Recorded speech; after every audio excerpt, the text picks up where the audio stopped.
Hello and welcome to the fourth annual Gooners versus Cancer 27-hour Podathon.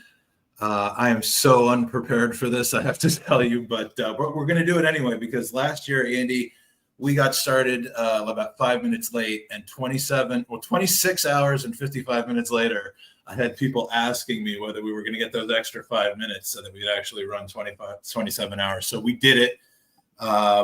Andy, good to see you again. It's been a long time since just the two of us were on here, the OGs. Yeah, we are the OGs. You are so disconnected from this. You actually didn't tell the rest of our podcast team we were doing this until what? Friday last week? Saturday? I didn't know I was doing this until Friday last week. I wasn't sure I could.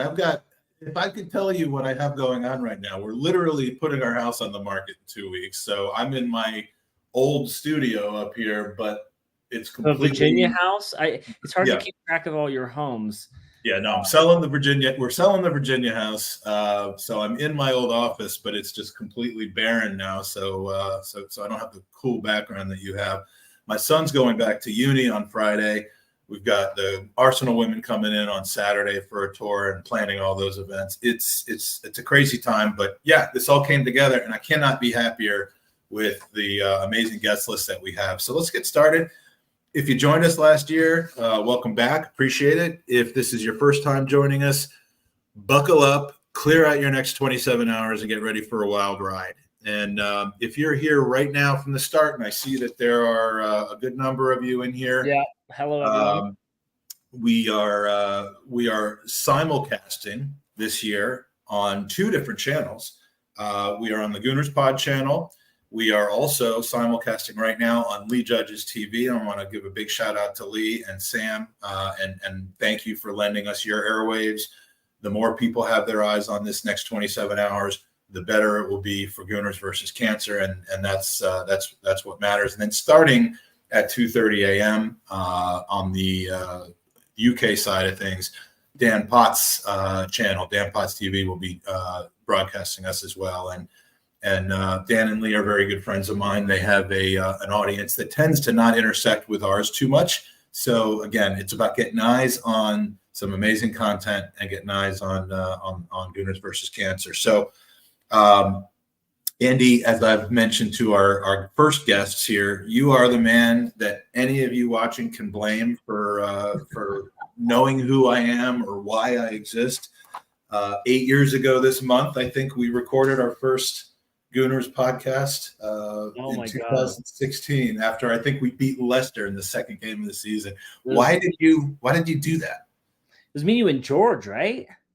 Yeah, well, yeah, I think so. But yeah, so he's the reason, and I'm going to bring in our guest, but then I am going to take a little bit of time at the beginning to talk about why we're all here for Gooners versus Cancer. But we have three great guests with us for the first hour. I don't want to keep them in the back any longer, so we're going to bring them in, and in no particular order. Actually, we'll do it in alphabetical order. We've got Akhil, Vyas from the Arsenal Supporters Trust, and from just being a cool guy. Akhil, welcome back. I think I'm getting less cooler as the time goes on, to be honest. But well, you get less cooler as the evening goes on normally. But that's a different. By the way, if you only found out you were doing this on Friday, I don't know when the rest of us found out, because I think it was like yesterday. Yeah, I mean, look, you guys make yourself available on really short notice, and I truly appreciate that. You know what? The cause is worth it. So I think well done to you guys for getting this going. I was on it last year, and I was just astonished at how long you kept going for, the guests you had on, and the amount of money you raised. And I was in America last year, Mike. I saw how much you do elsewhere, and you were always trying to raise money. So, no, well done. Really happy to support. Yeah, I'm basically I just extract money from people, but none of it goes to me though. It's for a good cause. That's fine. And next on the list is the venerable football writer Henry Winter. Henry, thank you for joining us again for a second straight year, and thank you, Akhil, once again for making the introduction. Welcome back. Yeah, well, first, congratulations. It's brilliant what you and Andy do. It's absolutely fantastic. I always slightly trip over the word venerable, because I'm marching through the decades, but old. I quite like old. Old will do me fine. Respect and gravitas tends to come with what's the word? Not duration, but with longevity. So rust is the word you're looking for. If for no other reason, you've earned that, but there are many, many other reasons you've earned that. Your time with the Times, currently a columnist for World Soccer, and of course your Substack, henrywinter.football, is in full gear as we get ready for the season. And last but not least, the first of the three of you who ever appeared on the Gooners podcast many, many years ago, when we still had a particular sponsor that I'm not proud of, and we won't mention on this podcast, Andy, but Tim Payton, also of the Arsenal Supporters Trust. Thanks and welcome back, Tim. Thanks for inviting me back. Where you been the last 2 weeks? I haven't figured out where you've been. It hasn't been mentioned, but we will double back and ask you about the last 2 weeks because I'll see you in 25 hours. Then. I've been in Europe's second best city. Yes, that would be. I'm trying to think of like some weird city that I've been to somewhere. But it must be Munich because that's obviously where Arsenal will be in May, right? Yes, exactly. So a couple updates on Gooners versus Cancer, if you'll give me the brief moment to bring it up. First of all, we start our campaigns every 1st of July, and we kind of do the same season fiscal year that the clubs do, that the football calendar does, and when we began this season, we had just approached about $123,000, or right around 100,000 pounds raised since 2017. But things are really gathering steam, and with the club coming to the U.S. almost every summer now, possibly not every summer going forward, but over the last few years, gives us a real good opportunity to raise some funds. And in 3 events in 2 cities, LA and Philly, we were able to raise over $8,000 for Gooners versus Cancer at the live events. Really generous events, and we've got 2 more coming up in the next 2 weeks with the Arsenal women's team coming to my still currently hometown of Washington D.C. So we are now over $140,000 overall raised for cancer research and support of families dealing with these diseases. The big announcement that I want to make, and I've said it before, but recently Gooners versus Cancer has become a official, what they call here in the States, a 501c3 charitable organization. For the first 6 years of our existence, we really were just a campaign to get people to donate directly to the Leukemia and Lymphoma Society, which is a great charity and important to me, as that's the reason I lost my dad, was to leukemia about 14 years ago. But what it's given us the ability to do now is be the charity to raise funds and really grant it to any number of different types of cancer charities. So no longer are we just raising blood cancer research, but we're working towards breast cancer, ovarian cancer, cures for any type of cancer, childhood, adult, U.S., abroad, anywhere, and that was a real goal of ours to be able to do, and it's been possible as a result of the generosity and hard work of everyone around me. So, if you've ever thought twice about donating in the past because perhaps the cancer or the diseases that have hit you closest to home don't necessarily line up with the one that we've traditionally raised money for, I certainly understand that, and at this point we're trying to cure cancer. We're not just trying to cure certain types of cancer. So that's the big thing. And throughout this podcast, if you haven't already donated, and there's been about 50 people who have already donated to the Podathon effort, please go to goonersvcancer.com. That's goonersvcancer.com. There's information about the raffle prizes, and we always try to give a fun reason for people to donate beyond just being for a good cause. And there's going to be 27 really great raffle prizes given over the course of this call. So the last thing I wanted to mention before we start going into the fun, and this is a bit somber, but today is a really somber day in the Arsenal community. It has been a sad month for those of us who knew and loved Super Kevin Campbell. And I know that everybody on this screen and probably the vast majority of people in the chat and watching this right now have been touched in some way by Kevin. And while, you know, the link up of this being cancer fundraising and, you know, the unfortunate cause of Kevin's death not necessarily lining up, I don't really think that matters. And we are dedicating our efforts today, our love, our memories, and you know, the incredible man that Kevin was. And these next 27 hours are for you, Kev, and for those of you who were or are at his funeral service today. I hope that today was cathartic and that there was love going around. And we will be hearing from some of the folks. Sophie will be on later. Lee will be on later. That you know, knew him the best in the last few years, and some of his former teammates who knew him the best back in the day, and kind of celebrating the life that was. So those are the kind of pre-show announcements, but I still can't believe that I'm seeing this and talking about this. It just seems so not real, but that's why we all need to stick together. So let's kick off this year's show.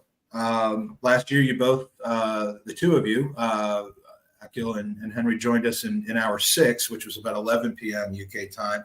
This is hopefully a little bit better time for you, or you know, maybe not if you have a 5-week-old baby like one of you does. Yeah, I mean, it was, yes, it's definitely not Henry. Yeah, no, yeah, I mean, it's possible with today's technological advancements. It's actually quite nice to get away from the 6-week-old, to be honest. Well, I appreciate you joining us nonetheless. But Henry, it's been a year since we last met. I think when we met, it was just a few weeks after we'd met in person at the Arsenal Supporters Trust kind of anniversary event, which was a great event. A lot of things have changed in football. Some things have stayed the same. But you know, would you say that we've seen progress over the past 12 months in some of the areas of football governance, competitive balance, and you know, despite having an entity in the Premier League that seems to have no interest in actually being regulated or governing itself? I mean, the Premier League is kind of it's got its own civil war with lawyers on either side to focus on. But I mean, you've got two of the main individuals in Tim and Akhil, who not only with Arsenal, and obviously I cover a lot of clubs, but are just so highly respected and so important among the general fan community, dealing with governance, fighting owners who want to damage the game, and effectively, if we go back to the European Super League, I mean, I'm sure Akhil and Tim were outside Arsenal, outside the Emirates on that sunny evening, and I managed to get past a security guy and got up onto the roof, because there was actually a game going on that night.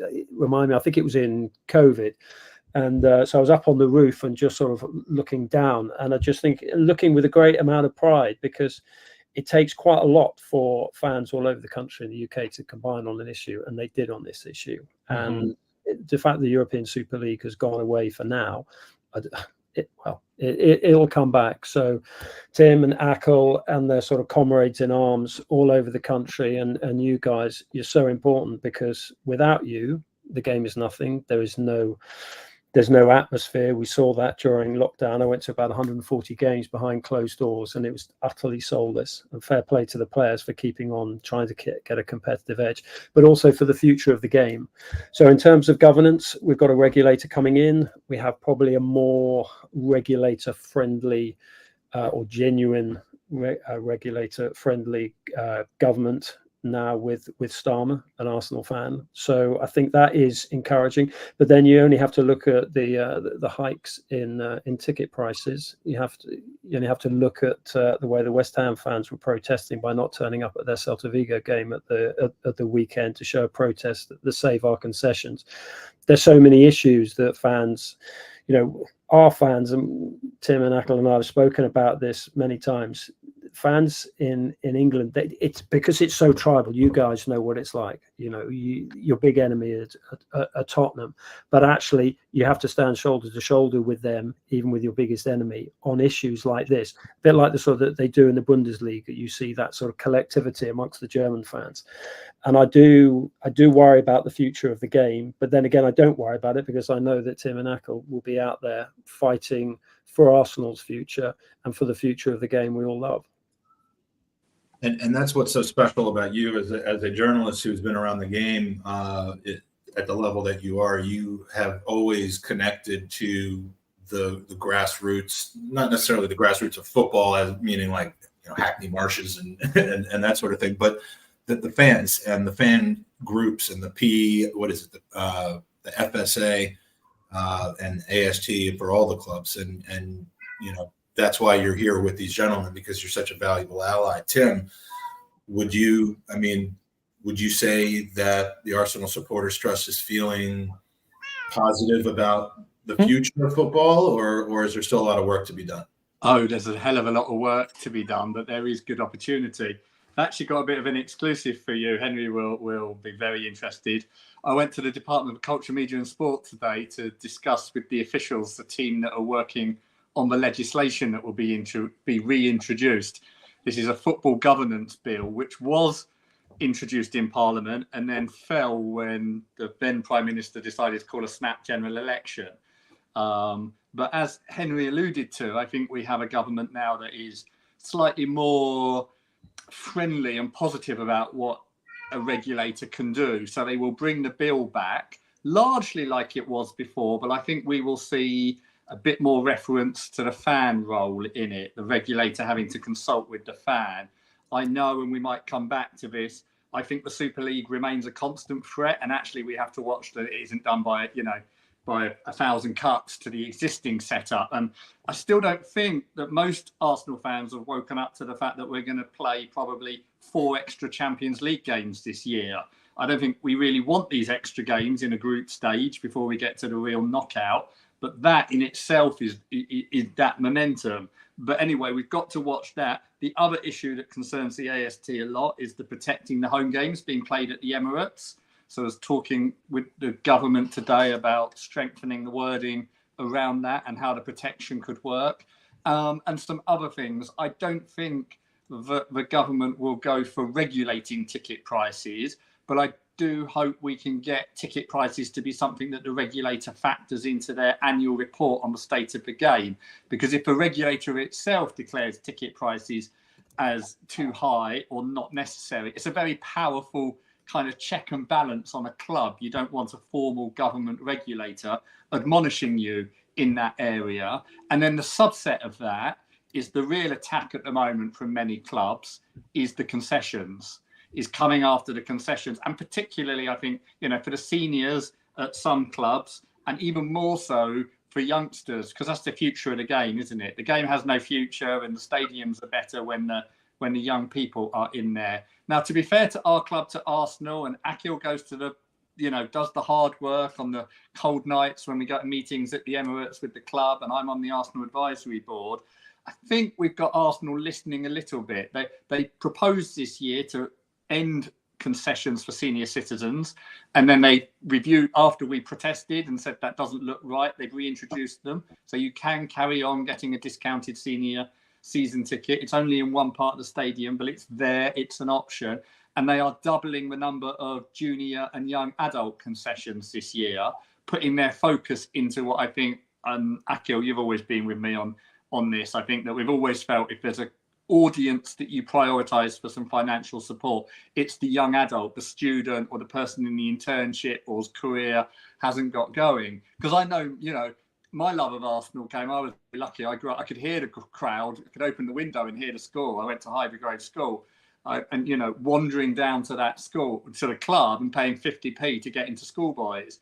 But I now know if I went back to Highbury Grove School, the numbers that used to do that when I was there, they're not there anymore. They are not getting into the stadium like they used to, and it worries me. So I've been rambling on a little bit there, but I do think that in this space of custodianship and protecting football, I think with the regulator and with some of the momentum that will come behind that, we have some grounds for optimism.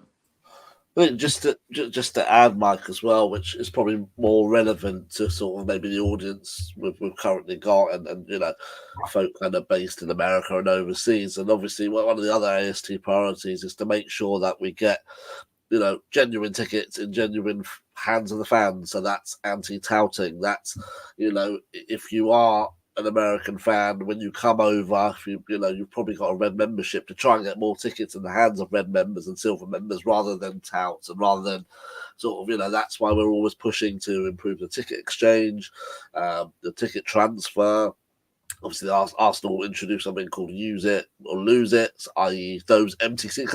I've been told so many times that you've got someone who's maybe come from America who can't get a ticket and then watches on TV at a local pub and sees lots of empty seats in that ground. And it's just absolutely, and I feel for them too, because they're outside wanting to. Or even silver members who couldn't get one in the ballot, and then there's gold members that are just not using them. I just can't understand not using them or getting them to somebody who's tush could be in the seats. But the good thing is that scheme has worked well. There was only about 30 season ticket holders who kind of failed the criteria, so they got their season tickets taken away from them. So it is working. We're trying to get more tickets onto the exchange, so people from everywhere in the world who do come can hopefully get a ticket. Obviously, it's a 60,000 stadium. You're never going to please everyone, but the more we can do there, the better, obviously. Mike, can I jump in here just to ask the four of you? I mean, I've got a flat about 800 yards from the ground, and on match days, they're probably about at 30, 40 good pubs closer to the ground than ours down the road. And it is packed, and then it's packed. Sorry, the cat's joining in. He's fast. He's nice. I just assumed that was Akhil's baby. Yeah, absolutely.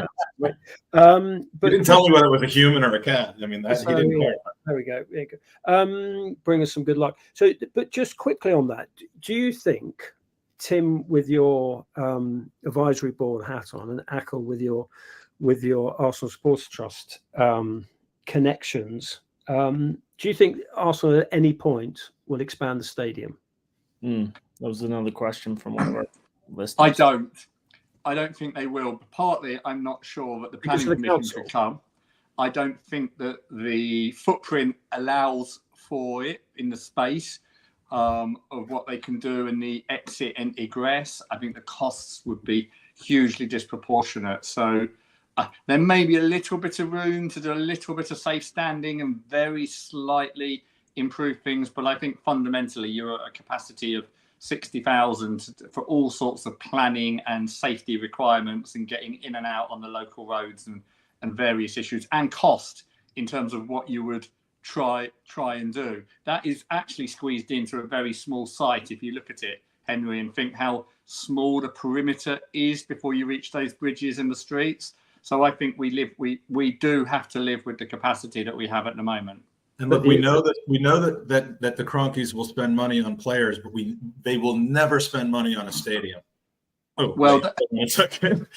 Unless it's $6 billion. But the other thing to add there as well is, that joke fell flat. But hey, one of the problems that we are seeing is the capital, London. We're not getting big games at 5:30. The police are reluctant to have those games because they have to police the city as well. So the bigger stadium you have, the less likely you are to get approvals for games like that as well. So that's an issue. But Tim, in terms of infrastructure, sorry, just to bang the drum on this, in terms of infrastructure and transport and egress, and I take all those points, and the council may be concerned, but it's nowhere near as bad as Tottenham Hotspur. Oh, I agree with you on terms of infrastructure and transport. I more mean access to the specific site, that first almost 100-yard perimeter. And, if you were to make the stadium bigger, then it kind of has to go back as well as go up, and it's a very tight site, and the cost would be extraordinary. Now, they might prove me wrong, but I really, and I've spoken to them on this privately as well as publicly, know the issues from the previous planning. But interesting ways. I would talk, if Arsenal had the same, I don't know how big your seats are in the press box, Henry, but a standard Arsenal seat is big. It's wider and lengthwise much bigger. If we had the same size seats as they use at Old Trafford, we would have a 75,000 capacity like that without changing anything. I don't know if you go to Old Trafford, but your knees are like under your chin and you can't, and anyone wants to go for a pee, it's almost impossible for them to get out past you. But the problem you have, because the obvious solution is put smaller seats into the Emirates, but you then lose your safety certificate because the gangways and the exits have been built based on, like, it's called the Green Book Guide. And you couldn't, if you put more seats in, you would no longer, in effect, meet the fire and exit requirements in the stadium itself. But what happens if you put more standing in? Well, even there, if you put the safe standing in, and I think this is probably one of the last big ticket items that the AST has to try and secure, because people prefer standing, it's better for the atmosphere. Every other big club has done it now with the changes, but you would roughly do it on a 1-for-1, Henry. It would be a standing place where a seat is now where other clubs are. And one of the reasons for that is, again, comes back to the gangway and the exit onto the concourse and the exit out of the stadium doesn't allow for anything bigger than the 60,000. You'd have to kind of knock bigger holes somewhere to try and get people out of the stadium. But final question on this. Could you dig down, or does that go on the Piccadilly line? I think you could dig down, but in effect, what you would have to do then is raise the stadium. So, wouldn't you? You'd have to literally start again on the site. Whether overall, would the club move to Wembley Stadium for 2 years and spend £1 billion to increase the capacity by 10,000? Even if you could get planning permission to have something that was taller and higher. If we dig down, Henry, we might have to go into your press bit and where you eat those lovely cakes and stuff at half time, because you go down the stairs below me normally, don't you? But they should look at whether, even if they can squeeze another 1,000 in, it makes a big difference. And they did. If you recall, they added an extra sort of front row seat onto the club level a couple of years ago. So they did increase the capacity a little bit, but I think realistically, we have to live with the 61,000 that we have now. I've got an idea. Now, I'm no football expert, but I know what the inside of Highbury looks like now, and I'm pretty sure we would all be willing to just clear out of there, have them turn it back into full seating. And I'm not saying we never should have left. I'm not saying we should go back. I'm saying first half at Emirates, second half at Highbury, 100,000 people. Who complains about that? Well, yeah, that's an idea. I've been around long enough. I remember the huge debate of finding the site for the Emirates, and it was Anthony, what's his name, the local estate agent, who kind of spotted it. And, as a local, I had no idea that there was a site so close. I don't think anyone at Arsenal did. For years, they've talked about Ali Pali, Alexandra Park. Then they talked about Finsbury Park. Then they looked at the King's Cross site before King's Cross got amazingly regenerated and you couldn't go there anymore. I just don't know of anywhere else genuinely that you could go and stay in the same community. So I think we live with what we've got.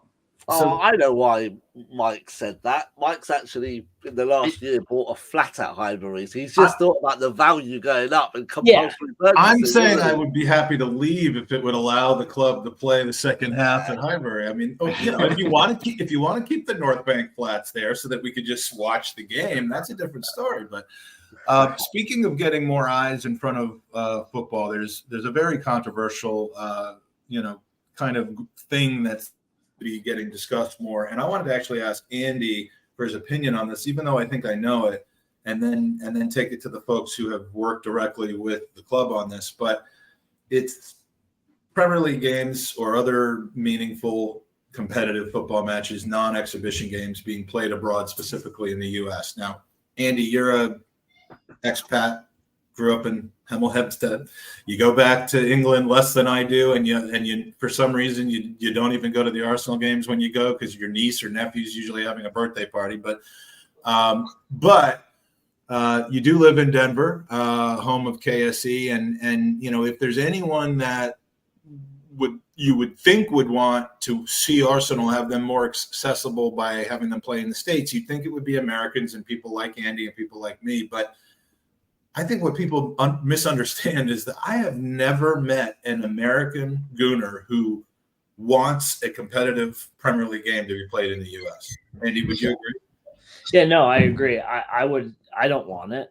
I think it's, I think the only benefits are the financial benefits for the owners of the football clubs, and then for the Premier League to get their global.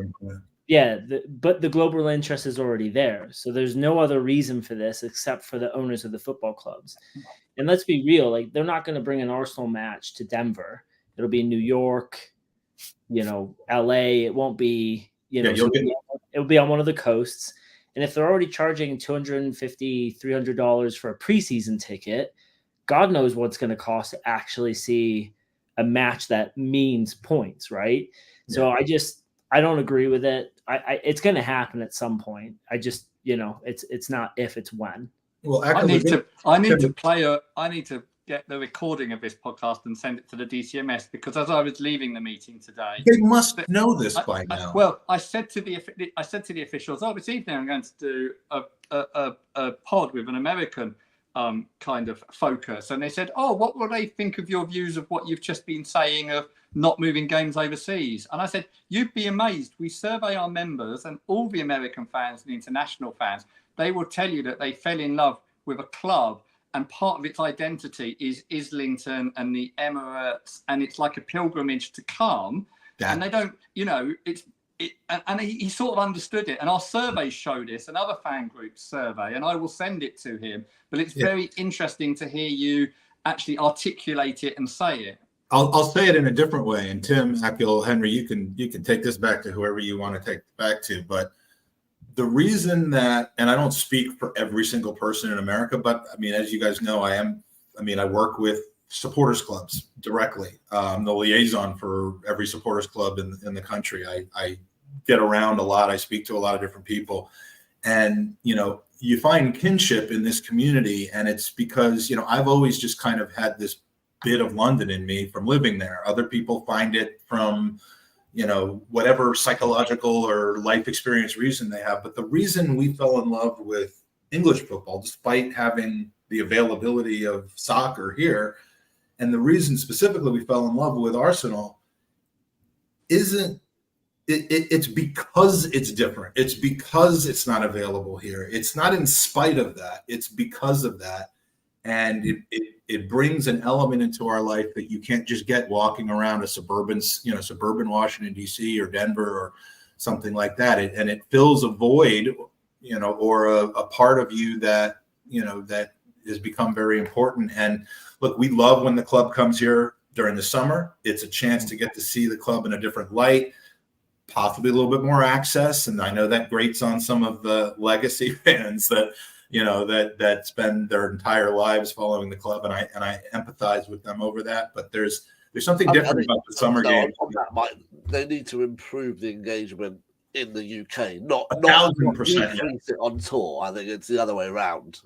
Yeah, no, 1,000%. And I know enough people over there who get a little bit salty about seeing the pictures that they see from the tours and the interaction and the looseness of the club. And then when it's in London, it's this business and this hard to access or even get tickets thing for people that have been going home and away for 40 years. I completely understand. You're right, by the way, and we get contacted a lot, and that is on the agenda for this season. But and I would support anyway to make silver and red members who are or people in the away scheme, if you want to even call it that, feel more involved and more valued by the club. Can I come in on your original question? But yeah. Just on that, I remember watching an NBA game in London. I watched Orlando Magic against, I can't remember who it was. Atmosphere-wise, it wasn't great. It was a bit dull. It was British fans trying to be American. Didn't work at all for me. I was very bored. I then went to San Francisco for a family wedding. Got to see the Golden State Warriors. Obviously, a lot better team. Steph Curry was playing that night. Kevin Durant was still there. KD. And the atmosphere was amazing, and I was intrigued in the game. I follow NBA a little bit, but I was absolutely involved, and that to me just said NBA in London. You know, do exhibition games if you want, but don't ruin the NBA by taking it to London. Keep it here, because my visit, I would probably go back to watch the Golden State Warriors, all the LA Lakers. Like, you know, that's what. But I wouldn't want to watch them in London. And it's the same with football. When I was on tour last year, talking to American fans, their dream is to come to the Emirates. It's not to watch it in New York, even though that was great, and then we had some fun there. Apart from that fight between two Arsenal fans, weird. But apart from that, it was apart from your bus ride to and from the stadium with me. Well, yeah, I was with a very drunk Mike who was having an argument with his son for an hour. But yeah, it was an experience. No but way. I think everyone agreed. You know, the real game should be back in London, and you know, there's someone shouting like Community Shield. Potentially, that's a potential. But Tim, I don't know if you've ever thought about this or if they've even done something, but like I'd be curious what the Jacksonville Jaguars fans think, because you know, essentially, what 30%, if not more, of their games have been uprooted to London, and I'm just kind of I guess I've never really thought like, has anyone ever asked them to say, you know, your team has basically just been moved to a different country? I mean, I used to get contacted, not a lot, but I used to get contacted by people from St. Louis, very upset that their team had been bought by the Cronkies and then moved thousands of miles to California. Now, I'm not an expert, so I will usually paraphrase this in a meeting with a British politician and say it's not unknown for American franchises to be moved around the States. That's one of the reasons why we need legislative protection in the UK, because it's in the mindset that you can do that. And the sense of community and custodianship kind of doesn't exist in the same way, or is different. I'm then told that if you talked about moving the Red Sox or the Yankees, you probably would get an uprising similar to the one Henry described outside the Emirates. But it's a different culture. But we talk a lot about America because obviously that's where the commercial interest is at the moment. But it could just as likely be Saudi Arabia and Riyadh. If you look at what they've done to golf, if you look at what they've done to golf, if you look at what they've done to professional boxing, you know, they could come in and offer £100 million for the Arsenal-Manchester United game to be played in Riyadh. And I say that you need to protect the Premier League from itself and the clubs from themselves by having regulations in there. This debate isn't going away for two reasons. One, the kind of narrow issue of protecting the custodianship of the home ground.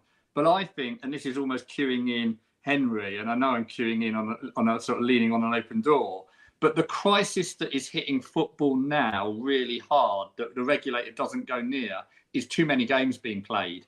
And it's about to go snap. It's really about to go snap, isn't it, Henry? And we're going to see it with these extra Champions League games. People like Declan Rice and Saka coming out of... How many games did they play last year for Arsenal? Then they got thrown in the Euros. Then they get... You know, it's never ending. It's a commercial pressure. And I think that the strike or the real pressure might come with clubs refusing to go to this Club World Cup or how they treat the Infantino expansion. But something has to give very soon. So Phil Foden played 69 games last year for club and country. And I did a piece on Julian Alvarez and about the crazy workload that he got. And I just got loads of messages from people who said, by the way, you missed out the fact that he played in the Olympics as well. And does the Olympics, should you include that in the workload of last season, or is it the sort of start of of this season? Well, there's no beginning and end to a season anymore, Henry. Yeah. Look, it's the sport that never sleeps. I mean, that is just the way it is. But on the eve of the Champions League final, the PFA and FIFPro, the sort of the global union of players, they had a meeting and a panel, and I was on it, and we were sort of talking about the workload. And they were talking about Jude Bellingham has played 5 times as many games by the age of 21 as David Beckham had. Now, Beckham came through a slightly different route, and Bellingham obviously has been quite intense from a young age. But that's a crazy workload. I know they get well looked after, and it's first-class travel, and the pitches are better, and sports science and all that. But we are going to the well too many times. And at the end of the panel, towards the end of the panel, all the panelists were asked what they thought the next stage was. And I said, well, listen, we've had this conversation last year about player workload. We'll have this conversation next year. I think at some point the players will go on strike. And I kind of said it slightly flippantly, because the idea of sort of players climbing out of their Rolls Royces and donning donkey jackets and standing in front of braziers outside London Colney is a sort of slightly bizarre image. But actually, Mahetsa Malanga, who's the very forward-looking, ambitious chief executive for the PFA, the Professional Football Association, the Players' Union in England, he said, "Oh no, I've already had discussions with senior players in the game about the possibility of a strike." So, Richard Masters from the Premier League was going, "Well, that won't be great for for the clubs." But then the clubs are going to have to look at pre-season tours. I mean, look at what Tottenham and Newcastle did at the end of last season. The pre-season tours are one thing, but post-season tours, I mean, those absolutely have to be knocked on the head, particularly in tournament years. So look, it's a battle that's going to continue, and I'm glad we've got guys like you out there fighting for it. But can I just say one thing quickly on the Jags? Because when they came over to London, the Jacksonville Jaguars, and we got some friends who are actually season ticket holders there at Jacksonville, wherever they are, and they said, "Oh, come to the game with us." I said, "Oh, it's brilliant." And I said to them, I was just sitting there thinking, "Look, this is great. It's the game at Wembley, not the one at Tottenham." And I said, "Don't you find this weird that you got one of your home games, whatever it is, 4,000 miles from home?" And he said, and he's a season ticket holder, been going years, former player himself. And he said, "Absolutely no problem, because the club makes $3 extra here for every dollar they would make at a home game in America." So he said, "That's more money. That's good for the franchise." And I said, "Well, ultimately, aren't you going to just be based here?" And he said, "Well, that will probably happen." And I found that extraordinary. I mean, can you imagine that? Did you say he worked for the club, or he was just a supporter of the club? No, he's a fan of the club, but he was a former player himself. So he didn't work for the club. Because the interesting thing about that is unlike in English football or world football, the club making more money does absolutely nothing for the end stage fan who simply wants their club to be more competitive. The club making more money does not allow the club to get better players. I mean, the system of American football is so regulated, and certain percentage of revenues has to be spent. And it's not just the club's revenues, it's the league's revenues divided by 32. So I'm surprised that the financial, I mean, people have always said, it doesn't matter how much the club makes, or you their accountant, they should just spend money anyway to be competitive. That's in English football, but it's a weird thing for a supporter of an American football team to be, to lose an opportunity to see their club. Now he travels over, the guy that you're talking about, but to lose an opportunity to see your club because it makes the club, is that simply pockets of the owner and not. So the argument is that they're not doing it. The clubs aren't doing it. The American clubs aren't coming over here for financial reasons. Why are they doing it? Yeah. For commercial reasons, to get more people buying Jaguars jerseys and Jaguars, all over the world, I guess is the, that is a league-wide, that is rising tides for the entire league, and allowing the league to make more money, I guess, is expanding its footprint. And the reason the Jaguars do it more than anybody else is pretty obvious. It's their ownership and the fact that it's shared with Fulham. What would the reaction be amongst other NFL fans if they moved and became a London franchise? I mean, it would be if Jacksonville moved. I think you'd have a much smaller outcry than you did when the Rams moved to LA. I mean, on the order of maybe 20% of the outrage, because the supporter base in Jacksonville is not that significant. It's a club that doesn't have decades and decades and decades and decades of historical roots. They became a club something like 30 years ago, 25, 30 years ago. The San Diego Chargers, if it were the Giants, it would be a big deal. If it were, Well, the Chargers moved from San Diego to Los Angeles, 2 seasons ago, and there wasn't much of an uproar then. It was a 2-hour move north, but it's just the fan base is there for all their sports. It's a beautiful climate, a lot of things to do outside. Yeah. Professional sports is just not that town. And then you've got towns like St. Louis that not very great to live in. They're all in on their sports, and so it's just, to me, because someone mentioned it, like the Community Shield, right? I've got this. Was it the Super Cup on right now? Like there are matches that can be played overseas, like these, preseason cups that don't really mean much, and it gives, if you're going to move a match, but that's not going to be the case. Like I bet in the next 10 years, an FA Cup final is probably played outside of England. Champions League. You know, I mean, also, if it was the Premier League, there's a question on sort of sporting integrity as well. Because I mean, you know, if you told me actually you're going to play Man City away in New York and not at the Etihad, Yeah. you know, that might, because those 3 points might mean Arsenal win the league. So, but also, you know, last year home and away we scored 11 goals against Burnley or whatever it was. If you suddenly told me actually you're going to play Burnley in New York, I'm like, oh, actually, if they've got the worst away, like, you know what I mean? It doesn't matter who you play. There's going to be some sort of a story. I think then the travel. So whoever you play next, if you fly over to LA. And then you have Liverpool away the following Saturday. Oh, hang on, that suddenly, you know, that's we have that in the Champions League with certain Eastern European teams, but it'll be massive. Yeah, so I think the whole integrity thing would. This is a better just leave things the way they are, and you know, I mean, for the very least of reasons, being that it's easier that way, but for the most reasons, that I mean, it's about the integrity of the game. It's about not taking away 3% of, you know, or you know, for the home games, 6% of your league home games. With all the biggest reason is so I can come to America in the summer and spend a few weeks there. Whereas exactly, I mean, I'll come back for Saturday games. You seem to enjoy it. But then, Akhil, you know, Arsenal and the other clubs have got to start addressing the question that if they kind of put this out, that this is about allowing the international fan base to get close to the team and see some games, which I can understand, and you know, fly us over. But why aren't they in Lagos? Why aren't they in Mumbai? Why aren't they in Kuala Lumpur? You know, now we know why they're in the United States. It's because the price per ticket is extraordinary compared to anywhere else in the world, and it's also a very, very valuable broadcast market because it doesn't pirate. And Americans are much more comfortable paying a much higher yield for good quality content rather than other bits of the world. But you can no longer almost say that you're servicing an international fan base if you're just dueling with the US, and that is what's happening at the moment. And you can't, and you're putting stewards out of work. You're putting vendors out of work. I mean, you know, everyone that would work that game at the stadium is. Well, no, what you're putting out of work actually, and some people will get this immediately, but is an Austrian hotel owner, because what Arsene Wenger used to do was go to Austria for 4 weeks because he thought probably rightly that a low key, not rushing around, good training, good rest.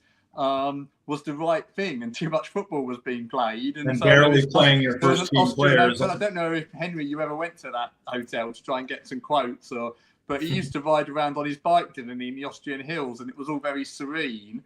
And I remember at the time Ivan Gazidis having a huge job to persuade Arsene Wenger to go anywhere. And where did they take him for the first time? They took him to Japan because of the link that he'd managed there. And I was always told this story that he did a lecture or a talk on Arrival, and it was huge, and all of the Japanese media came in, and as Arsene Wenger came into the room, they all stood up and applauded. And he looked over at all this Japanese media applauding, and then looked over at Henry and his erstwhile colleagues and said, "You lot need to do more like that." But he was sold and happy to tour ever after because of the reception he got in Japan on his first overseas tour. Well, we have covered a lot of ground, and because this is hour 1 of 27, I want to try to maintain the structural integrity of this podcast. And what I mean by that is each hour we plan on giving away a raffle item to someone who has entered the raffle. We've got somewhere in the order of 55 to 60 people who have already donated to goonersvcancer.com. Have already purchased virtual raffle tickets to get on the wheel. And we have a new randomizer this year. It's a little more visually appealing than the one we've used for the last 3 years. And we're going to use it to pick winners. I want to make sure that we do that in the hour that we have with you. So we're going to do that now. With any remaining time that we have left, there's one topic that we can talk about that I know Akhil wanted to mention. And if anyone has any questions for the guests, and this is not just for this hour, but throughout the entire show, please put them in the chat at any point right from the beginning of the hour with the letter Q and a colon next to it so that we can easily see it. We'll save it and we'll ask it at the end of the hour. So this hours prize is something that's a joint donation, both from Gooners versus Cancer and from the Arsenal Supporters Trust. We have two we're going to give them away to two different people, but a 1-year membership to the Arsenal Supporters Trust. And Akhil, tell us a little bit about what that gets for the person who wins, what they get to participate in, regardless of where they live. So you get to be a member of the trust, which means you ultimately get a bit of a voice in Arsenal. So you'll hear from us often in terms of surveys. We'll ask for your opinion, and we're a demographic organization, so it's one vote per person. Everyone's equal. Doesn't matter who you are, doesn't matter where you are in the world. We put on lots of events. I mean, Mike, you started the hour talking about AST20. We met Henry last year. We do a couple like that. And we are doing another one in November where we've hopefully got a couple of ex-players speaking. But we also do lots of virtual stuff. We've got a virtual event tomorrow with two really, really good football writers, and James Ollie from ESPN and Sam Dean from the Telegraph. So we do lots and lots of things in the trust. It's well worth being a member. We share financial analysis. We share a lot of the things that happen. We had a meeting with the Referees Association earlier today. There's stuff happening in the FSA around European games. So lots going on. And you can be a part of all this. You don't have to be in London. There are some live events that are fantastic, but they're also mostly and largely virtual events as well. So we're going to give away 2 memberships.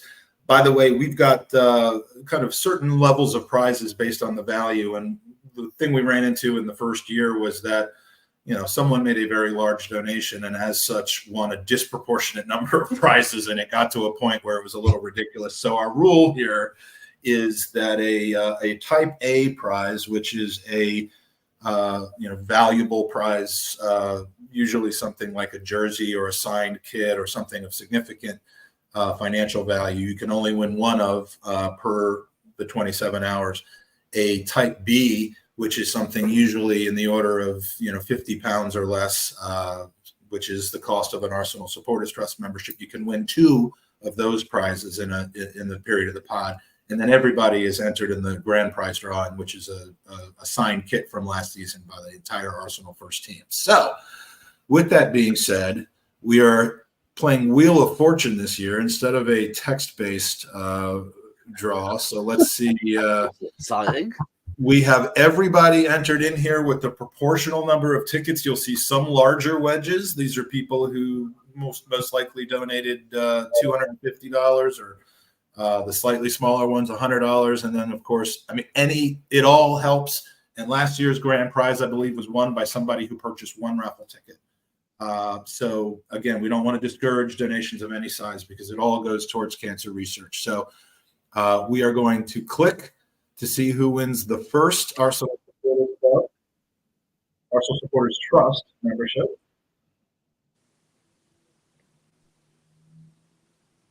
Cool, the tension.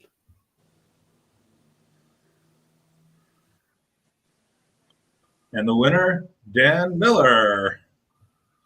All right, Dan, congratulations. You are the first winner of a prize on the podcast. So that goes to Dan, and we'll get in touch with you, obviously, about providing you with your winnings.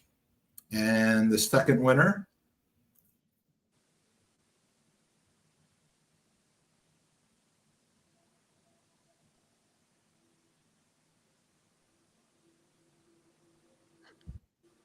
Bill, aka Goonerworks. Bill Mader is now an Arsenal Supporters Trust member, if he wasn't already. But Bill, congratulations, and thank you to both of you guys for donating the membership. And you have 2 more members upon your ranks. Would you like to say anything to welcome your newest Arsenal Supporters Trust members? Yeah, well, welcome to both of them. If they already are a member, we'll make sure we sub them for next year. But yeah, welcome, and hopefully you'll be able to join us on our virtual event if you're not based in the UK. And also, Mike, as a part of this, the AST will also donate we'll donate £100 to the pot as well, and we'll arrange that in the next 24 hours. Thank you so much. I appreciate that. That is that's amazing. And I also know that you've also agreed to do something else helpful for Gooners versus Cancer, which is in your meeting tomorrow, which is actually taking place in the last 2 hours of this Podathon. So we will excuse anybody from the Podathon. Wow, that was bad planning, wasn't it? By you. But we have an event coming up in London, and I think your specific audience and your members would actually be very interested in this. But we have an event. Yeah, we'll mention it, and obviously send me a little bit of a blur. We'll send it out in the newsletter as well, because I think part of this is great, isn't it? That all the supporter groups and stuff, various people, we're all doing kind of the same thing but differently. It's always good to collaborate and work together. So. Well, by the way, can I say all the comments were so nice in this chat, isn't it? It's a lovely audience you've got here as well. Thank you. They're amazing people, and Bill's actually in here too with the win, so he's really happy to have won. Welcome, Bill. Welcome, Bill. So with the last couple minutes, I think we had a couple of questions. Andy, do you want to bring those up? Yeah, the first one's for you. Why are you so mesmerizing? That's from Gooner Gang. Now, Henry, this one was... Ian, the check's in the mail, buddy. You tweeted today that the handball rule is changing this season in the Premier League. What impact do you expect it to have on the beautiful game? Oh, don't ask me about the handball rule. I don't understand it. I've been writing about football. Chris, come on. And, I mean, I feel about sort of 80, 90, just trying to understand it. Basically, they're just trying to make it a little bit more sympathetic to say it's a defender and the ball ricochets off their knee onto their arm. Their hand or their arm isn't in a ridiculous position, like I'm doing a star jump or whatever. But if it's in a sort of more natural position, they won't get penalised, because they went and talked to the players and they asked what's one of the sort of biggest issues. And the players said, we don't understand handball. Please do something about it. Something that IFAB, the lawmakers, have really got to go and break down handball and just make it fairer. But that probably doesn't really answer the question. But I think we'll see fewer handballs this season in the Premier League. You mean fewer given as opposed to fewer hands touching the ball? Fewer given, yeah, absolutely. Fewer given, yeah. So it's always going to be difficult, isn't it, Henry? Because it's a subjective rule, and the problem is to try and bring clarity means you get in that ridiculous situation where you head towards, if a hand touches the ball, it's just a penalty de facto, because we can prove that as a matter of fact. None of us want that, because that's not what we've grown up with and not where the game is. But there will always be a degree of interpretation and subjectivity about what a natural position is. So totally agree, but at least we don't have the situation where you have got defenders with their hands behind their backs or down by their sides, like constipated penguins, just sort of trying to keep their sort of hands in there, which is just ridiculous, because there is always an element of you need your arms for balance. So I hope it improves, but ultimately we've still got to improve the quality of our officials as well. Balance is overrated, and as long as I'm coming up with solutions for the beautiful game, I mean, footballers enter this life knowing that they're not going to use their arms or their hands, so just get rid of them. I mean, that problem solved. You get rid of the arms, and then you don't have to do all this ridiculous stuff. So the last question, and then we're going to roll right into hour two, because we're moving from strength to strength, and our guests are here. So the last question is for Tim and Akhil. And so about online abuse and stadium abuse, I think there's been lots of work going on for many years. I think the in stadium is fairly obvious. It's about reporting. I think on every other chair at the Emirates there is a number about things you can report stuff anonymously. So if you do hear someone chanting something they shouldn't be, or something that makes you feel uncomfortable, you can report it, and that's ultimately what leads to sanctions and stuff like that.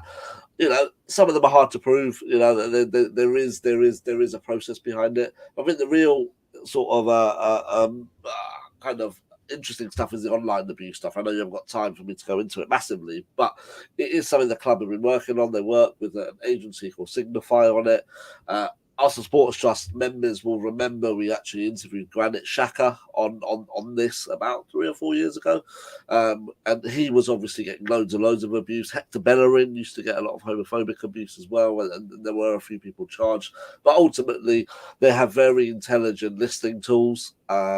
which of course people are anonymous. People, don't have their details on their Twitter or X account, but the agency can sort of, through their methods, which obviously you don't want to say too much because you don't want to give it away, but can find out stuff. We had it around Saka and obviously Sancho and Rashford after the Euros.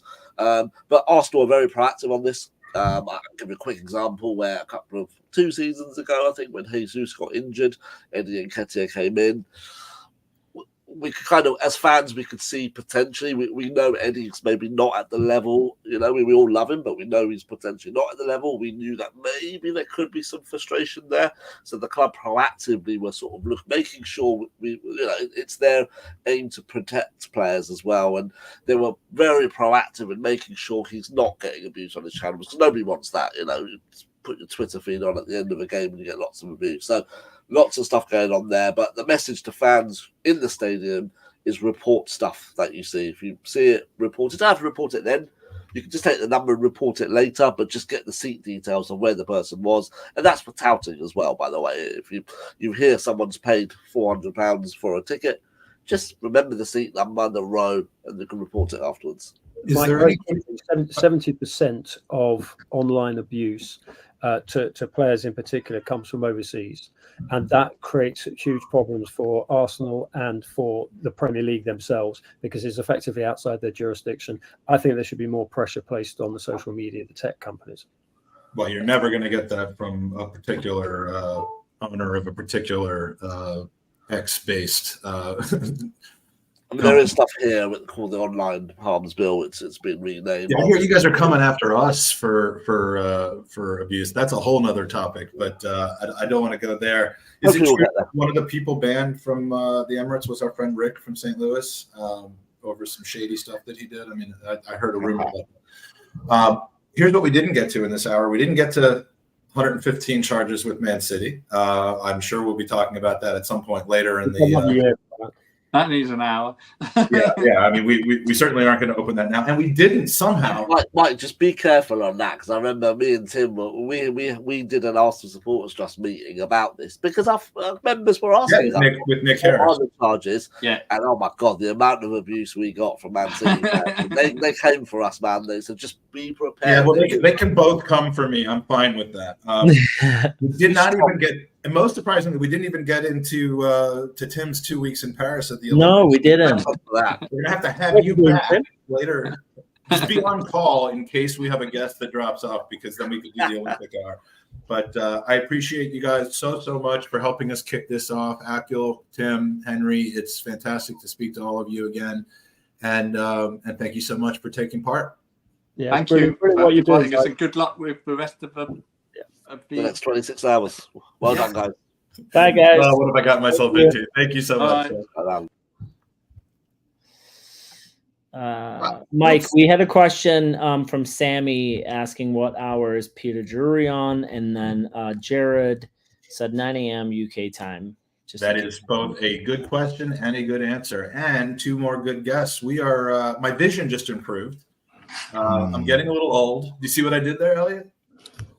I mean, you're the expert. What can I say? It's a beautiful segue. A beautiful segue is a joy to behold.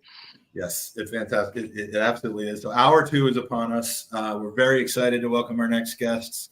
These guys have both been friends, mentors, supporters, advocates. I mean, let's be honest, even sometimes, lovers of ours. They are 2 members of the little boutique Arsenal podcast that's starting to make some waves called Arsenal Vision.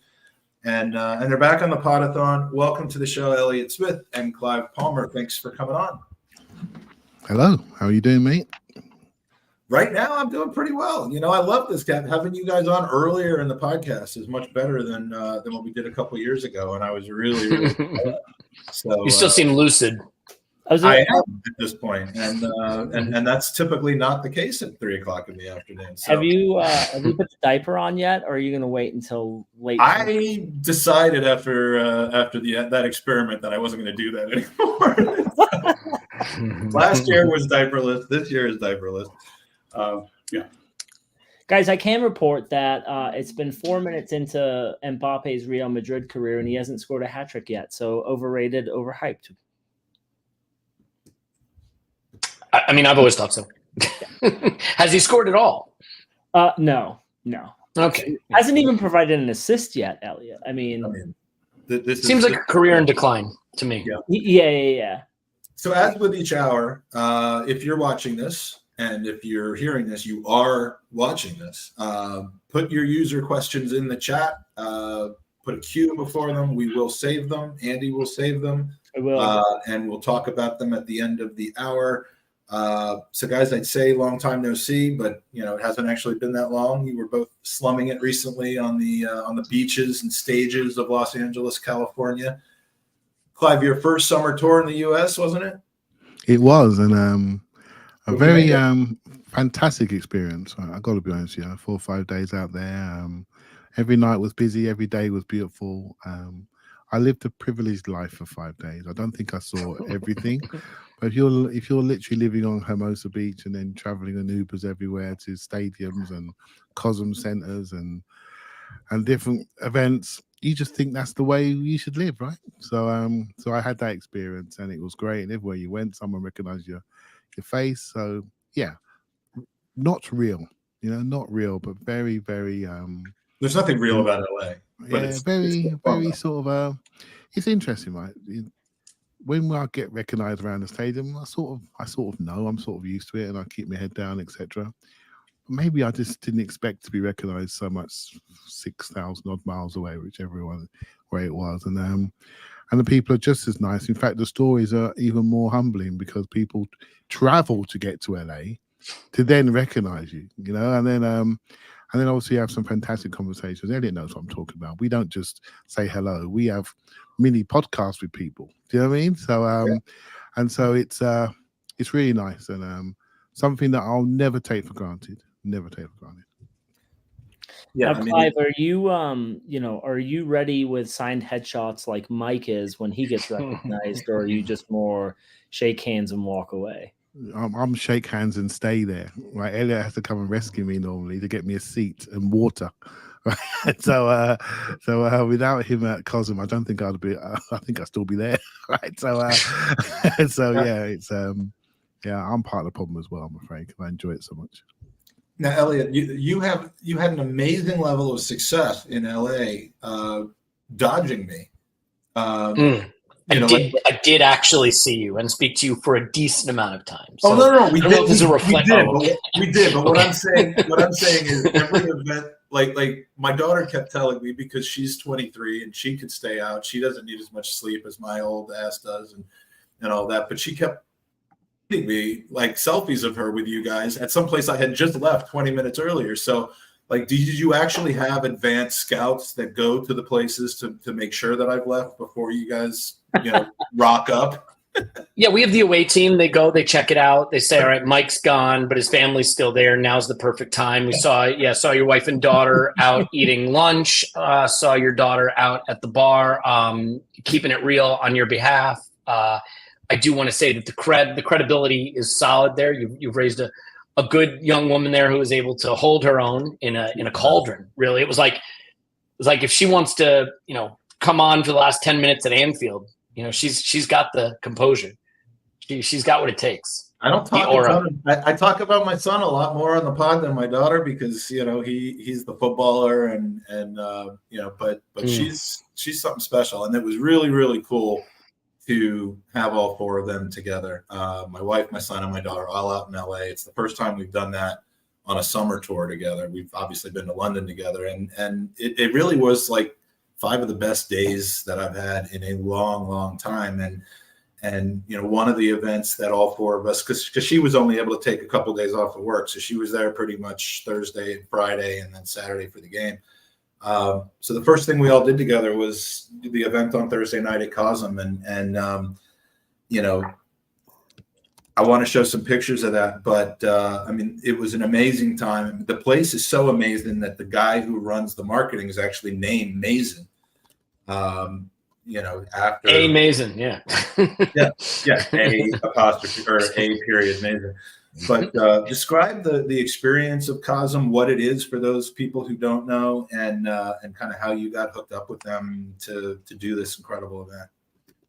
Yeah, I mean, it was a bit of a blur because I spent a lot of the night picking the green M&Ms out of the bowl for Clive so that he would agree to appear. So it's all just a blur. But aside from that, no. So this thing, if you've seen the Sphere in Las Vegas, I think most people know what that is. I would say it's similar kind of technology where you can, there's this screen essentially around you, and they call it shared reality, but it's incredibly immersive. It's one of those crappy things where you can't take a picture of it or record a video of it that captures it well. It's like when someone shows you a picture of the moon that they took with their iPhone. Yeah, this exactly. This is not an example of my best photography work or anything that anyone rational would want to actually be looking at. But I'm trying to. It's about what was behind me more than what was in front of me, because I'm an inside Cosm at that point. Yeah, so exactly the picture. I mean, you think you're at the fall Niagara Falls looking at, but you just don't know. So it's hard to explain it to people. It is really incredible, and what I loved, we went out and watched the Liverpool game, the home game that we won last season at Cosm in their test facility in Salt Lake City, and got some Gooners to come out and watch it together. It was so great. So Maz said, "Why don't you guys do something during the U.S. tour?" We got about 600 people out for that. Theo and Gilberto came by, and Gunnosaurus was there. It was a really nice night. There's an outside sort of viewing deck, a huge area that overlooks SoFi Stadium in the city. And so we were able to do the event inside that created a virtual reality, sort of immersive reality season highlight video. There's Theo. There's the aforementioned aura of the daughter. And then we were able to have that season video, do the podcast, and then go out and have maybe one or two more drinks than was advisable. I did have to get seating for Clive to ensure that he paced himself for a long weekend. But it was an awesome time. And actually, a bit early news, my plan is to be out there again for the Derby next month, and to give away a booth in the Dome and to do an event for the Derby next month. So we're still trying to work out details for that. Should be a lot of fun. You were on mute. I mean, it's too early in the Podathon to be on mute. Mike, how long have we been doing this? Right. Sorry, I was opening a protein bar, and then I wasn't, and I forgot that I was on mute. But and then I wasn't.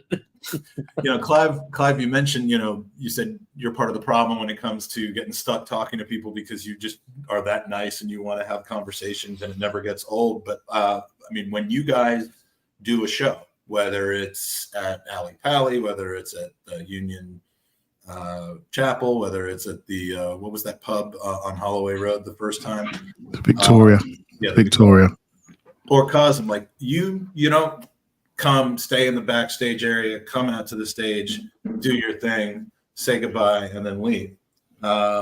You were there all day, all night, mixing with people, having a great time. I mean, if there was a visual form of the word drip, I think this would be it. We've got some Arsenal America members, Kevin and Mark. We've got Elliot in the back. We've got my son apparently having a dental exam. We've got Andrew, James, Frimmy, and the only person that wasn't in this is Clive. Yeah, where was I? It doesn't matter. Oh no, Sitting. We have to redo that during the show. It was amazing and romantic because when you get to be in front of whatever this is, I guess it's like a nice Austrian Alps village or something like that. It just kind of stirred feelings in me that I didn't know I had. Oh my goodness! So this is what she puts up with. They don't put that in the Disney films, let me tell you.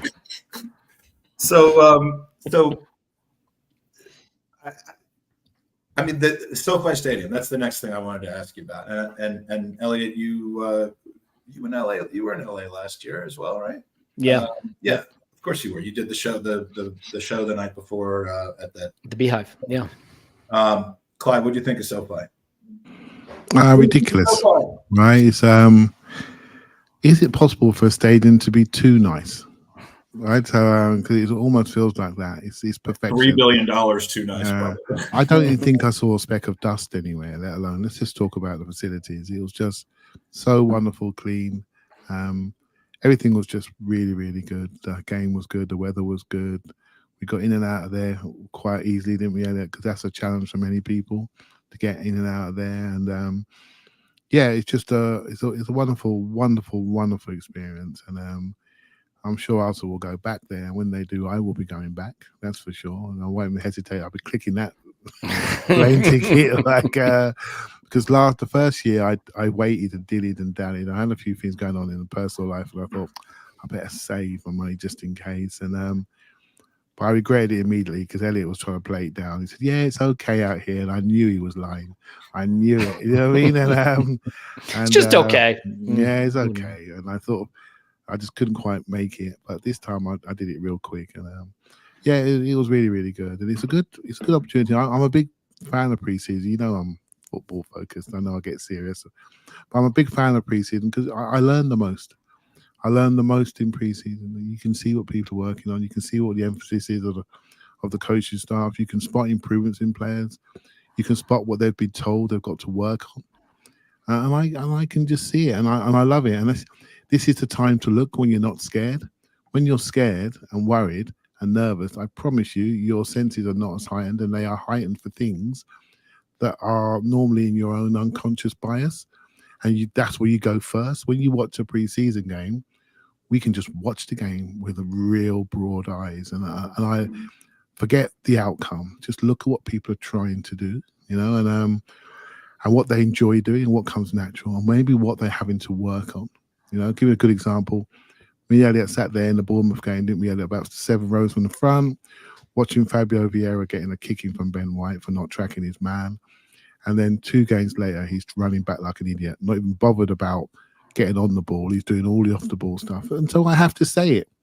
Doesn't mean that he's a new Lionel Messi, but you have to say when you see an improvement on a certain aspect of the game, which we saw, and we saw the bad side as well, right? So so that type of stuff, you know, I saw a part in the game, one of the games when Kai Havertz took a shot from the edge of the area, and normally in the area would he'd pass it off. He took an aggressive shot. I thought, he's been told to shoot more. He's been told to shoot with power more. Do you see what I mean? And you can spot that from a preseason game, you know? So when we come to do our own preview pod tomorrow, guess what I'll be thinking about? I'll be thinking about Havertz, what he's going to do, what his potential is as a goal scorer, and a true 9. And this comes from preseason, right? So I'm a huge fan of it, but not without saying from preseason, we're going to do this, we're going to do that. But Elliot, we were speaking last year, we didn't really do well in preseason. And I sort of hand waved it off. But if you think about our start, I was wrong to hand wave it off because the Forest and Fulham games were a real signpost to where we were, you know, and we got a difficult start this season. And I'm not hand waving off 5 minutes. It all matters. It all matters. Here's a good question then, Clive, for you, and then Elliot after. Who do you think has improved the most from last season based on preseason? And sorry, did I miss something? Just a cheeky swig of the Sancerre. Is that what we got? A little bit of Chardonnay. Where's my Chardonnay? Mate, okay. I'm ready to sit. I'm ready. You know, I don't pod this time of night. Only for Mike. You know that. And so I'm ready to sit down, mate. So here's the problem: the pod would be 50% better for me if we recorded in the evening when I'm most awake, but 80% worse for Clive because he'd be half asleep. So $1 in the morning. we got to balance exactly. it out. Yeah. Exactly. So the player that I think I'm looking at, I've already mentioned his name. Well, actually, that's not true. I've got about 4 or 5 players that I'm really interested in. Again, from the US tour, if you watch Timber in the first 2 games, you couldn't take your eyes off him. You know, it's just as simple as that. You know, they're obviously looking after him, and Elliot's immediate thought is, "Where's he going to play?" That's what he does. We got to pick a starting 11, Clive, and those are the only players that get to impact the game. Period. And they're going to play they're going to start every minute, every game. And of course, the fans are not expecting us to be good in 3 or 4 competitions. So it's okay. You know, we can just rotate around. So, yeah, Timber and Havertz for me. You know, Timber because he's new. Havertz because I think he's going to start from minute 1 and just play well. So they're two I really enjoy watching. But I'm going to take looked fantastic I mean, he was the revelation of the last summer tour, and then obviously we know what happened 45 minutes into the Forest game. But I mean, last season people couldn't stop talking about how this guy that they didn't realize was headed to us. Some people didn't even know who he was until he was practically arriving at Arsenal. Might have been the steal and the signing of the season. So when you watched both tours, right? How do you compare him on both tours? You know, because I didn't see him live last preseason. How did you compare him and his impact? I think people kind of expected it this season. They knew what he had, and you know, seeing him just for that brief period against Everton and seeing him just kind of pick up where he left off last season kind of gave us confidence going into the season that he wasn't starting from zero again. I would say I was more impressed with him last season only because of the surprise factor and the wasn't expecting to see him at left back, wasn't expecting to see him so dominant.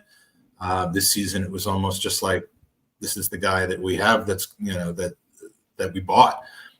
We also I don't think we saw him as much this preseason because of something that another one of our viewers is asking about, which is regards to, you know, having more youth players who really got serious minutes, you know, Lewis Skelly and that sort of thing in those fullback positions. So, I mean, for Timber specifically, last season was a revelation. This season is confidence building. Andy, did you?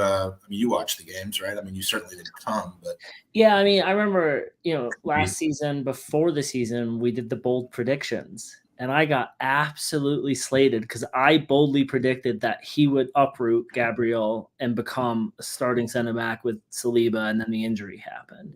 So I think there was a lot more protection of him in this preseason. He was absolutely fascinating to watch. My question for you boys is, where do you see him best fitting in this starting 11 or rotating into this starting 11? Elliot, have you thought? That's a good question. You should ask that. Well, it's funny you should mention that. We have our season prediction pod tomorrow that we're recording, where we predict things for the season, write them down, post them on our website, and allow people to ridicule us for 12 months. And one of the topics there will be Timber Premier League starts over under, and setting that number was a tricky one. I mean, it is such an interesting situation. And where will those starts be? Is some of it going to be in place of Ben White? I would certainly think so. Not because Ben White is losing his position, but because we really tried to play our best players in every single game last season to the extent that we could. And everybody knows by now we play every 3 days between now and January. And then potentially, depending on what we've done in other competitions, maybe every 3 days again from January to May. So I don't think it's realistic for Ben White to start every single game. I think Saliba needs protection. I think, you know, it would be nice if we have protection for Gabriel. And instead of thinking of Timber and Calafiori and Zinchenko and Tomiyasu when available for those 5 days, I don't think thinking of them as just 4 players for left back, A, makes our squad building look absurd, and B, I think misses the forest through the trees, which is that in Calafiori, we have a guy who will play some left center back. In Timber, we have a guy who will play some right center back. In Timber, we have a guy who will play some right back. In Calafiori, we have a guy who will play some left back. And I think Mikel very much sees this not as positions, but a platoon of defenders. A platoon of defenders who have various roles they can play. Tomiyasu can play all 4 roles along the back line. Calafiori can play left center back and left back. Timber can play right center back and right back. Ben White can play right center back and right back.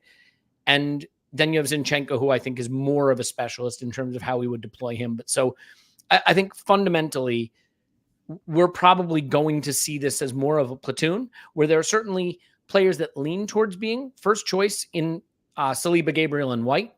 Left back a little less clear, but where there will be players who come in for those players and are rotated in throughout the season. And to Clive's point, finishers, right? Calafiori might be a finisher at left center back. Timber might be a finisher at right back. These are things that may happen throughout the season. You know, the one thing I was listening to a show yesterday, and they were talking about the new Champions League format. The team with the most depth is probably going to win this first year of the Champions League's new. I mean, it's absolutely insane how many matches teams are going to play. And it's wonderful, Elliot, to hear you mention all those players and do think just like, oh man, they could all just really play in each of those positions so comfortably. Ryan Youngblood asks, do we see Zinni getting time in midfield or as that backup option as left back? And I'll add to this too. You know, knowing that Partey is not going to play a full season fully fit, do we see other defensive players being able to sub into that that position as well. I'll take some of that, right? So just because somebody can do something doesn't mean they will. For example, another thing I learned from preseason, that Timber has got the personality to replace Saliba in the backline. Mm-hmm. He has that last man gene, that guy that says, you're not getting past me. Tom Yasu can play centre back. I don't sense that gene. I sense it at fullback when he's one-on-one against the winger. I do not sense it at centre back. Just because he can stand there and do it, not to the level that we're used to. I don't see Ben White as a true centre back anymore. I think he's wired in as a fullback. Of course he can do it. We can go to a back five and he can play outside centre back. Of course he can have somebody else on the outside. But he's got a gene now, one-on-one, and he wants to progress and build on the right-hand side. That's who he is. Tom Yasu can play fullback both sides. Timber can play fullback, but I think he's got the centre back gene more than anybody. Fortunate enough to be at the ground last week, and I saw Calafiori come on the pitch. Well, I wasn't sure if it was him or an IKEA wardrobe that came on the pitch, right? So, because he looks like a defender that is pure last man. So, you know that feeling you had when the ball was running and bouncing around Rob Holding? You don't have that feeling with this guy. Yeah. I have never seen a player arrive immediately strong enough to play in the Premier League. In fact, my only worry about him is he could be too strong and too confident physically. The way he wants to go into people. I said to Elliot, I made a joke. One of the Lyon players jumped out of a tackle. I said, mate, I don't blame you. Do not put yourself in hospital for a pre-season game. Don't do it. And there was not a second of doubt that Calafiori was putting out. So you don't often find that in game one. And you have to build his fitness and his ability to recover and sharpness and agility. So I think I do agree with Elliot's overall point, but maybe not as flexible as we think. There are certain people that have certain characteristics that we expect at centre-back, that we expect at full-back. And when they don't show it, we get after them. Bringing us back to Zinchenko. Sunny, August, September, October, sun shining, beautiful times. Zinchenko can play. Easy.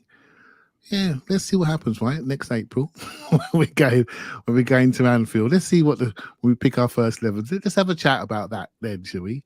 Different games, different times, different things, and you have to accept that each game had its own requirements, and the fact that we've got the option is the most important thing, right? So, one thing Arteta said this week, which I thought was very, very interesting, he sort of alluded to the point that players are coming to him to say how flexible they are.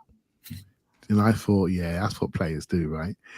Tell him you can play in midfield. Tell him you can play across here. But what they're trying to do, they're all saying, I want to play. I don't want to miss this boat, mate. This boat is rowing in one direction. I don't want to miss it. I've got to tell him I can do more than he thinks I can do. Can you imagine relative to Ainsley Maitland-Niles and Alex Oxlade-Chamberlain, who basically threw strops because they wouldn't be played in their preferred position? Yeah, well, there's a photo out there. Elliot, you probably remember better than me. There's a photo out there, I think it's from the 2021 season. And I think there's 2 players left now, isn't it? I think it's Saka, Martinelli, and maybe wrong. But it tells you, didn't it? The whole squad turned over in three years. We've gone from here's where I want to play to, I'll go anywhere, coach. Put me in. I'm working on it all. I mean, that's imagine how our analysis looked 4 years ago, Elliot, the players we were batting for. We're batting for these players because that's all we had, right? So I remember defending Callum Chambers vehemently against Hector Bellerin. Now we're thinking, remember the days we had those players? Right? It's like, and so it changes so fast. I mean, if you look at Zinchenko, obviously Arteta loves him. There's a history, but I think it was like the Liverpool match last season where he was just dire. And yeah.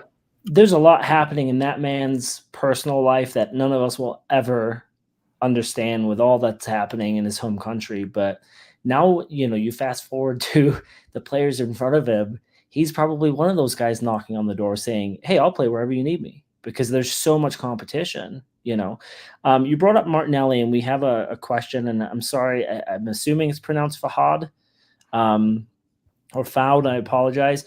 Do you think this season's important for Martinelli? He feels like he hasn't evolved much as a wide forward, as much as we've all hoped. We talked bold predictions before we get to this. We're doing ours. What hour, Mike? All the TGB crew will be on. I think hour that'll be at 2:30 a.m. UK time. Yeah, so we're doing it, Elliot, so no one can. It sounds weird coming out of my mouth, but we had to beat you guys to the punch, and so we're doing it in the middle of the night. But for me, this is a player I think this season or next is going to absolutely blow up. I'm really excited to see what comes for him. But what do you boys think? Elliot, we'll go to you first. What are your thoughts on him for the season? That is a really tricky one because, look, everybody knows I rate Martinelli very highly. I think it's first worth reminding people that we are just one season removed from him being our joint top scorer with 15 goals. He also did it by outperforming his underlying metrics pretty substantially, which I say as a positive to him in the sense that there's been sort of this argument that he can't finish or he blows his chances, but he scored 15 goals by being an exceptional finisher. I think the only thing that concerns me about Martinelli is like his speed is not in doubt, right? His physicality and his ability to push defenses back and threaten them with his acceleration, that's never been in doubt. The thing that really made him look like a future superstar as he was breaking into the team was he was a shot monster, right? He was getting over 3 shots per 90. And he was a great finisher. He was outperforming his underlying metrics with goals and assists. And now his shot totals each season have started to erode a bit. And a lot of that, I think, is his ability to understand how to move across the line and get into the box in positions where he can take shots rather than letting himself be isolated way out on the touchline against 2 defenders where I think he's less effective. And I do think that his last action has to be better. You know, we saw it even in the last preseason game. He was so devastating against Lyon. Devastating. But the last action wasn't right enough. Probably could have had an assist nonetheless. But, you know, that last action I think has to improve. So traveling along the line and understanding when he can make his way into the channel and into areas where he's available to shoot and provide assists is important. And then his final action is important. I think this is something people have to bear in mind about Martinelli. Martinelli played most of his season last season in the first half of the season. He got that injury in the Sheffield United game, and we really didn't see much of him after that. He played in the part of the season where Kai was at 8 and Nketiah was at striker, and we had a rotating cast of characters at left back. And I just think the whole left-hand side in general struggled. And I don't want to be accused of this, well, great, Martinelli needs it to be a Goldilocks situation to work. But I really think any person we played on the left wing at the start of our season last season would have struggled because of the upheaval there. Xhaka gone, Jesus out, no consistent left back. What we see now is that we have I've literally bored both hosts off the podcast. What we see now is that we have it's all good. We have Jesus back and available, and he can be in there. Kai Havertz is much more established at center forward if he wants to play there. We have more creative players on the left-hand side in the fullback position that I think can help him. So my hope is that he will come back to being the player that we think he can. I certainly expect he will. Now, I think for the Wolves game, Mikel will probably just go with the safe, trusted option of Leo Trossard. And that Jesus, Kai, Trossard rotation that we saw against Bayer Leverkusen was really fascinating. But ultimately, let's see Martinelli with a more established group on the left-hand side, a left-hand side that looks more fluid and functional, devastate some teams again. Because we play Villa's second game away. Villa play a high line. He's going to have all the space in the world to get in there. I think that could be a big performance for him if he's given the start. So that's literally everything I think about Gabriel Martinelli in just under 17 minutes. Let me add something on it because I guess I've been thinking about this, Elliot, would you believe it? So I'm going to take your minds back to my favorite goal last season, Bukayo Saka, Spurs away, right? So ball goes in, goes over the top. You know what he does really well? He separates really well on the run. He holds the ball, he stops. He starts you, he slots it. Having pace is not just about your top end speed, it's your ability to have gears and your ability to stop. Thierry Henry's biggest strength, not his top end speed, but he can stop on a sixpence and start again. Martinelli has got to get composure. He's already the fastest player on the pitch, but people know where he's running to and they can lean on him. He has to get into the areas and then work the ball into his strong foot to then finish. And that's what Thierry Henry used to do. That's what Saka does right now. He stops, he starts you, he goes again. Martinelli shows a little bit of immaturity and a lack of composure at the top end, which Elliot is now calling last action quite correctly. So let's have a look at, let's analyze that last action as to what's happening, right? So, and it happens quite regularly. When there's no time to think, I think he's absolutely banging headers, banging shots. That a lot of that's about positions he takes up in the box. Mm-hmm. Remember that Forest header he scored a year, I think season 4 last, diving header from the penalty spot. I mean, he's not there anymore very often. So he's got to get there more often because he can do it. And then it's one touch finish and he's got it in both feet. But when he's running through, he has to slow down. That's the thing I would say to him. Slow down, create separation on your right foot, bang. So it's just about composure and finishing. So he's got to go back to it. It's really, really simple. He's got supreme elite traveling talents that we need in this team. The ability to stretch on one side and build on the other. But mate, he's got to finish off because you know what we'll be doing in a year's time? We'll be looking for upgrades. It's just the way of the West, right? It's the way of the West. You'll start to see comps of Liao and Nico Williams, and these players will come into your timeline, and that's just the way we think, right? So he's got to know this too, and he's just got to go and do those last action things in a much more calm, mature, adult way. He's not a quick kid anymore. Well, he's quick, but he's not a kid anymore. We have expectations on him and his second contract that he finishes like an adult, right? So that's his next phase of his development. Here's your Twitter-based question: if you were offered Nico Williams but had to essentially sell Gabriel Martinelli as is right now, would you take that deal or not? I wouldn't, and the reason why I wouldn't is that we're developing not just football players but people, and he's somebody that from the early days said he'd sign for life. Remember those early comments? Yeah. And I value that. In the end, we're just blokes, right? We're just fans. And we want people to want to be in our club. And when they're that good and they want to be in our club, that's I'd rather work with the player. I never believed that a player can't develop something. You know, a year ago we were calling Kai Havertz pillow feet. Now he's taking shots on the edge of the area. Don't tell me you can't develop things, you can't practice things, right? So yeah, I work with him. It's easy done, isn't it? Telling you that guy who's got agility out of his brains to slow down a little bit. It's not hard, is it? So he just needs to do it under pressure, which is the hardest thing, to be honest. Can I just say one thing? Like, this is the thing that kind of boggles my mind a little bit. Like, all we ever hear is every other league is a farmers league, and the Premier League is the best league in the world. And Gabriel Martinelli at 21 in the best league in the world had a 15-goal season. Mm-hmm. Nico Williams doesn't have 15 goals combined in the last 2 seasons. He had 5 goals. 15 in the Euros, but you're right. When it really counts, like Nico Williams scored a goal against England in the final, and because of that, everyone thinks he's amazing. Nico Williams is a very big talent. His superpower is dribbling. He dribbles a lot. They don't all come off, but he does dribble a lot. Nico Williams is the kind of player I worry if he rocked up at Arsenal would be a real problem because he's a high usage player. He needs the ball at his feet a lot. He needs to take players on a lot. Now, he could be exactly what we're missing, a devastating dribbler off the left who can unsettle defenses and pull people out of position. But he could be the kind of player, I mean, he loses the ball as much as just about anyone in Europe. He could be Anthony, for all we know. I don't think he'd be that. I don't think he's suited for the league either, personally.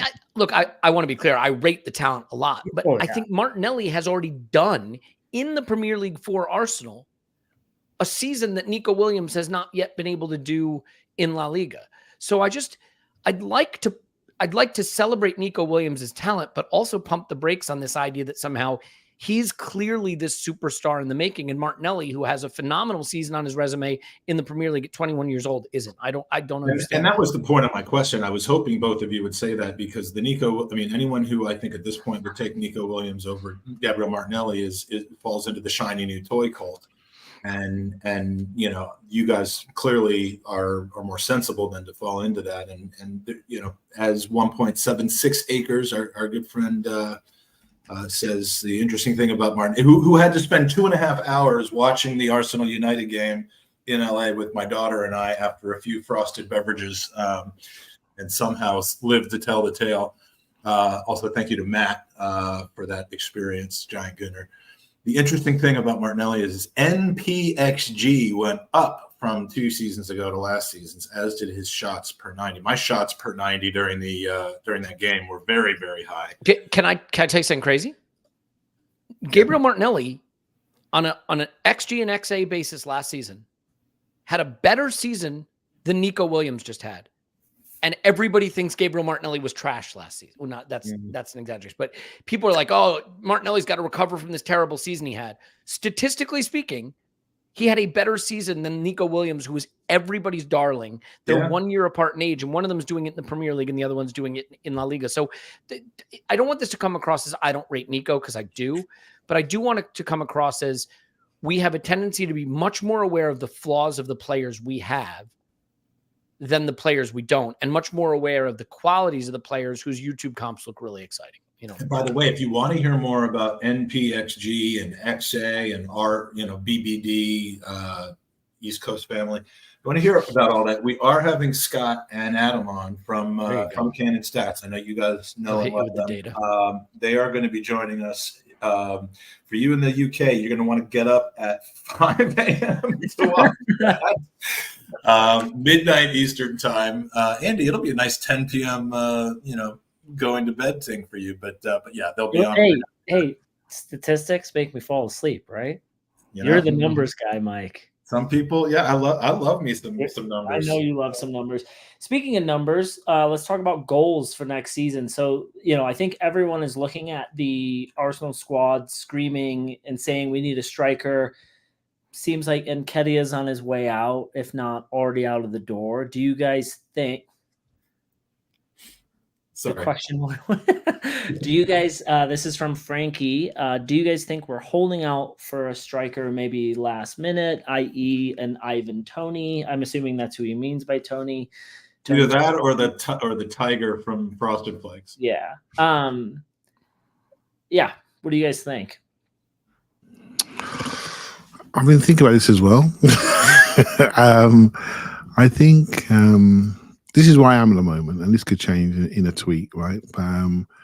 I think there are 4 or 5 players in the squad that we need to mitigate the risk around them, right? Saliba's one, and I see that risk going with Timber. Declan Rice is another. I see that risk going with Marino potentially, adding somebody else in there that can do a lot of what he can do. And a mixture of him, Rice, and Havertz, if you see what I mean. And we've got 6s to sit behind, so I think we're okay there.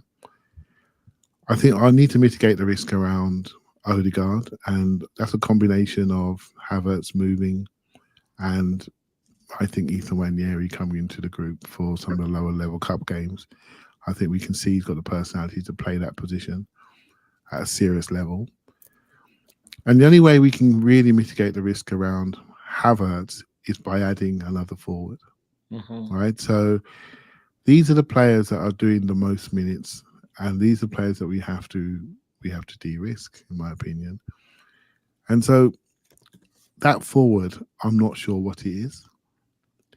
I think the year before we did the Union Chapel event, and we spoke about what we needed for the season, and I spoke about our off the ball ability to control momentum of the game. That's the thing I spoke about, but really I was thinking about Declan Rice at the time, and he came in and end of story, right? We became an off the ball team. I didn't know about Havertz's off the ball ability, but he just doubled down on it, right? So an identity changed. This year I'm thinking about our ability to run through teams, to run through lines, to do mini transitions. We see a bit of that pre-season. The reason why I say that, because I'm always looking at Saka. Every game I'm looking at him, because he's the only one that bang, bang, bang goes and runs through off settled possession. So we've seen pre-season that Rice is running through, Martinelli's running through, Trossard's running through. I'm thinking, okay, I like this. They're running through lines. I like this. This is how you break teams apart. So whatever we add, I think it's someone who can run through, dynamic, run through that last line Whether it's a winger or a forward, I don't care. It can't be a standstill plate to me, knock it off Ivan Toney, then jog back into the box. That ain't going to work for us. We don't play at that pace anymore. We need more. We need more ability to run through teams and affect the last line. So there's a couple of players that have been mentioned that I think, I understand that link. I'm not saying I'm going to get them, but I understand the link. You know, a couple of Brighton players actually that are runners that get it, control it, and run through. So it'd be interesting to see what we do. There's something out there. I don't know who it is. I've got suspicions, but if I say it, people are going to say, "Oh, you know something, Clive." I'm not going to say it. Clive, not asking if you have. Who would be your ideal? Like, if you could say, ideally, this is who I'd love to see in that role. And if you're not comfortable answering, like, but you know, and this is no suspicion. Question, but you know, yeah. I'll tell you now. I've got such a faith and trust in their talent ID. And let's be honest, we didn't see Havertz, did we? We didn't see him. That player is a football genius, right? Whether you like his output or not, I don't care. That player plays the modern game. He understands where to stand. He knows where to overload. He knows when to pull people apart. He's just brilliant. That talent ID around you and Timber, I mean, crikey, we're just unlucky we haven't seen him. You know, so even Marino, I understand it. I really understand what they're doing there. It fits. So hey, look, there's the obvious ones like Isak. If Isak comes, or that player wanted to come, I would tear up everything I said about other players because I think he's that good. But he's the only one. He's the only sort of dream signing for me. And the rest is all about fit, an opportunity to get someone at the right price. And so there's one other Newcastle player that I think the manager really wants, and that's Bruno Guimaraes. I think that's a player he really wants. You know, and there's a sneaky thing out there saying we're waiting for something, and that's the one for me. And that's that throws up too many podcast questions for Elliot to throw at me. So I'm almost like, I'm not sure I want it, you know. But that's the player. What are those two Newcastle players are the ones that sort of rip everything up, in my opinion. We have a new branded segment, by the way, coming this season for the pod. We got a big sponsor for it. They're giving us a lot of money, so really need to stick to it. It's going to be Clive's preferred starting 11. That's a new segment we're going to do. Please, Clive, we need the money. Who's the sponsor on that, Elliot? I don't know, but they're canceling. Before we finish off with some of the user questions, and there are some more good ones in there. We've just been talking about people who you'd like to see come in and wear the Arsenal kit. We're going to add a person who's going to be wearing an Arsenal kit because our prize draw for this hour number 2 is a new 2024-25 kit of your choice. Because we are a charity, it's a replica kit, not the authentic, but it is your size, your decision between first home kit, away kit, or the third kit. And we're going to do that prize drawing now. So I'm bringing the Wheel of Fun. I do love the Wheel of Fun. The Wheel of Fun, so much better than the text-based, DOS-based randomizer of the years past. I mean, the charity has made leaps and bounds. We have, by the way, added our entire budget went, by the way, guys. Yeah. All the money raised has gone towards my annual subscription to the Wheel of Names. By the way, we have added the names, everyone that's donated in the last hour, and there's been about 10 of you, bringing us real close to $4,000 raised from the Podathon, and we're shooting for 10. You have been added, and you are now in this prize draw, and the winner of the new 2025 kit. Look at it go.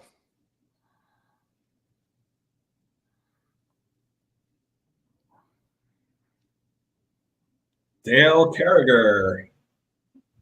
This is a fancy thing you've designed here. That's why I told you it's a full budget, Elliot. Yeah, I programmed it myself. But yes, Dale Carragher, you have won a prize. This is a Class A prize, so you are now eligible for only Class B prizes and the grand prize at this point. But I figure you'll take this.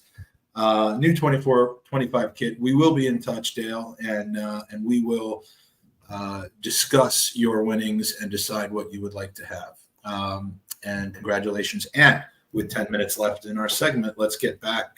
Andy, I think we briefly touched on Ranieri, and there's a question that kind of builds from that. Yes. And also, just for a second, thank you for everyone who's joining us live. We've got roughly, it's growing, 4,000 plus listeners. Brilliant. Including Across all Twitter. streams. Yep. If you can like, subscribe, if you can afford to donate, we would love it. There's no, a dollar goes a long way. So we really, really appreciate everyone doing their That's part. a really good number. Congratulations, guys. That's really good. Thank you. Agreed. So you guys mentioned being on the summer tour, some of the youth. We got to see a bunch of the youngsters. I know that Arteta was asked a question, maybe from Soph. I forget who did. It was either Soph or someone asked the question about, hey, do we see these youngsters playing more this season? And Arteta gave a typical manager's response of like, hey, they deserve it. They'll be in there. But what do you guys, watching the youngsters live, did you instantly change your view on their levels, the future with the club? I think so. What about you, Clive? I wanted to. This is one of the reasons why I got on my flight to come out there. You can't judge these players unless you see them against other men, and see how they look. And then you look for relationships on the pitch, right? You see how trusted they are. And it's okay. I do think the senior players played a fantastic role in those first games. I think they looked after people really nicely. They really did. You could see it, and these young players played way above themselves. Some of them, way above their normal levels. They didn't want to let anybody down. It's a big thing for them, particularly in the Bournemouth game. But Ethan Ranieri, I need to see him live. I've watched him a lot on YouTube. I watched him a lot, and I thought, okay, I need to see him, see what he looks like. And I'll be honest with you, he's very good. He's very good. If you watch him in his age group, which I have done, watching England under 17 games, complete games, he's so dominant, it's a joke. There's him and a guy called Mikey Moores at Spurs, a little bit younger, just turned 17, so he's a little bit younger. And Mikey Moore's like Emil Smith-Rowe, very punchy, bouncy, plays off the left, right foot shots, very quick, like a young Emil Smith-Rowe, socks down, very similar in style. And Ethan Ranieri is like a young Odegaard, gets the ball, gets it, moves it, knocks it. The difference is at his own level, he's got a rocket shot that just flies in, and but then to watch his acceleration and control with men, accelerating away from Bournemouth Premier League senior players at 17, that's not to be sniffed at, mate. That's not to be sniffed at, and I love seeing players come and take opportunities. Elliot, did you see him smile in those games? Did you see anybody that was there for his hollypops? No. Like this Deadly guy serious. was deadly serious. You know what I love? There was a couple times in some of the matches where young players in those scenarios, they want to impress. So they'll try and do something and they'll lose possession. They'll give up some, he just knows when pressure is there and he's just calm. He doesn't force it. It's just very fluid. And he doesn't just, there's no pass. It's always pass and move and find, and he's asking for the ball back. And it's just appreciative that we have something so special, in such a young player, because it was just fun to watch. Little bit of the Bukayo Saka's in there. I'm not comparing the players. I'm just talking about the mindset, the maturity, maybe from that perspective. Yeah.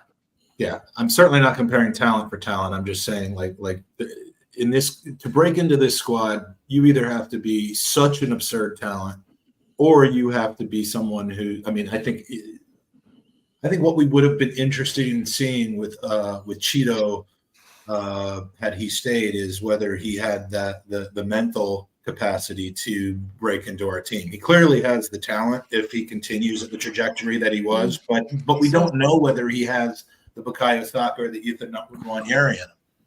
I don't know. I just see that one so differently. I think one of the hardest things to evaluate when it comes to youth football is players who are developed ahead of their biological age. You know what I mean? That their physical development exceeds their biological age, and they can Well, if you look at J. Emmanuel Thomas, that was a great example of someone who develop. Now, J. Emmanuel Thomas's problem, from what I understand, was just a commitment to his body and a commitment to his professionalism that maybe wasn't up to snuff. But at the end of the day, Chido Obi Martin might wind up being brilliant. He was at the club for a cup of coffee. What was he at the club for? Two years? Not even that, I don't think. Not even that. Yeah. Chased a lot of money, which he has every right to do, at another giant club where he felt he had a path to play at a higher level. But like, from what I've heard, when he stepped up the age groups a bit, he looked like a 16-year-old playing with older men. And like, that's what you should look like at 16. I just think some of the numbers he posted within his own age group maybe are a little bit slanted by the fact that he had such a physical advantage. And I've seen some of that video, and I get uncomfortable even analyzing someone of that age a little too directly, because they're kids and they should have some room to be kids. But when you watch him play, you can definitely see that a lot of what he was doing was predicated on a huge physical advantage that he had, 5-6 years ago, I feel like I would have been nervous letting someone with that talent leave the club. But as we mentioned before, now we have a system in place where they're really studying the football IQ, and it doesn't seem like they're making a lot of decisions wrong, right? Cedric Suarez, are you okay?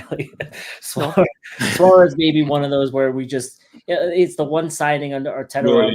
Okay, we quite well, yeah, but those were more like, we need depth. We need depth now, and we need depth by players that we know, like Arteta knew, right? And he knew what he was getting from them. I can't believe for a second that wage-wise, we couldn't afford to have kept him if everything was aligned with the plan, right? Same with Balogun. They kind of knew what they were doing. And so, Mike, do we have time for one more question? Yeah, we've got time for one more question, and then and before we get to that last question, sometimes I like to have little crossovers, especially when the departing guests know the arriving guests. So if you're ready in the green room, I'm going to bring you on. Perfect. So I believe you guys know this gentleman, Peter Mujuzi, whose voice if you don't recognize his face. I know. Yeah. Hey. How's it going, Peter? And gentlemen, how are you guys doing? Mike, good to see you again. Be on. Good to see you, my friend. I don't know if you've met Andy, Peter, or not, but no. I've always watched through the YouTube, but yeah, never in person. Nice to meet you, Andy. You too. So before we officially switch over, one more question for the boys. Yeah, Dwight Moe asks the question: do you think Arsenal is in a sell to buy mode, or just being prudent and savvy? I think Arsenal are developing a buying and selling identity, and it's not before time, right? So you can't sit there and say, "Oh, we need to do this, we need to do that," without at some point saying, "This is how we roll," And you have to develop that. I don't want to mention, but Man City don't pay £5 more than they should do for a player. They'll walk away. Why can't we? And me and Elliot, when we first started podcasting together, one of my many phrases was, "There's always another player. There's always another player. Trust me."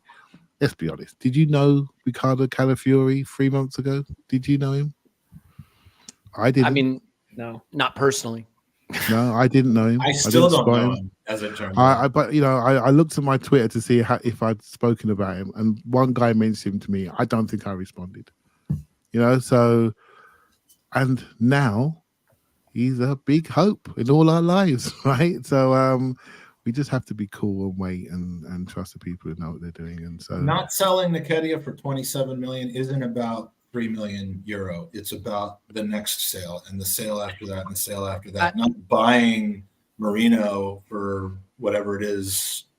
Well, look at the next one and the next one, and that's what. Yeah. Look at the Mudryk deal, 100 million, and we end up getting arguably one of Arsenal's best players last season for what, 23? Yeah. I mean, I do think there's one thing we have to bear in mind, and we don't know how this will go, and only time will tell. But, you go back a couple of summers, the club was in a really bad place. No Europe, not competitive, very short on top talent. We were in the mud, as the kids say. And it was not a situation that was sustainable. How was Arsenal going to attract sponsors, attract commercial deals? How was Arsenal going to maintain the value? I didn't know we were 2 minutes from going out of business. We were pretty close. They talked about shutting the club down. There was a winding up process that was starting to There- wind up. Yeah. But no, I mean, if you think about it, we're 8th place for consecutive seasons. Like that isn't acceptable for the size of club we are. So there was a deficit of talent that had to be redressed. And we spent an incredible sum of money for 2 consecutive summers plus Januaries. I think that's led people to think there is a new normal of how Arsenal will spend, that KSE will continue to fund enormous net spends in the 9-figure range, summer in and summer out. In the Well, we are now post-COVID era. Yeah, we are now at the level we needed to be returned to be commensurate with the size of club we are. But we might be reaching our cruising altitude. And that might mean that spending is now going to be a little bit more rationally related to what we bring in sales and what we have in the budget. I'm not saying the tap is turned off. Please don't take it that way. But I really do believe the spending of the last 2 summers was to rebalance the talent deficit and return us to a competitive position. And now it is more about tweaking what we have. It is not about rebuilding. And so, if you look at like the Denver Nuggets, which are owned by KSE, they won a title. But the plan now, at least if you follow the spending there, seems to be a lot more circumspect, a lot more careful. And I just want to be, you probably know Andy better than I do and understand the luxury tax situation in the NBA better than I do. But I think we'll still be busy. I still think we'll be ambitious, but I don't think we should expect what we did the last couple of summers to We need just to be become efficient, the new Elliot. normal. We need A to be lot more efficient. for sure, which means Because- selling better too. Well, because we need to be efficient, because we had to manage inefficiencies from the previous era and we had to pay them to go. Right. So that's where, so we're not doing that anymore. So we can be efficient and take money in to reinvest. So this is where we want to be. It's taken a long time to get here. Even back to the dark days of 2 years ago, we nearly went out of business on 8th place. These are the dark days. We're here now. So now we've got some people to sell and people to buy who none of us know who they are. So Yeah, and I wouldn't put it past the board to allow Arteta, when he really wants that player, to spend large, right? And it's not going to be at the level of a Chelsea or a City where it's every player's coming in for just stupid. But I wouldn't be surprised, and Mike, you'll know more with financial fair play, but if there is a huge signing in this window, unlikely, but I wouldn't be surprised if it was Bruno, where it was like, hey, this is Arteta's man. He really wants him. We're going to go get him. Yeah, and the concept that we have to sell before buying, that ends up getting interpreted as we don't have the money to make a purchase until we get the money from selling the player. And that's nonsense. And it's a complete misunderstanding of the process. I think what they don't want to do is spend significant money on a new player and then get caught out 2 weeks later, unable to sell anyone to balance the books. It isn't about cash flow. It's about squad management and not having people on $100,000 a week who who cost you a significant amount of money, just not even making the Premier League game day squads anymore because they just couldn't clear them out. So it's just a slightly different nuance of what they mean by selling before buying. And I think certain journalists, and I saw it this morning, who are implying that a sale needs to be made, specifically Eddie, before we can bring in Marino. It's taken in the most panic-stricken, kind of misunderstood kind of way, and that grates at me a little bit. But yeah, so it's been a good hour and 4 minutes actually, guys. We're looking forward to seeing the evolution of the Arsenal Vision podcast as you grow and come up with new concepts for this year. We find out which new American Jewish cast members you guys add, that sort of thing. And yeah, Clive, I'll be over in a few weeks. My wife and I hope to see you and Jay. What game? Brighton, and Okay. the art show the night before, Brighton the day of, and keep in touch because we would love to have a chance to reunite and say hi to you again. Well, I'll be going. So yes, I'm pretty sure you will. Any last words before we? No, congratulations to what you're doing, and I hope people are listening and going to support you. I know we will be, and yeah, keep doing what you're doing, Mike. Keep doing what you're doing. It's very, very very, very noble. And I know you put a lot of work and effort into it, and no doubt a lot of stress, a lot of family conversations. But it's noted. That's what I'm going to say. It's noted. I appreciate it. Echo those sentiments. Great job. You know, you've been an inspiration for us doing some fundraising, and have always, you know, been super blown away by the time and energy you put into it and the results you get and the people you're able to get energized about participating in it. So you're a whirlwind. You're a force of nature. We appreciate you and what you're doing, and everybody should give. Well, likewise, and couldn't have said it better myself. GoonersBeatCancer.com. Elliot, Clive, thank you so much for joining us, and everyone tune in. Is it tomorrow that the season preview pod is coming out? We'll have our season prediction pod out tomorrow. You'll be able to see what we predicted and laugh at us. That's the whole point. That's what we'll do. All right, gentlemen, take care. Take care. Bye-bye. See you guys. Bye. Peter, long time no chat. What is happening, people? How are we? How are you doing, Mike? You well? I'm phenomenal. Phenomenal. Andy, good to meet you as well. Yeah, nice to meet you too. It's funny. Mike was he texted me yesterday. If you want to plan, here are the guests. If you have any questions, and my question was, who is Peter? So yeah, because we've never met before. So pleasure to Remember meet I you. told you about that nice guy I met that slept on a couple of my couches over the years. And There you go. Peter is now. Look, Is he related to Ola in any way? Because he's the nice guy I met who slept on my sofa a bunch of times too. We pretty much we just walk around London with a sofa, and anyone who misses their train or doesn't feel like going all the way out to the suburbs of London, the couches are available. So if you haven't seen Peter's face before, you have certainly heard his voice, and this is I'm missing the no, here it is, and this is what you would have heard.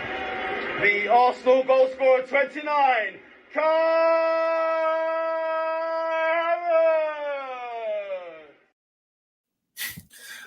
Oh dear. Whenever I talk to you, I'm like, you sound different than the dude on the microphone. I'm like, because you're just not making that. You're not saying things in that particular. Like if we just had a normal conversation and you did everything in your announcer voice, I would be much more comfortable. Yeah, I think like we got Nigel Mitchell as well, who's the presenter, right? And so he's very much more like a talking, as well as presenting. So when he speaks like now, you would sort of understand, you'd recognize the voice and be like, oh yeah, that's the guy that I hear pitch side, before a game. But yeah, when you're announcing any event, you have to put on almost like a show type of thing. So it is really different. People don't believe me to this day. They always want me to do an impression, and it's very awkward to try and just do it on the spot. I was going to ask you if you could do the Arsenal, but I'm not going to put you on the spot. I'm not that. I don't want the stream to peak and then the EQs go all awry. So we mess up our algorithm. Tune in on Saturday if you're in London. Tune in on Saturday. Arsenal Wolves. Then you'll be able to hear it. Plenty of goal calls coming on Saturday. Yeah. Mike, this has just been brought up in our pod group from Mike Hers. So I'm just going to put it out there because I know people are listening on Lead Judge's channel. We cannot see your chat comments. Apologies if we're missing things, if there's been questions, true, genuine apology. I don't know if that's true or not, Mike, but if you do want to ask any questions, definitely jump over into our group. Yeah, it is possible, and really the purpose of simulcasting on Lead Judges and Dan Potts channels is to raise awareness of the stream. So if you are watching on one of those channels and you want to participate more actively, you can go to the Gooners podcast. There's a link as well that you can use to get here. And it is, sorry, that's the wrong one. It is, I'll put it up on the screen, but if you come to the Gooners podcast, you're not doing anything to cost Lee or Dan any listeners or any money or anything like that. It's all going to allow you to participate more. So, if you find it on one of those channels and you want to jump over here, you're welcome. And I appreciate Mike in the background working that out, and Andy, you bringing that to my attention. So, well, it's also hers, so I don't know if it can be trusted, Yeah, I mean, we'll just assume that he's wrong, but just in case he's not, we'll do that. So if someone is in the lead judges world and wants to jump in and say, hey, I asked this question and you didn't see it, then we'll know if Mike's lying or not. Yeah, exactly. We will burn him at the stakes if it's true. So Andy, here's what I like about Peter, because we have so much in common that when we met, we didn't even know that we had in common. And, you know, first it's professional wrestling, and someone's already made a comment that we'll probably have a lot of wrestling talk. We actually have a 90-minute wrestling segment, and if it wasn't in the middle of the night for Peter, you would have been on it. But I just assumed that you go to bed at a normal time, considering I've watched you go to bed. But Peter, has he woken you up by tickling your feet? That's the real question. I don't think I've made it there yet, have I? I do have some videos I can show you, though. No, but one of the worst ways I've ever woken up. Andy, that's right, I did do that. Andy used to call me names and mock me for WWE, but now he has a 7-year-old son, and so now I think he smells what we're cooking. Yeah. Oh God. Exactly that. Love that. Yeah, now I've got the 7-year-old. It is very interesting to like put it on and see the storylines. But as I said in my text to you, Mike, the only reason I am watching it is because it is for children. Take your kids there to a live event. And I promise you, Andy, I did it as a kid. I remember when we first moved to America, my dad took me and we went, and I was all in. And then I saw a boob for the first time, and I was like, all right, here we go.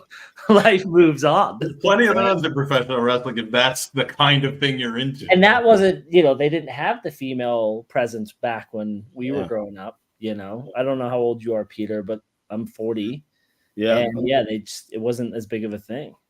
Yeah, no, 34. So yeah, you're right. It was probably my time is when it was becoming a thing. So yeah, somebody's put in the comments there, puppy. That's the era I grew up in for sure. And after years of denying the reality in my own life that F1 was just a bunch of dudes letting cars do all the driving for them, which is what I thought. I have, thanks to our mutual friend Tom Canton, I've seen the light. And now I am all in. I'm getting up at crazy hours to watch F1 races live every week or two, and missing it while they're on their little summer break right now. And unbeknownst to me, until very recently, Peter and I are we're in lockstep as far as our team and our driver. I did not know that you were a McLaren guy. Through and through since 1997. So I've been McLaren until you die. Yeah, 100%. Of course. I don't want that to be anytime soon, but so here's what I don't understand. Like I spent 6 months kind of trying to figure out if I could just organically start rooting for one particular driver. I didn't want it to be Lewis, and I didn't want it to be Max. Both of them, Max for obnoxious reasons, Lewis because even though the sentimental reasons, and he's a Gooner, he's on the downside of his career, even though he's won some races recently. Yeah, but. And it just kind of organically happened between the orange car and the English driver and the young guy who seems to be kind of on the rise. I just settled in on Lando, but I still don't. I never really had the McLaren like draw. Like I'm not super into Piastri, and I don't really. It's not McLaren that did anything. How do you become like diehard McLaren as opposed to just one driver? I think for me, growing up, my dad always watched Formula One, so we kind of just had to watch it almost by force when we were 6-7 years of age. And my brother, who loves Ferrari, and so he sort of chose like the red car. And at that time, I just said, who's the rival to Ferrari really? And at the time, it was McLaren. So it was your David Coulthard, Mika Hakkinen days. We're talking like 97, 98, 99, around that period. And because football, you support a team rather than, I follow Kylian Mbappe. It's for me, that's just how I thought that's how sports works. Like if there's a that's team, kind of changed though recently as far as people being a Mesut Ozil fan rather than an Arsenal absolutely fan. No, absolutely, yeah. So you do have that, but yeah. So back then, to me, there was no such thing as supporting one person. It was more so, unless it's tennis or it's another sort of, or golf or something like that. But because Formula One had teams, so in my mind it was just what team do I support rather than what driver. Because I mean, I guess I would have liked Damon Hill maybe growing up, but then he didn't really pull me too much. So, and Coulthard had the cool helmet with the Scottish flag on it, so I always thought that was cool. But yeah, to me it was just natural that people supported teams. But I do know that a lot of Formula One fans do support drivers, and that's kind of thrown me off a little bit. So when Lewis went from McLaren to Mercedes, like Lewis was the enemy to me as far as I was concerned. This was a Robin van Persie Arsenal to Man United kind of situation. So that's fascinating to me. When the fans moved over to Mercedes to support Lewis, I thought this is a bit crazy, this is mad. And now you're going to see them move to Ferrari when he joins Ferrari next season. So in my mind, I'm like, look, drivers will come and go, McLaren will always remain. So that's how I've just kind of, that's just the way it made sense to me. I think, though, Peter, to your point, the younger generation are supporting just players. Sure. Right? Like, my son. Or the newer fans. I mean, I'm a new fan of F1, and so I was more kind of drive because I still look at it, and I know I'm wrong about this, but I still look at it as an individual sport. And I do understand to a degree the nuances of teamwork. We saw this very, very recently within McLaren, and I want to talk to you about that. But teamwork both in the with the support crew and the driver, but also driver and driver. So I know that I'm wrong about that, but my entry to it was kind of like, these are individuals driving cars. Why would I care so much about the teammate or what driver? I just identify more with Lando than I do with the manufacturer of a car. But it's interesting. Yeah, I would say I started watching religiously when Lewis was a rookie, because being from the Stevenage area, I was like, okay, I'm going to follow this, even in the States. And then I just said to Mike the other day, Real Madrid just scored. Was it Mbappe? No, and that's why he's overrated. It's now been 60 minutes he hasn't scored a goal. Now I find myself more not aligned to one particular team, but just all the British drivers, just wanting them to they're just also fun to see their interactions on and off camera. It just seems like this, and so now I'm just like, it's fun to see Lando just absolutely crush it this season, but then see George kind of like go through the ups and downs of Mercedes. It's been a fun season. Yeah, I think with Formula One, last season sucked. Well, that's the thing. Like the issue I always find with Formula One when it comes to regulations, they'll have like a period of like 4, 5, 6 seasons where they have a set of regulations, and one team always hits the ground running. So that's why you'll have like a Red Bull era, like we're going through now, or we have a Mercedes era, which we did have for a good almost 10 years, and then you had a Ferrari era and so on and so forth. But as soon as we get near the end of that regulation, all the teams have caught up together, and now that's why in this season, for example, we're having so many. I think we've got 6 or 7 different race winners where we don't know what's going to happen next week, but then they're going to change the rules again in 2026. So it's almost like, could we just leave it be for a minute? Let us see this competition, and then we can switch when need to. I also think it helps when whoever is the team and or driver principal that are so far out ahead are likable. I think there's just unless you're Dutch, Max is a prick. Yeah. And doesn't matter if you're English or not, Christian Horner's just a prick. So whenever, you hear their interactions over the radio and he's complaining because Lando crossed the line, but you're 2 laps ahead, it's like, what are you complaining about? You're going to win the race comfortably. So I think when you have someone who's likable in that seat, who does interviews and is open to the press, you're more likely to cheer for them, even if it is boring, right? I think unless you hated Mercedes, like, people appreciated what Lewis has done for the sport. So, and Max, I don't know. I'm kind of getting the sense that maybe his PR team, or maybe he's just become a little bit more likable this season, where he's like, but then there's just some things that you're like, he'll say or do something, and you're like, all right, there it is. There it is. Yeah. Oh, no. He's had his moments this season that just reinforce why even if he isn't winning every single race, there's nothing sympathetic about him Do you know what? Ironically, when he burst into the scene, he came in at like 16, 17 years of age. I mean, it was a joke. It was before he had his own driving license, before he could even drive a Formula One car. And he was like the kind of the youngster darling. It was like, oh my God, this guy can be 17 years of age and race in Formula One. And we all loved him. And he was quite aggressive then.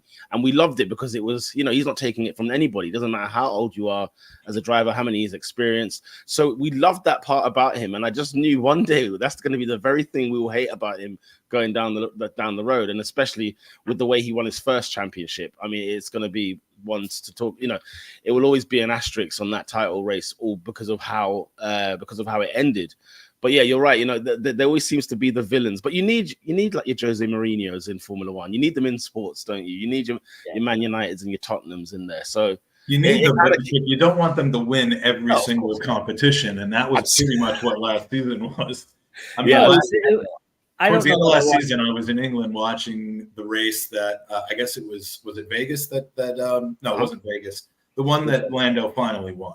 Oh, what, Miami? Yeah, it was I knew it was in the States. Yeah. And I mean, the fact that I was so excited that it was just that finally Max didn't win a race, and that it was Lando that. But I'd rather what we have this season, where we're seeing multiple teams, multiple drivers actually have a chance to win races, and it's teaching me a hell of a lot more about the strategy, about tires and timing and pit stops and all of that stuff, which that's the intellectual and kind of strategic side of the sport that I just never really gave it credit for when I was slagging it off. I still think like NASCAR is dumb as hell, but like, I mean, you literally are just driving around and around, but that's what I can get into. And I am very, very much into it. I did want to make a quick comment. We're going to continue a little bit on F1, but then we will get to Arsenal because obviously we're speaking to somebody who is very, very involved. Thank you for the super chat from Paul Nell. Seems that we end up saying this a couple times throughout each podathon. It's very, very appreciated that you do a super chat. What we prefer just this one time, if anyone else is considering a super chat, is that you go to goonersvcancer.com and make that same donation on that website. It'll give you it'll give you tickets to the raffle, so you can win stuff, and B, all of the proceeds go towards Gooners versus Cancer rather than having a significant chunk of it taken by Google or Alphabet or whatever they're called for running YouTube. So again, Paul, thank you so much. Appreciate the kind words. Appreciate the donation. And this is just for anybody else. Please go to goonersvcancer.com, and the scroll down at the bottom of the screen has all of that. Great prizes too. I want to say a quick hi to Mark. He is the reason I'm an Arsenal supporter. I think I looked up to him, probably 10 or 12 years my senior, but I grew up in his shadows running around Hemel. I think he gave me my first Arsenal kit. He extracted you from the throes of West Ham. Yep. So him and his dad, who sits past, Frank. They were a great family who helped raise us. So appreciate you, Mark, for listening, and hope you're doing well. And indirectly, Mark then now is responsible for me being Magic Mike. If you go down like 6 Mark. Yep. So that's fantastic. Thanks, Mark. Let's actually switch over to Arsenal, and then we'll come back to F1. And we've talked about this before, I think both on and off the air, but not in front of this level of audience. And so your Arsenal gig, dream job as far as I'm concerned. Getting to be in and around the club, to be filled with joy every time Arsenal scores, and then have to compose yourself to actually make the announcement to 60,000 people. How long have you been the PA announcer since the legendary Paul Burrell gave up the microphone? And how many more years do you have to go before you match his run?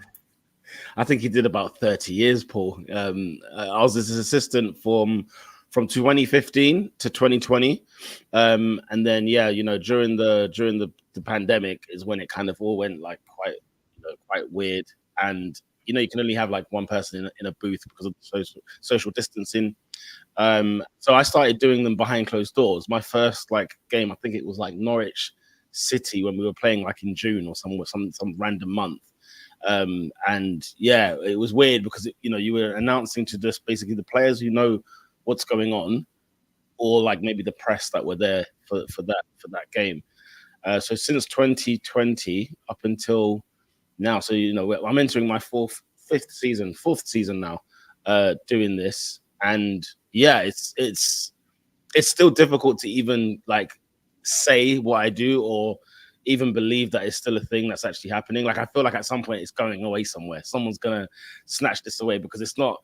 A lot of the announcers across the Premier League, for example, they've been there again 30 years, 20 years, people like that, and they're all like above maybe 60 years of age. And so to see like myself, it just feels like, hang on a minute, this doesn't make sense. It doesn't match up.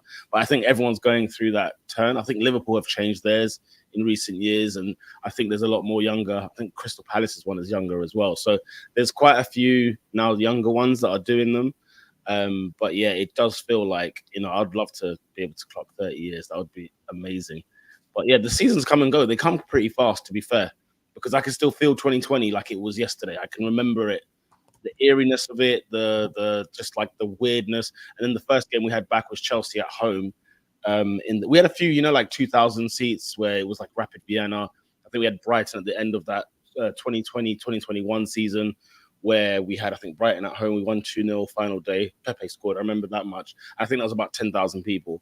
But then we had a friendly against Chelsea. It was like a Mind Series game, and it was like 60,000. That was my first like full packed game, and it was like, holy smokes, this is nuts. Like, what is this? Even though I've done it a few times, previously, but to do it in front of that crowd was like the most nerve-wracking moment ever. Now, you obviously have the role. You got the position. You've done it for a while. Is it still nerving for you, or is it like how much time between the goal going in and your announcement? Yeah, where you get to, because you have to like calm down, right? Because that's a question I was absolutely about. Like you've still got to have that high heart rate and adrenaline. Yeah, it's crazy because at the same time, having that adrenaline and having that sort of, you can hear the enthusiasm when I'm speaking, so you kind of still want to have that. There is a professionalism, but it doesn't mean be monotone or be dead across. And people, I've been blamed a few times for the way I announce the away team's goal, because sometimes I'm just like, look guys, nobody's happy about this, and so I will say it very quite deadpan. But I think being excited is part of what makes, is part of like how the voice can really be projected well enough. Otherwise, I don't know. But you can't fake it. You're in that moment, and between a goal being scored and when it has to be announced, it feels like 0.3 seconds. It doesn't feel like there's time. So really and truly, I don't know how I end up doing it, but it's just making sure the right number, the right player. Just make sure those two things are nailed on, and you're good to go. Have you had one of the you don't announce until VAR, right? You haven't done that. Just kidding. Yeah. So that's usually the only annoying thing sometimes now with VAR is that you do have to wait with them, and then before you know it, the players are ready to kick off. Like this happened last season when we played Manchester City. Martinelli's goal, for goodness sake, and oh my God, yeah. That the stadium was like the roof was falling down. Basically, it was absolutely manic, and I was very much like, great, okay. This is the moment. And we took forever and a day. I don't know why VAR was I don't know what they were up to. I don't know what they were doing, what they were checking, because it was a deflection. It was a bit of everything. And then I had to, if anybody who was there or remembers, I had to then confirm the goal scorer, like after the next break in play. And it was just like, this sucked. Because, Martinelli has his moment. He's celebrating with the fans, and he goes back, and then all of a sudden, oh, by the way, yeah, the confirmation of the goal scorer, 11 Martinelli, is, it kind of gets ruined. So I do hate VAR for that. I must admit, if I could do without VAR, that would be brilliant. That would be brilliant.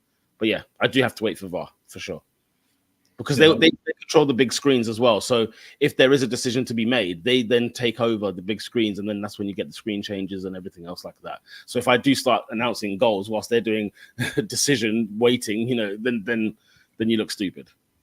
If you've got questions for Peter, please put them in the chat. We will be getting to those in about 15 or 20 minutes, or possibly putting them up as it fits into the conversation. So, where are you physically located? Where is your booth during the games? Is it like right on the middle stripe or middle stripe? I love that.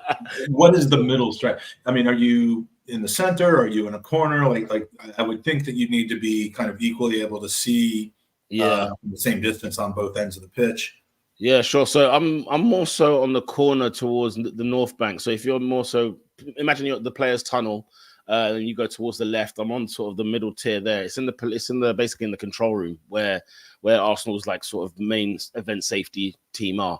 And that will include like police and medical facilities in there as well. So it's quite located there. It's on club level. So like, it's a decent, great view there.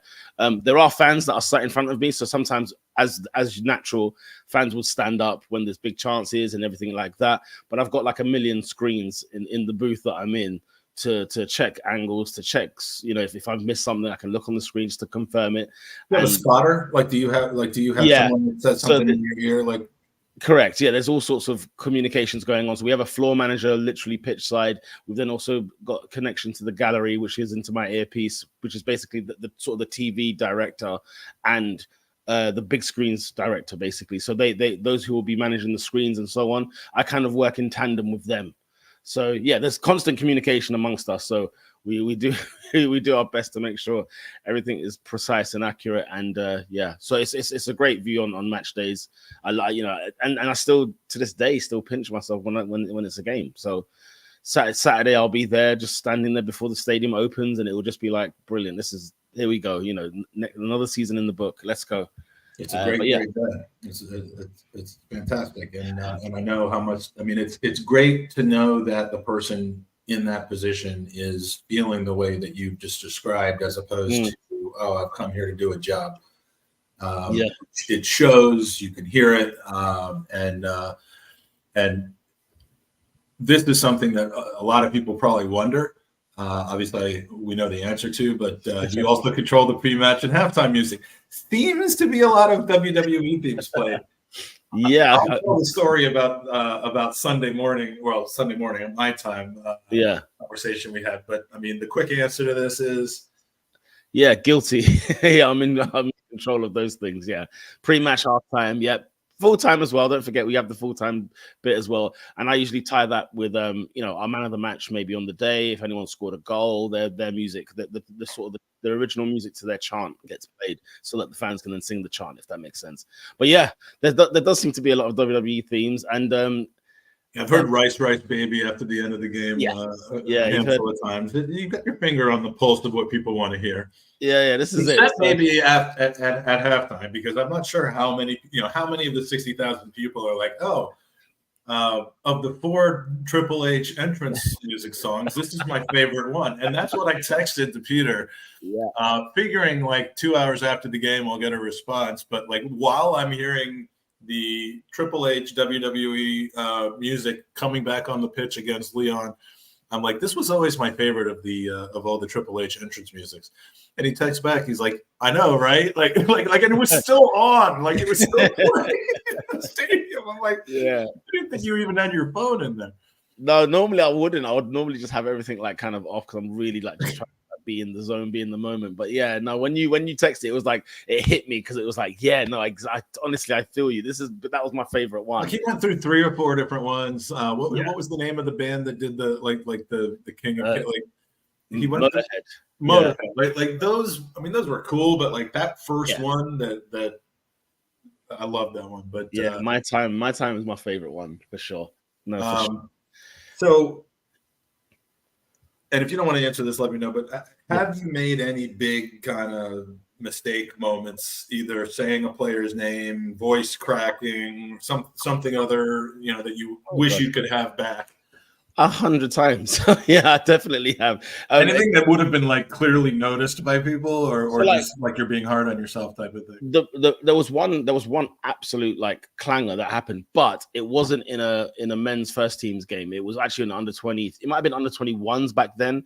So even though I was the assistant at the time, I used to usually cover the youth games, the academy games, whenever they came to the Emirates. And this was when, I mean, we're going back now. This is when Serge Gnabry was playing in the under 21s or under 23s. I can't remember what group it was.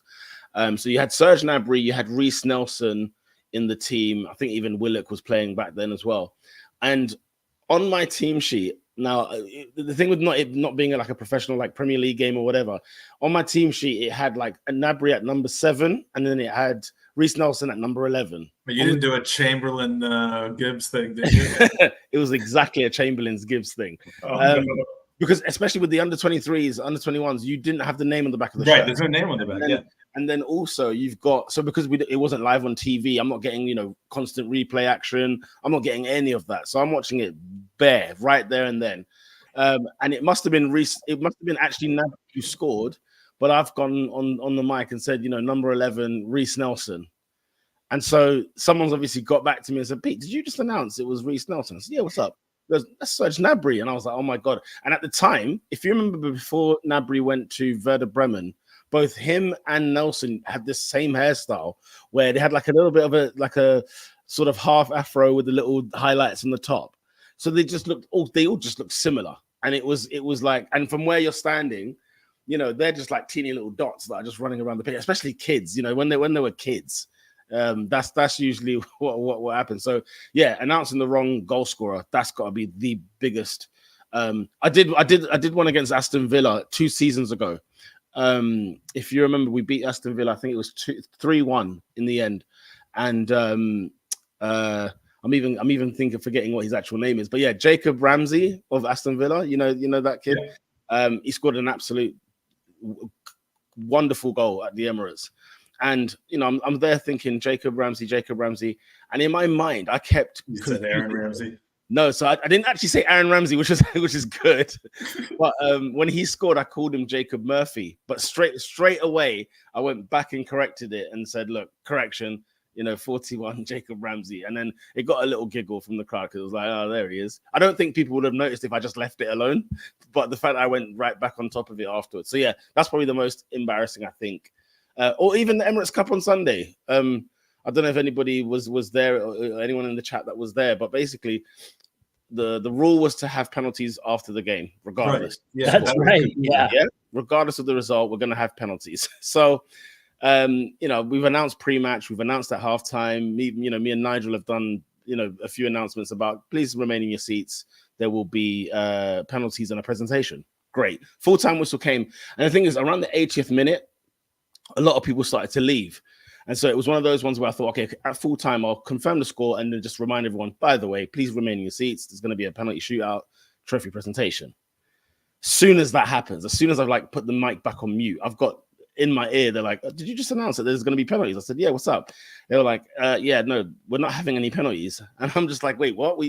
We discussed all day that there's going to be penalties, regardless of the situation. Yeah, they have been telling us that on the stream, and obviously it's weird because they did penalties in the Bournemouth game. They did them in the Bournemouth game required penalties to get a winner, but the United game we got penalties.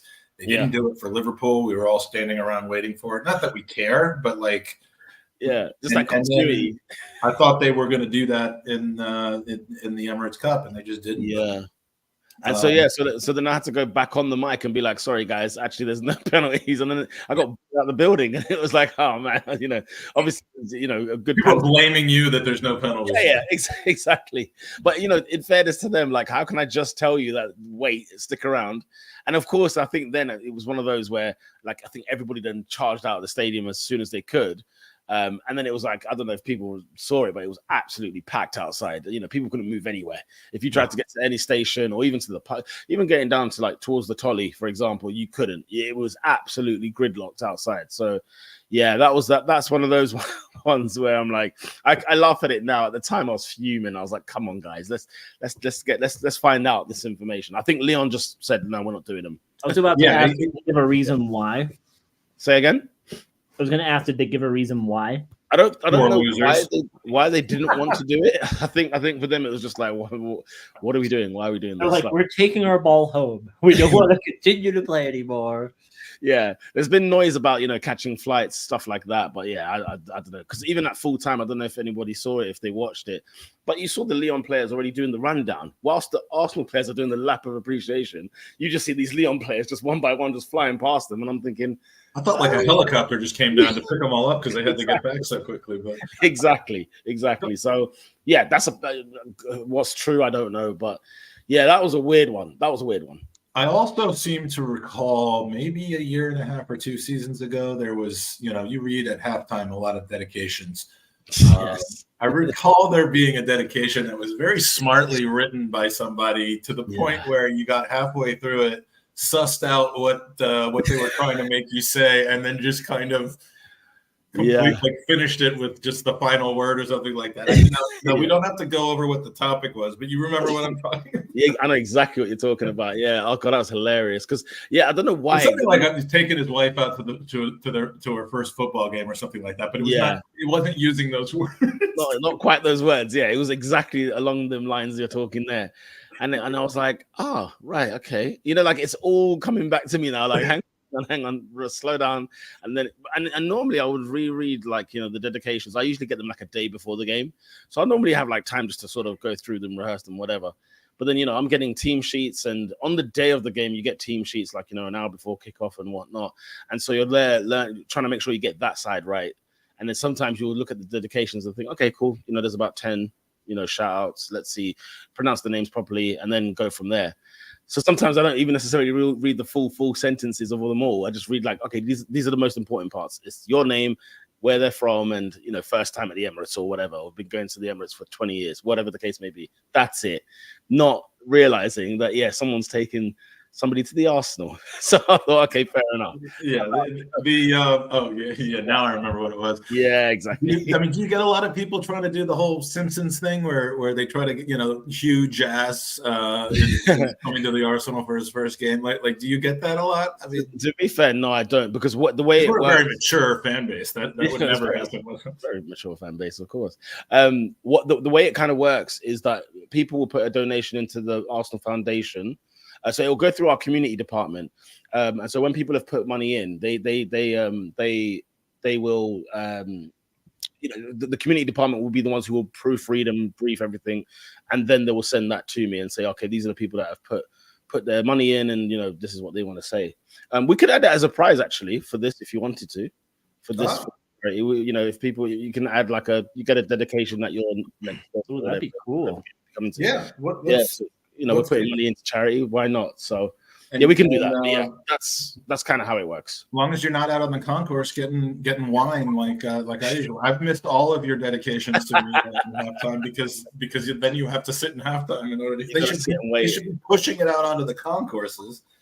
True. True. Speaking of prizes, let's do the prize draw so that then we can just kind of just fill up the rest of the time with more banter.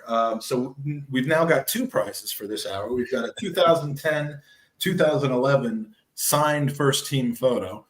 What a season. Yeah, you may not love the players that played for us then, although I'm sure there were a couple that you'd be sentimental about. It's still a signed team photo. And a halftime dedication, as long as you do not get Peter sacked. Thanks. All right, so we're going to go to the wheel of names, and again, thank you to everybody that added a donation since the last hour. We've got you in the wheel, and let me just share the screen. There we go. And here we go. This is for the signed photo.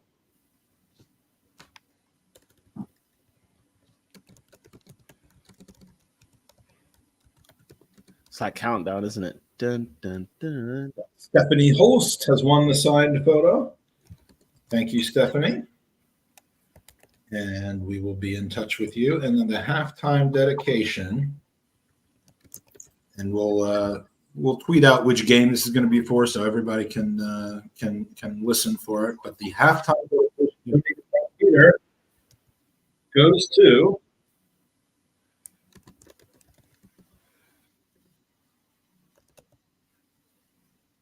Jared Connor. Wow, this is like you're like Mike Infantino. This is super. Yeah, this is Jared. Thanks for your donation, but I'll investigate, guys. Two years ago. Now look how small the look. Well, it's a big area. But is that according to how much you've put in? Is that the size? Yes, because there's it's one entry for $5. It's 5 entries for 20, 15 entries for 50, 40. So the more you donate, the more chances you get. But I think a year or two ago, he at least had his then fiance, now wife, donate. So Chris and I donate. So nepotic, but Chris and I donate, and I always make sure she puts her name and maiden name down. Right. Yes. With one of these, that it doesn't. I'm like, who is Chris Malin? Oh, it's Andy trying to game everything. Yeah, but I thought Jared got a spot on our podcast because he won one of these years ago. Right, and not just for one podcast, for good. Yeah, it's kind of like a Make-A-Wish, but it was Make a Podcast, and he won that, and here we are. We're giving them away, and the more people we've added to the podcast, the less podcasts we've done. But so this should be pretty interesting though, because we'll see how Jared decides to use this currency, whether he uses it for good or for evil. But and what was that for the announcement? That's for the halftime announcement. Yeah. Well, if he doesn't use it to plug the podcast, then or the charity, maybe. What are we doing? Yeah. Now we have a bunch of questions, and sorry I ran away to go to the bathroom, and then I was like, I didn't eat lunch, so I would just and I'd rather get through these questions than dip back into F1. Although I do have one F1 question. And there's some pretty good questions in here, so we'll start off with Christopher Ward, excuse me. Peter, do you have a live feed to VAR, or do you find out like the rest of us? So there's a live feed. How can I put it?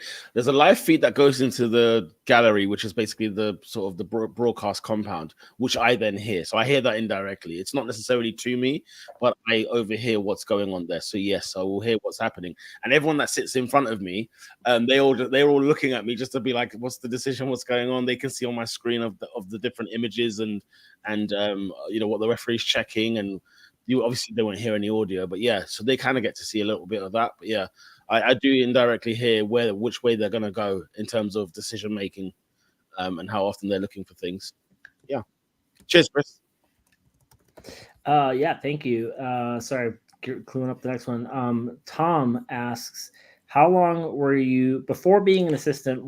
Got you into the announcers game? And I'm going to add this because I wanted to know as well. Was it a foregone conclusion that you were the person that got the seat after, or did you have to go through like an interview process? Was there a dueling session where you had to go in against other people? Like, what did that look like for you? Dueling session. I like that. There was a joust.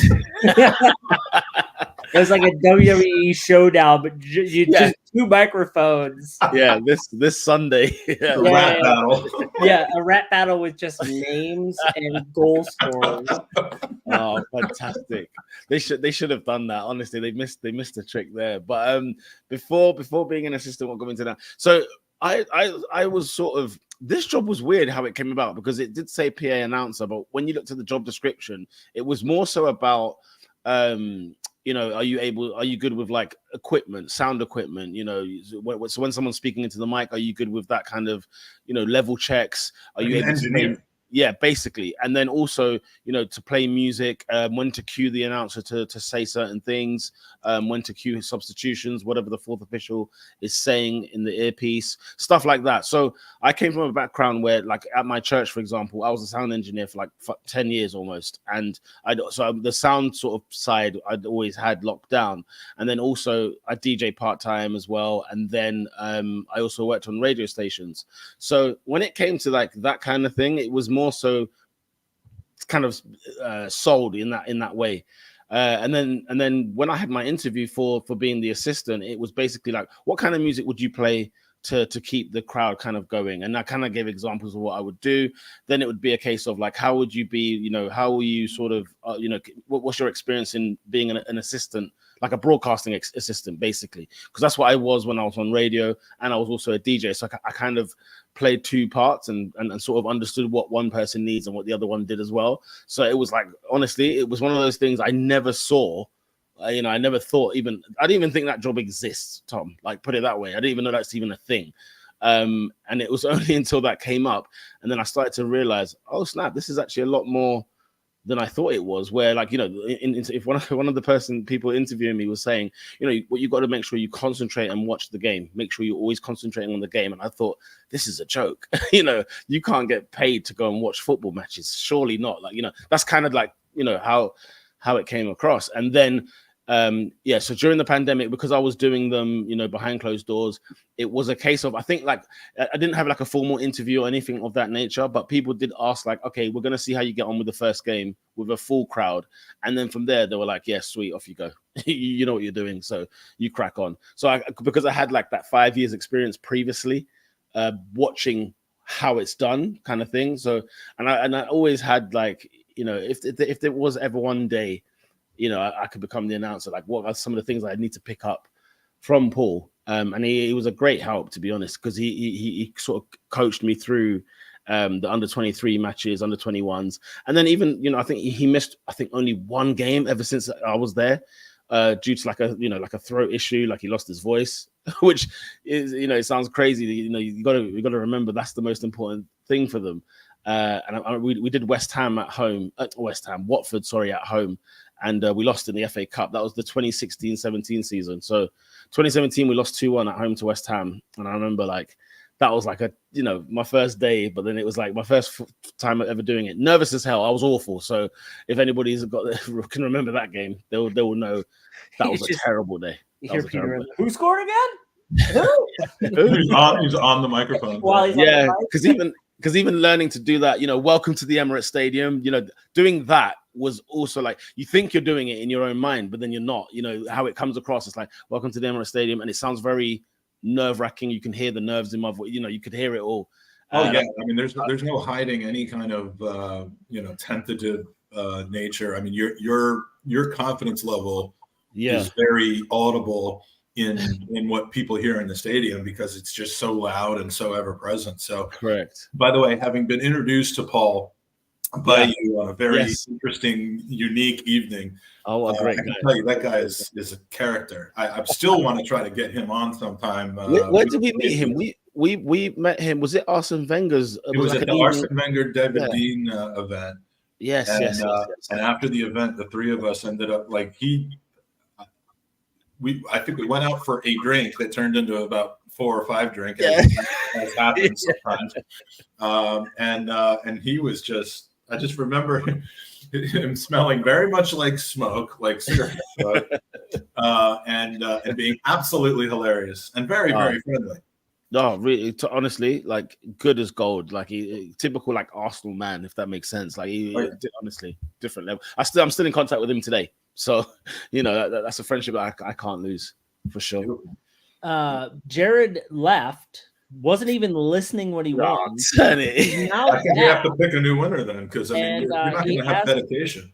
What did I win? And so, Jared, you won an announcement at the Emirates by Peter. And from what Mike told me prior to Peter coming on, he's kind of like Ron Burgundy, but he'll read whatever's written down. So,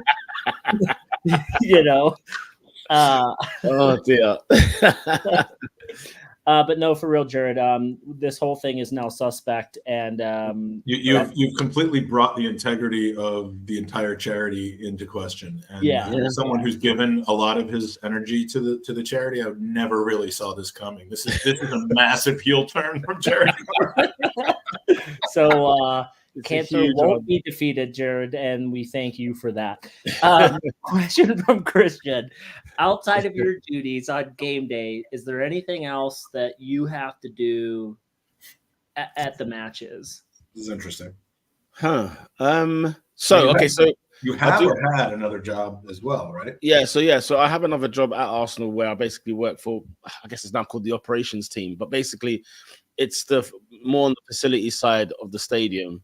And basically we do like maintenance checks and everything, basically make sure the stadium is ready to go. And so during the week, basically I'm the administrative assistant, where anything that comes in and out of that stadium, more or less the paperwork and all that kind of stuff, will be dealt with by myself. And yeah, it's just a lot of facilities based work. So training grounds, stadium, the offices. There'll be a lot more so to do on that heavier side. But so normally, typically, my day will be 6, maybe 7 hours before kickoff. I'll be in the stadium. So for a 12:30 kickoff, I'll be in there 5:30, 6 o'clock in there when it's still dark, and making sure that everything. This stadium cannot open unless everything is completely inspected and good to go. And we do things beforehand. We do pre-match stuff like days before. So yeah, it's more so like a event safety, making sure everything's ready to go. And that's basically that. What happens if you get like a cold or you lose your voice or something? It's a great question. It hasn't happened yet. But yeah, I assume it will go to Nigel Mitchell. So for example, I got married 2 years ago. I need to make sure I got that right. Yeah, 2 seasons ago. And I missed the opening day against Leicester City at the Emirates. Jesus' Premier League debut for Arsenal. And yeah, I remember Nigel Mitchell was sort of doing the PA stuff. And then they had like Frimmy. I think he did a few bits of the presentation stuff. So they had a few like social media influencers and stuff like that. So typically that would be like our contingency. And if Nigel as well, same thing. He's never missed a game as far as I know. So I was listening to the match against Leon, and I kept thinking, man, this guy's been around for because it wasn't he like when they originally started streaming on Arsenal.com, like he was the first voice on there, wasn't correct. He was. He's been there forever. He's been there. I remember forever. that, like listening in college back in like 2002, 2003. There you go. Maybe a little 05, 06. But I was like, man, this has been around for a while. We got some really good questions. By the way, that wedding, it was a good enough reason. But you want to talk about a guy who was completely out of place. Oh, just the one that you got invited to very last minute. Yeah. No, it wasn't last minute at all. It was we were there for Tom Canton's wedding, and we were planning a trip for Tom Canton's wedding about 3 or 4 months in advance, and that happened to be a night that Peter and I were at the Tolly together, and he said, if you're going to be around, come to the wedding. So come on down.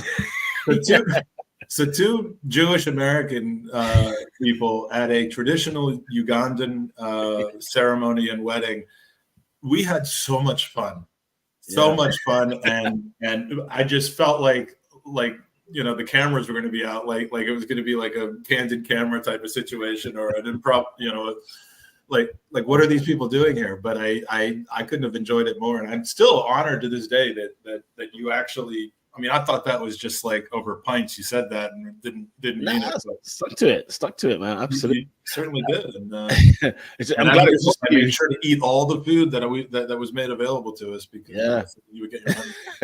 Yeah, so that was the actual wedding day itself. I think we had Man United away the next day, so that was that's right. Yeah, because we went to that. Yeah, because the Leicester one was more like the registry, so like getting through the borough and stuff like that, like the legal side basically.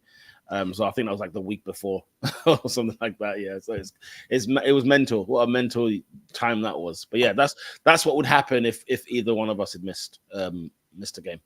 All right, we got 3 more questions, and they're going to be pretty short, so I think we can get through these quickly. Dean asks, do any players make any pre-game requests for music during warm-ups, I'm assuming? Yeah, so yeah, Dean, they do. We went through that period a lot during the pandemic because we were playing music to nobody basically, and so it was their time to kind of choose. And I kept saying to player liaison officers and stuff like that because I don't get in contact with the players as such, but with like the sort of the play care team, I would normally have communication with them. And say, look, are there certain tracks that these players want to hear when they're warming up? Because I'll go past like near the dressing room and you can hear there's all sorts of music going on there, and I'll just sort of take notes and be like, okay, this is what they do like. This is the kind of genre they like. But then if they've actually got one specific, then yes, it's happened before. It's kind of difficult to get updated stuff from them because they're too busy caring about what music is being played on a match day. But yeah, we try to as much as we can. Any songs that aren't allowed to be played? Yeah, I think there'll be. Hey? Well, obviously, like the language ones, but I think this is more like, is there anything specific that Arsenal have just been like rivalry sake or just Oh yeah, I mean, if there's anything that's associated with a rival, like I'd stay clear from it. But then Adele, because she sucks and she's a Spurs supporter.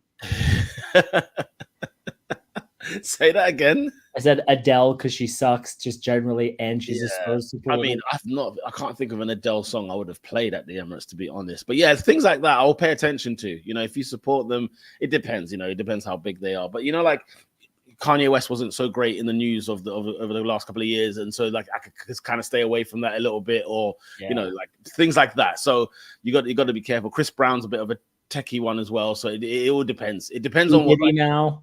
Say again. Diddy now. Yeah, you won't be hearing any Diddy. Yeah. And the funny thing is, I used to like play the instrumental to "I'll Be Missing You" when there's like a moment. For example, now we got Kevin Campbell's. The situation here. There'll be a piece for him this weekend, and then normally I would have like that instrumental of "Missing You" sort of played underneath. But like now I've got to stay away from that because of how hot the hot water that he's in at the minute. Wasn't that Sting though? Who was the original artist on that? Was it Sting or the Police? I can't remember. That's a good point actually. If I can get that proper original version instead, maybe I can get away with that. But yeah, it's things of that nature that you got to be kind of mindful of, and sometimes fans will let us know as well, because sometimes they'll hear something, and a fan will just will send a complaint in and just have a bit of an issue with it. I wanted to ask you that before we get to Christopher's question, and thank you for our next hour's guests being all here. You're in the background, backstage. One of you needs to change your wardrobe, please. But I'm not going to bring you on dressed like that. but put it. Sorry, I'm a bit thrown. You mentioned Kevin Campbell, and obviously we know today was his memorial and funeral service, and I have heard that he is going to be receiving a tribute, as he absolutely should be, at some point on Saturday.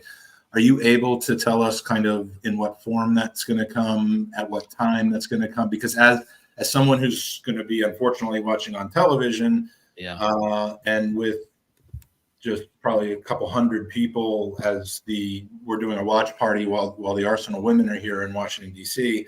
I really would love to be able to at least see it if it's something that's likely to be televised. So without making any kind of confidences or getting Kate mad at us, what do you think? No, there will be something closer to kickoff, as close as possible to kickoff, because we want it when it's a packed stadium, and then there'll be things shared there. And an opportunity for the fans to show their appreciation as well for him. It'll be interesting to know if they will catch footage, because it's one of those. It's quite difficult, but because he's an ex-player, at least I think there might be something a bit more. Because I think with Jose Antonio Reyes, I think we did something similar. So I do believe that there'll be something, and I think it could be something that Arsenal might put on their platform. So media wise. But yeah, there will be something to be said for him, and the fans will have their moment as well, close to kickoff as possible. Perfect. I can only hope that that NBC or Peacock or whoever that they'll play this. I know there's an awareness from the studio staff at NBC of Kevin. I mean, the people that do that are close to Sophie, and I know Sophie's close to Rebecca, and I hope that they will find some way to make sure that Gooners around the world can see that. All right. And then, Christopher, do you have a favorite player to announce when they score? One that either because of their name or just because of your affinity for the player? And why is Bukayo Saka? Do you know what one I actually really do enjoy, and it's ever since he scored. Like he scored in the did we play Sevilla or was it Monaco? We played somebody in the Emirates Cup 2 seasons ago, his debut, and for some reason Gabriel Jesus, man, there's something about it that it kind of, because the crowd kind of respond to the name too. So like when I say Gabriel and then I say Jesus, you can hear the whole stadium is like doing Zeus all together. Yeah. And there's something about that I thoroughly enjoyed. And when he scored the other day, I think was it Lyon or was it Leverkusen? He scored anyway in one of these friendlies, and it came back again. And I was like, oh my God, I missed like saying his name. Yeah, and Bukayo Saka's one. My favorite time when announcing his, straight after the Euros in 2021, when him, Sancho, Rashford, they got all that racist abuse online and everything else. And when he came back, it was his first game back at Arsenal at the Emirates. And I just remember the reception he got. And I extended his first name. So, I went on the mic and I was like, Bukayo. And I carried the O. And the crowd just like went nuts for it. And this was the starting 11. This wasn't like he scored. This was just in the starting 11 on the lineup. And I just remember that. And it was like, such a poignant moment. And I'm sure you guys remember he would go to away grounds and everybody would stand up and clap him if he was coming on. Even at Spurs, anyway. That tells you all you need to know. So yeah, but the one I enjoy at the moment is definitely Gabriel Jesus. That's my favorite one, Christopher. Fantastic. Beautiful. Well, Peter, it's been awesome chatting with you. It's gone so quick. I know. Brilliant.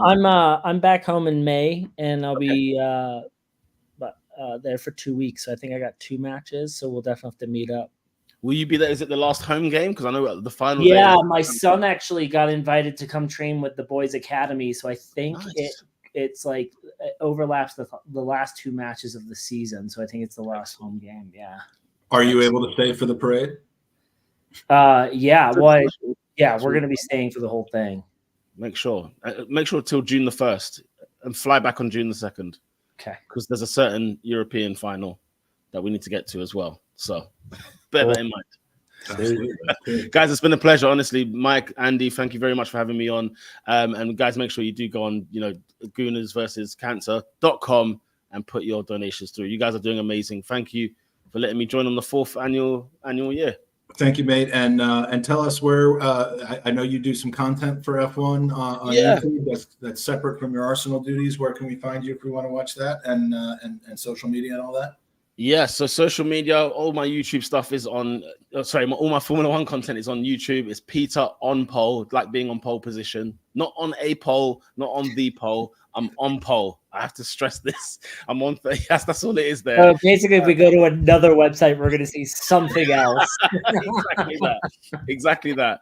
And that's on TikTok as well, on Instagram, so you can find me on that. And then on Twitter, I'm just Peter on sports, because I'll talk Formula One, I'll talk wrestling, I'll talk Arsenal, I'll talk all sorts on there. So yeah, you can meet me on there on X. But yeah, that's all. Fantastic to see you again, Peter. And I will hopefully catch you in a couple weeks. Yes, I'll see you then. Be in touch. See you then. Absolutely. Love you, brother. Take care. Take care, guys. See you, chat. Bye-bye. Yeah. Bye. Now, Andy, I believe. Andy, I believe this is the end of your run. You are welcome to stick around for another 2 hours. There's a game. Our next segment is a 2-hour segment containing a great game, which you are welcome to join us for. I'll stick around for a little bit. It's a 2-hour situation, so you can stick around and play, or you can stick around and not play. But we're going to bring in our next guest. We are now in hour 4 of 27, and this is a game. This is a popular part, one of the most popular parts of this podcast every year. And we welcome in live from Tennessee, the same state where my daughter is located, Mike McDonald. You are looking smooth today, my friend. How you been? I'm pretty good. How are you? Doing lovely. Mike, as his titles seems to indicate, or as it indicates, writer for both Gunnerstown, which is the blog that Dave Seeger started, and an excellent and regular writer for it, and the Gooner fanzine as well. Welcome back to the pod. It's good to see you. Yes, sir. Yes, sir. Thanks for the opportunity.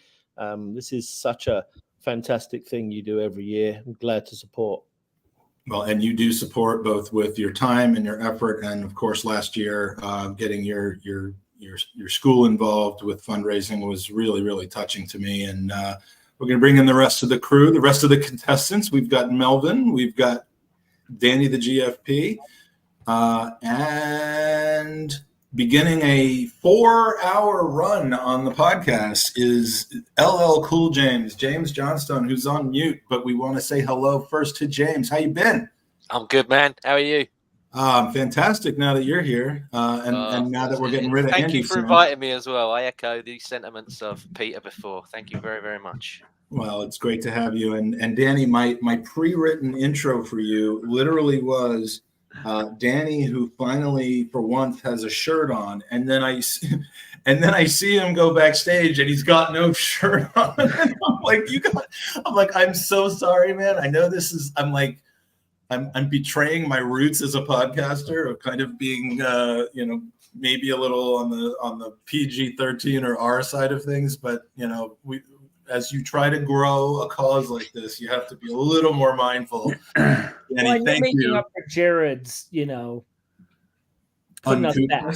He's putting us back. Yeah. So, but, I mean, I have to make up for the integrity that having one of our co-hosts on the podcast win a prize. Danny, it's good to see you. How you been? I just had a bath. I have got the t. It looks like I got a t-shirt on, but I haven't because I'm still sat on my towel, so it's rolled up around my my belly. I don't care what you got on below what you have on below the camera angle is your business. I only care what's above that.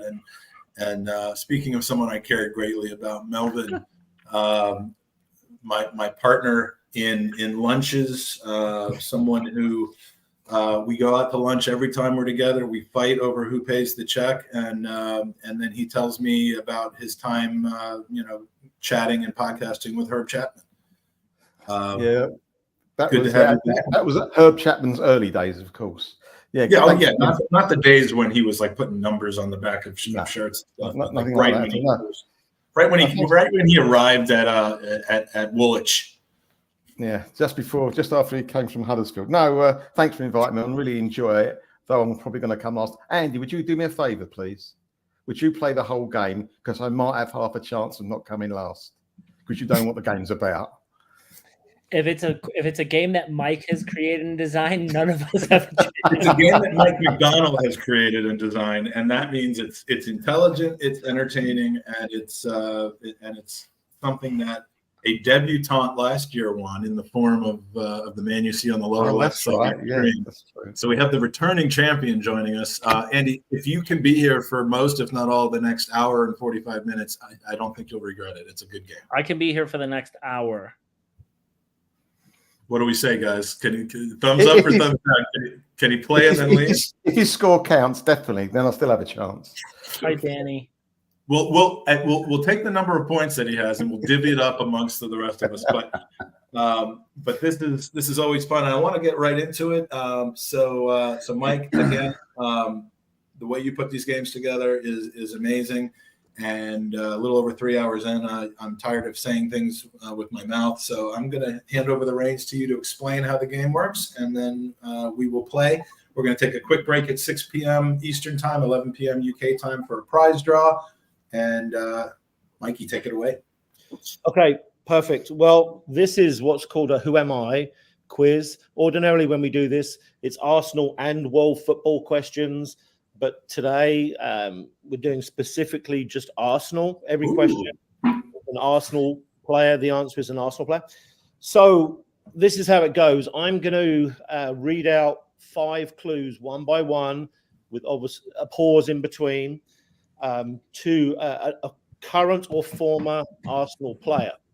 Now, as soon as you guys know the answer, or you think you know the answer, you just shout it out. And at that point, that question is done. So let's say, for example, that Danny shouts out the answer. Then it's done. And the rest of you could get points by doing this. I agree with Danny. I disagree. So here's the point system. If you answer and get it right, 3 points for a win. If you get this right, I agree. I disagree, and you get that right, 1.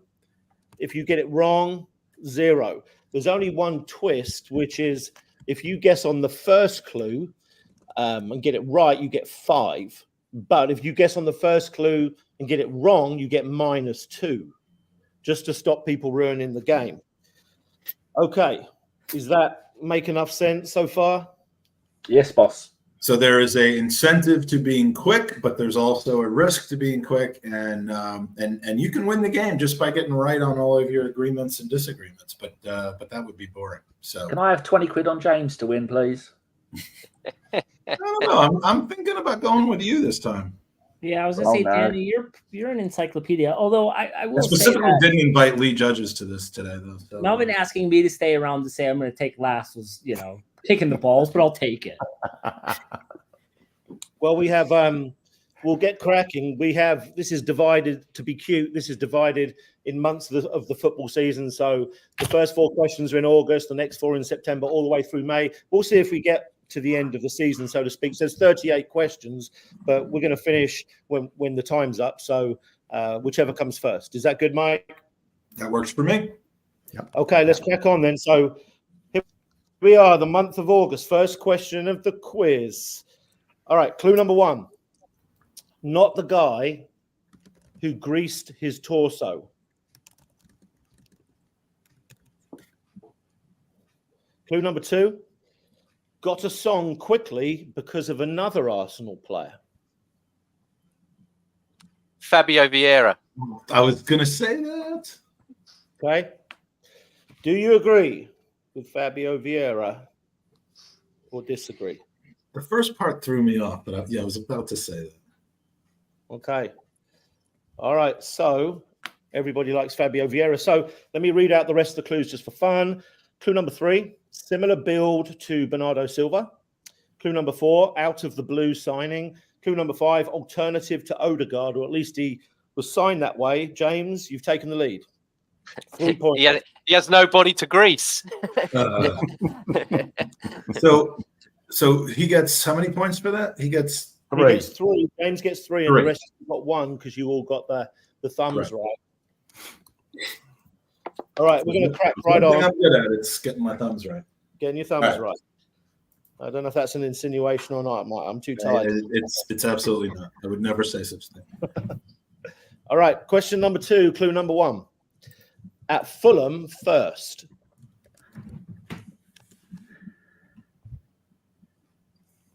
Clue number 2. You might be drinking the first part of his last name. Mika Beerith. Okay. Votes on Mika Beerith.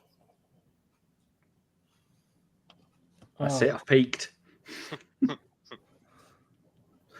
Okay, let's go through the rest of the clues. Danny thinks he's got it right. Has he got it right? Clue number 3. I thought he'd play pre-season this season. Clue number 4, Sturm Graz. And clue number 5, Danish striker. Danny did get it right. Hurrah! Hoorah. Thank you very much. 3 points for Danny. I was like, what player's name starts with vodka and Diet Coke? Like, couldn't figure it out. All right. Van Dijk almost does. Okay, let's crack on. Question number 3. Clue number 1. Powerful midfielder. Are we going Arsenal, not Arsenal? No. Just Arsenal today. Did you listen to when he said that it was going to be all? No. I don't even know where I am. So, give that one again, Mike. I'm on board now. Yeah. Powerful midfielder. No. We all know a few of those. Here you go. Clue number 2, Scandinavian. Clue number 3, near tragedy. Clue number 4, goal of the season last season.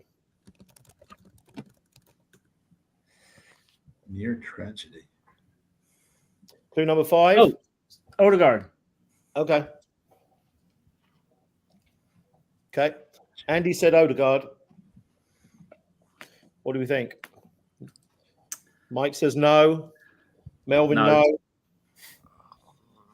I'm going to say no, but I reckon I'm incorrect because I'm thinking of goals of the season, and the only now he said that. Now I'm second guessing. That's the ladies' team, isn't it? It's going to be someone like he's not powerful midfielder, is he? He's not powerful. Did you? Is it a he, Melvin? We don't know. Well, I don't know what you think. We don't know how he identifies tonight, do we? Did everybody do their thumbs? Yeah, everybody said no, and of course, Andy gave the answer. So let's find out if Andy's right. Clue number 5 was she was an impact sub for much of last season. Frida Marnham. Freedom on them. All right. Good job. I did not know this is going to be ladies as well, so I am screwed. Yep, me too. It doesn't need. We're not in a world where it needs to be clarified. He said Arsenal players. True. Shame on you, James. So everybody got a point except for Andy, right? Yep. I've got at least 3 of these. The Academy under-8s team. So hopefully you brushed up. Yeah. Yeah. Okay. Why are we seeing Lee Gunner? Yeah. Let me just say something, because I'm not going to bother banning people or putting people in the chat. If this is something that you think is funny, and look, if Lee, I'm going to give you the benefit of the doubt. If you brought people over here or sent people over here after a stream to provide. He just commented this. Yeah, honestly, up. If you're supporting us, Lee, we appreciate it, man. Thank you. I want to give the benefit of the doubt, because I happen to know that Lee was looking to increase the viewership here, and I know that Dan asked you. So Lee, thank you, man.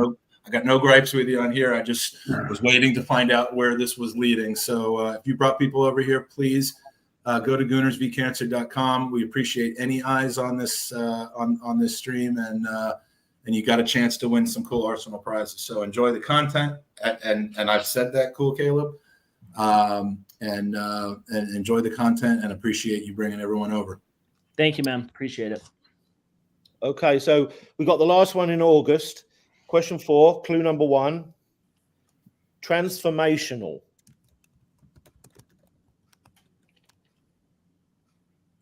I'm going to punt. I'm going to say Havertz. Okay. Just with that? Yeah. All right. No. I mean, if it was anyone other, thank you, Lee. If it was anyone other than JJ, I would say no. But he did this like 5 times last year. I'm still going to say no. After one. Okay. Well, Andy's either got 5 or -2. Let's find out. Clue number 2. Wait, James said it or Andy? I'm sorry, James. Okay. Yeah, sorry. Clue number 2 was attacking mid to defensive mid. Clue number 3, his wife has done some acting. Clue number 4, had a whirlwind first 2 years. And clue number 5 is Lego. Arteta. Yeah. So James has lost 2 on that one. The rest of you gained 1. Funny that, ironic that the answer to the first question that Lee Gunner and his channel have arrived for is Mikel Arteta. But no, it's all good. So we all got 1 except for JJ, who got -2. Yep. Yeah. Now you're just making him angry. This won't end well. See, I haven't made any decisions yet, and I have 4 points, and James has 3. So that's just how it goes. You're going to be just like Keke Rosberg when he won the Formula 1 title without winning a race. Just by default, exactly. All right, let's go. Okay. We'll go a quick update at the end of each month. I'm going to go quickly on this one. We've got James and Andy, 3 points. We've got Mike and Melvin, 4. Danny's up right now, number 1, 6 points. Let's move on to September. Question 5, clue 1. Earned more money from kebabs than football. Podolski. Oh, yeah. All right, so who got that, Danny? Danny. No, James said it as well. Yeah, but who got it first? Yeah, sounded like Danny had it first. I'm just louder. I think. Can you split the points if we both got it rather than looking back? I can give you both 5 if you're right. It's not fair. Danny's in the same room, though. That doesn't count. Danny. That's why it's quicker. They don't both get it. They split 6 points together. Will you keep it down in there, Danny, please? Sorry. Well, I guess I'll make the call because I'm not in the quiz. Well, Ryan is the master of being the VAR on this. So Ryan, if you want to go back 15 seconds and do it. In the meantime, well, we need to see if we got the correct answer first. We could be right. There could be someone else. It could be another kebab seller. I don't know. All right, do we got the correct answer? We're all putting our thumbs up. We know that. Okay, so everybody liked it, right? Yes. Okay. All right, let's find out. Clue number 2, Gornik Sabretse. Clue number 3, 38. Clue number 4, his initials were before CDs. Clue number 5, loyal to Cologne. So I've got Danny with 5 points. And I think without our VAR today, I think the best thing to do is give 5 points to both, or it could have been -2. So I'm going to give James 5 as well. I would have got it if you said never played in the right position for us. Yeah, it's very true. And he's still playing again this season for his Polish team. Yeah. Yeah. Here we go. Question 6. Cracking on. Clue number 1. Not very popular with Arsenal fans. God, that's a list. Yeah. This one's very close to the top, though, Danny, I would say. Clue number 2. 1 name, but probably 5. I'm going to go Silvinho because he played in the Champions League final against us. Okay. Bastard. Can we swear on this? No, you fucking can't. I think Danny. I think it's £10 every time you swear to the charity. Yeah, that's right. Oh man, we're gonna smash our goals now. Okay, Melvin says no. Yeah, James says no. I don't Can you tell us the second clue again? 5. It could be 5 names. Yeah, I said. What did I say? I said 1 name, but probably 5. Hated. I don't know why it would be hated. Yeah, Danny, I don't know. Silvinho done something in the last, that makes him. He played against Arsenal in the Champions League final when we lost for Barcelona. Andy, I'm saying no. Okay. Yeah, I don't see it. Sorry. Have you ever seen a Brazilian name? They've all got 5 names. Yeah, I know. I just I don't see people hating on Silvinho.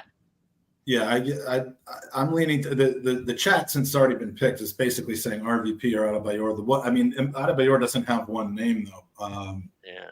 But let's find out in those terms. Let's go. Let's find out. Clue number 3 was good start, which I think lasted 2 games. Clue number 4 is Shakhtar, and clue number 5 apparently wanted out after 3 months, which is 2 months after we wanted him out. And the answer is William. Who? William. That scumbag. Was he hated, William? Oh, yes. Yeah. Oh, you go back to listen to the pods, Melvin. Quite blue, some of them. I didn't realise. As soon as he left, brilliant again. Yeah. I think, to be fair, he was played too much, which isn't, he doesn't pick the team, but still, he didn't seem to want to give any effort. So, anyways, here we go. Question 7, clue number 1. This one's tough. Played at Tunbridge Wells, Bexley, and Slough Town. Jesus. That might have been who Arsenal played away to, mightn't it? It could be anyone. No, right. He's devious, but he's not that bad. Clue number 2. Did not actually play for Arsenal. But he's an Arsenal man, that's for sure. Clue number 3. Similar dress sense to Kieran Tierney.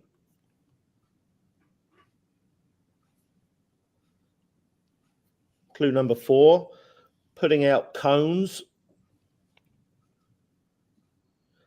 I told you it's hard. Clue number 5. Ladies team manager during our most successful period. Vic Akers. Okay, was that Danny first?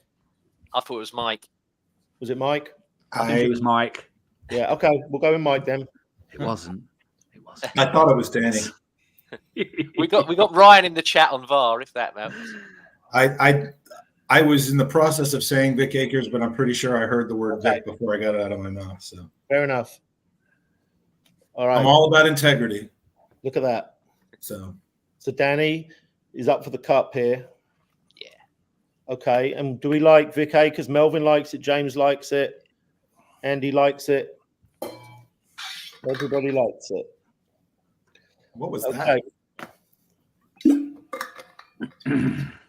Melvin's got his jug out. The wrestling, that was stone cold, wasn't it? That was later on. Melvin, put your jugs away.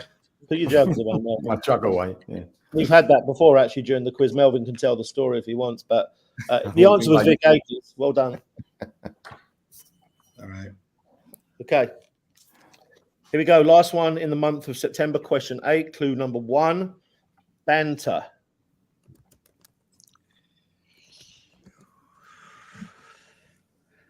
Clue number 2. Many questioned the purchase. Clue number 3. Suffered more adversity than success in his career. Still not ready to pull the trigger. Clue number 4. Kicking skills became an issue compared to his competitor. Oh, I've got someone, but I just don't know. Clue number 5. Not sure he's going to be an Arsenal player in September. Oh, current. Fuck. £10. Oh, Ramsdale. Yeah. Oh. Okay. More controversy, though. But he was Well, dropped. the way wasn't he was He dropped. doing nothing Yeah, wrong. He was probably one of our best players and got dropped. Yeah. We don't want to go there again, Melvin. That was nearly a season's worth of content. Who got that one? Yes, you're right. Yeah, that's spot on. I think Who got Melvin's that correct. first? Melvin? Yeah, I think Melvin's right as well. So I'm going to thumbs up. Yeah. Yep. Definitely. Okay. All right.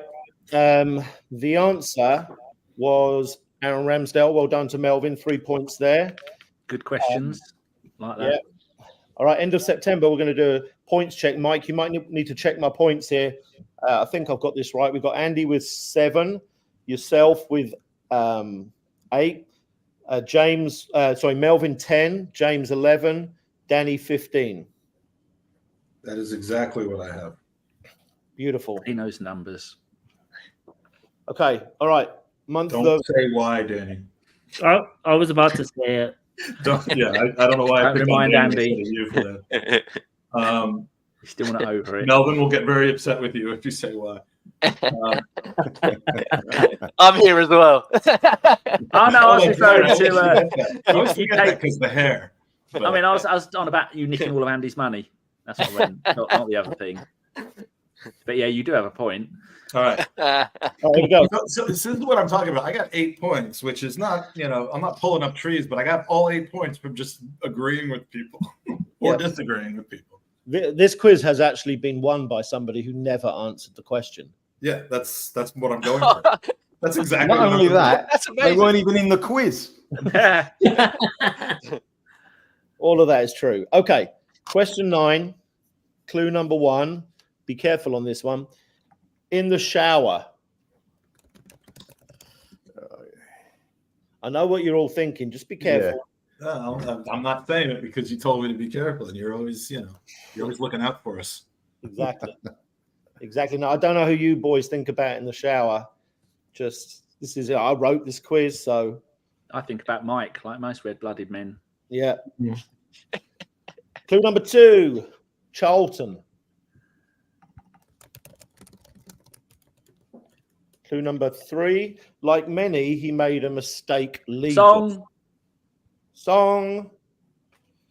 He went on loan to Charlton, and when he was on loan to Charlton, I saw him driving up and down the Seven Sisters Road in a clapped-out left-hand drive American Jeep. What do we think of Song? Yeah, sing in the shower. He was on loan at Charlton. Yeah, that's a shout. Yeah. And the regret was leaving. Yeah. The only other, you're correct, but I had to give a think to whether Colo Torre was ever at Charlton or not, because he's a guy I've seen a picture of in the shower. Easy, Tiger. You keep that to He yourself. had. Oh, it was very well publicized. That was when he was Francois. Aha. I think he had one of the worst debuts ever. Someone he started playing for. I can't remember who he played. He was The most. shocking. He's still the owner of the cringiest moment in the history of football. Yeah. What was that? By far, like there's not even any Oh, other the cup moment. thing. Yeah. Trying to take off Puyol. Trying to take off Puyol. Puyol tried to give the cup to Abidal, and Song comes out like it's his. Oh no, I missed that. Oh no. Yeah. Okay, let's. Who got that, Danny? Well, yeah, he said song. Let's find out if it is song. Clue number 4, didn't always stay in his hole. Clue number 5, good combination with Robin Van Persie, and he did have that for sure. Alex Song, singing in the shower. Okay, all right, we'll crack straight on. Question 10. Clue number 1, character.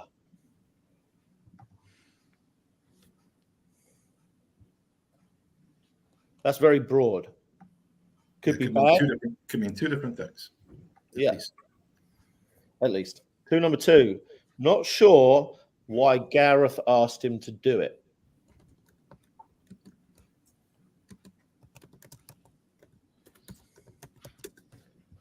Clue number 3.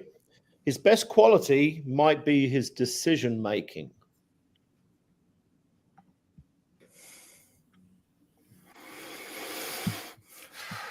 Clue number 4. You're going to get it on this one. So Ryan, if you're in the chat, we might need VAR done quick. Clue number 4. Nando's. Saka. All right. Saka. What do you think about Saka? I almost said it after the why did Gareth ask him to do it, but I wasn't quite sure yet. So Danny likes it. Melvin James like it. Andy? Yeah, sorry. I'm trying to reverse something in the chat. Okay. Clue number 5 was maybe the best in his position in the world. I don't know what you guys think, but it is Bukayo Saka. He's certainly in the top 2 or 3, isn't he? Definitely. Yep. And hopefully he'll flourish under the new bloke who had him and Rice and all those. Or you can be the guy in the Arsenal America Facebook group that 2 seasons ago called him the most overrated player in Arsenal's history. Give him time. And since for completely separate reasons has been banned from the Arsenal America Facebook group. Okay, let's crack on. This is very difficult. I'll be very impressed if anyone pulls this one out. Question 11. Clue number 1. I feel his surname when I watch Messi play. Cue jokes.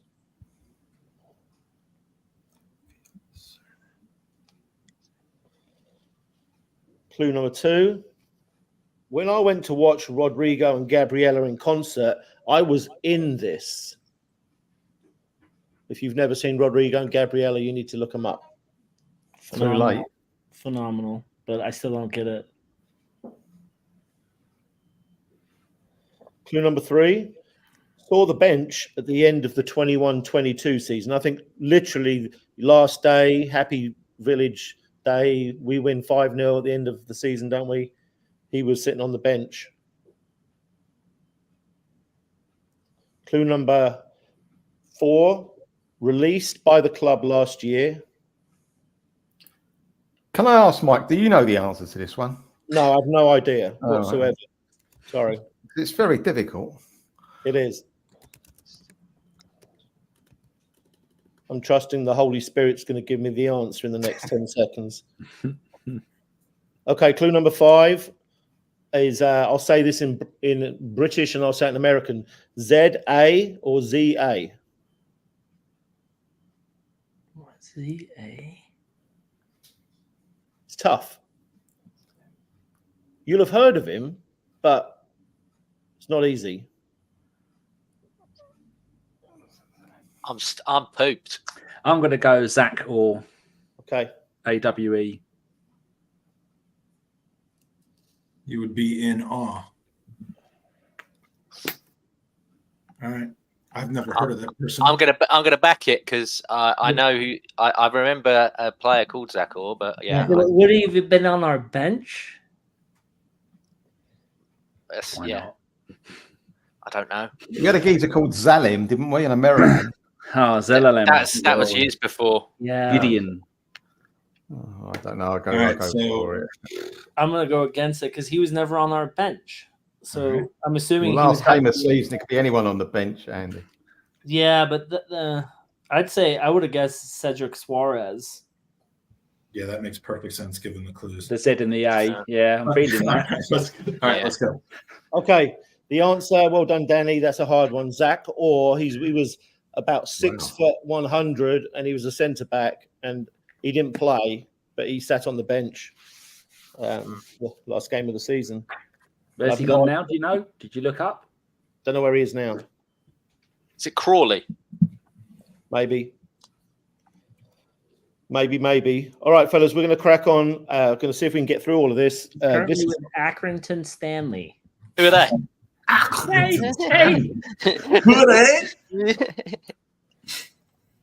Chelsea after him. Yeah, well, of course they are. I can't find him. All right. Last one in October. Question 12. Clue number 1. Here we go. Turning tables.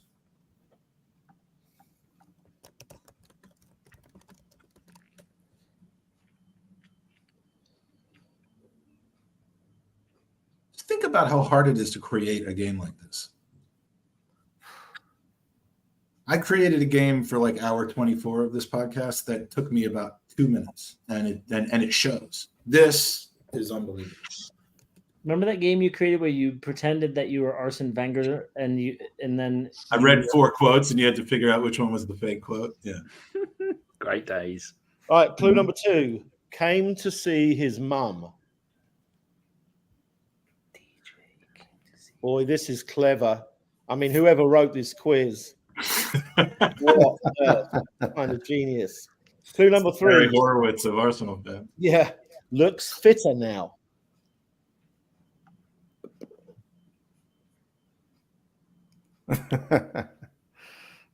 Okay, clue number 4.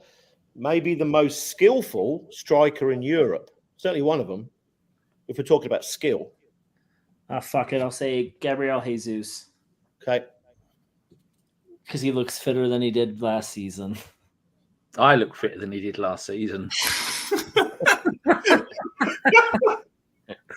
Well, okay, can you repeat? Mike's already told me I'm going to take last, so I might as well just fucking take one. And I'm not wearing pants. Mike wants the clues again. So here we go. Turning tables. Came to see his mum. Looks fitter now. Maybe the most skillful striker in Europe. So that's where we got that far. Was that an answer? Aubameyang because he went to go visit his mom. Fucking Christ! Can you watch your mouth? Yeah. No. I'm gonna say no. He said he came to see his mum. So does that mean he was away and then came? Listen. You've all voted. It's over. I'm feeling very intelligent because I'm about to reveal it, and you're all going to go, oh, man, I should have gone to church. Okay, clue number 5. May move position this season. Andy, you did it. Oh! Jesus turned the tables, right? Do you remember when he was mad in the temple? He flipped the tables over. Well, I'm at a disadvantage. Sorry. That can't be a proper question. I'm at a disadvantage. Yeah, really. That question should be taken out. I didn't check your religious backgrounds beforehand. I'm sorry. Came to see his mum, the angel Gabriel. I know Jesus took the wheel, but I didn't know he turned the table. You do all this work for the quiz and you don't check our census. Unbelievable. Yeah, that is. That's sad. Gabriel Jesus and Stein Goldberg. There we go. I'm only on this quiz because of DEI. You went to I've got some pronouns in the post coming. They're going to be beauties. All right, here we go. We've got. So Andy got 3, and none of the rest of us got anything on that. All right, Danny is flying. It's very close. The rest of it's very close. We've got Andy with 12, Melvin and Mike with 13, James 14, and Danny's 8 ahead. And Danny's won this quiz a few times, but I don't think I've ever seen him rocking it like this. 22. It's got 22, right? Yeah. Thank you. Okay. Danny 12, Mike and Melvin 13, JJ 14, and Danny 22. Does that sound right to you? Yeah, I think. Let's see. Yeah, Andy 12, Mike Melvin 13, James 14, Danny 22. All right. Okay. We all have to start now teaming up on Danny. Yeah. All right. November. Question 13. Clue number 1. Genuinely loved at Arsenal. Santi Cazorla. Got to make a move here. True. Big call, Genuinely big call. true. There's a medium-sized handful of people this could be, right? Just on odds, I'm doing no or not. The odds. I'm going to go yes, because that's a sneaky one, and it's very true. Even now, we'd have him back. Yeah. Oh, was he 39 and just signed for another season with, is it Real Oviedo? Yeah. Yeah. Yeah. James, what way are you going? Oh, I'm gonna say no, but if he's done this is a huge 5 points. So Yeah, well played. Yeah. He deserves it. It's not just a title of Magic Mike. He is generally magic there if he's pulled this off. Yeah. Agree. Andy? No. No. Okay. Gotta play the All right. odds, right? Danny, what did you say? I said I'm going to agree with him. Yes. Yes. Okay. 'Cause I All right. love Let's him. find out. Clue number 2 reminded me of Robbie Fowler. Clue number 3, major adversity. Clue number 4, it was tough to watch him leave. And clue number 5, Martin Taylor. Oh, that was the Eduardo. Yeah. He's not loved. Martin Taylor broke his leg, right? Yeah. Did. You do I not. didn't love him. You lose. You lose all the chances you don't take. That's true, Mike. Mike lost 2 on that one, but he's right. You gotta have a guess once at least. That's the whole point of the game, risking it for points. So Danny lost 1. I lost 2, and No, Danny didn't lose. Danny doesn't lose 1. I've always thought that you should lose 1 in that situation. You are the game master, so. I failed to get one. Yeah, he got a standing ovation, I think, when he came back with Shakhtar at the Emirates. Yeah. Cheered his goal going in, didn't they? Yeah, they cheered his goal. Yeah. He had a half decent career after, but at a much slower, less quality league. What could have been, eh? What could have been. Birmingham. Right, let's crack it on. That's my Sean. That was Sean. Hey, Baba. Look at that. The second offspring of a panelist to show up during this podcast to my son Jake a couple of years ago. Mhm. All right. Here we go. You ready? All right. Question 14. Clue number 1. Will he re-sign one day? No. Oh, I don't know whether to go for it or not. No, I'm going to hold. Yeah, I know. That's what I'm thinking of. I feel like, Mike, if you do it now, you might get your 5 points. You know what? For entertainment value, Do it, Mike. Do it. I'm going Santi Cazorla just for entertainment value. No, don't. It's not him. All right. He's not going to re-sign, but he'll come back as a coach. So I probably shouldn't have jumped and done that. But if you're going to go out on on your sword. No. Did we get an answer there, or we? I thought Don't I say gave it. an gave answer. the I answer, gave an yeah. answer. I don't know who was first, but I gave that answer. Oh, what'd you say? Cazorla. Oh, he was first. You're both wrong. It's Smith Rowe. Carry on, Mike. Oh, yeah. All right, you got to vote. We're voting on Santi Cazorla, I suppose. Oh, bloody Bullshit. hell. Nope. I would have guessed Vieira. I'm gonna down it, but it would be amazing if it is. Yeah, I'm going to down it too. Yeah, down it. Down, deeper and down. What does Mike say? I think Mike backed Melvin yelling it, right?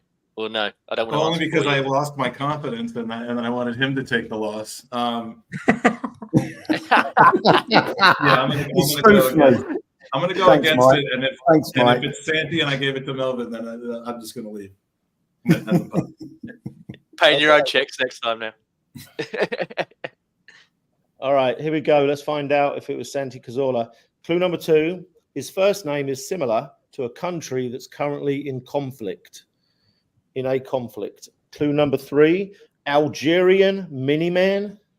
Clue number 4, he played in the embarrassing 3-0 loss to Sheffield Wednesday, if you remember that one. Oh, the League Cup. Yeah. Clue number 5, currently playing central midfield for AC Milan. Oh, is it Benacer? Benacer. Yeah. No, don't rate him. There we go. Good question, though. How old is he now? He's got to be 26. mid-20s, hasn't he? I don't want him back because I can't say his name. Yeah, fair enough. Speaking of children and stepchildren of people, the lovely Freya Beck is here, Ruth's daughter, stepdaughter, sorry, noticing the pictures behind Melvin. Very good. They look like Arsenal programs and tickets. Yeah, they are. That's what they are. Yeah. Hey, Mike, do you know how to unban someone in the comments? Unban someone? Yeah. No, I don't. Okay. Who did you ban? I accidentally banned Owen. But I think he's already banned from this. I think he's only banned from part 1. I think when part 2 goes live, he'll be. Yeah, but that's not very nice. I'm sure he'd be waiting. I tried to like his comment, and then it banned it. I'm like, what the fuck happened? All right. All right, question 15. Clue number 1.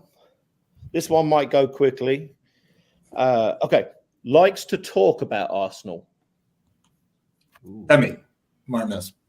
Okay. I didn't hear the answer. Sorry. Emmy Martinez. Oh. Well, that is very true. And Mike does have a special place in his heart for goalkeepers. I'm going to say yes. It's a good way to sneak a goalkeeper in. But this clue could be Oh, I someone like the thinking. like Outside the someone box. who, it's like Ian Wright who I'm gonna go down. I'm gonna say no. I'm gonna say no. Okay. I need to. It's thinking outside the box, but he is a goalkeeper if it's right. So that makes sense.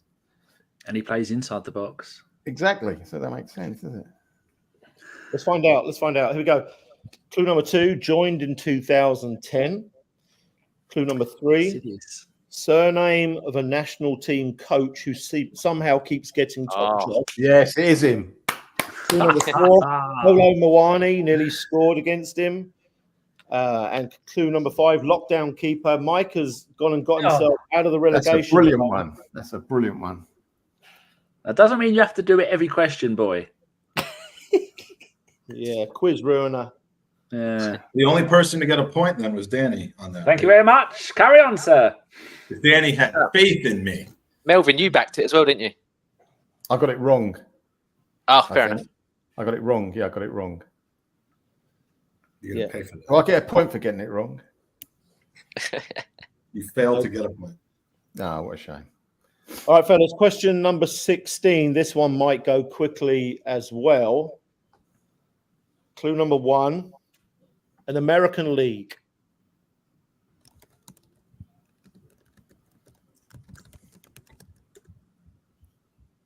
Clue number 2, how we measure distance.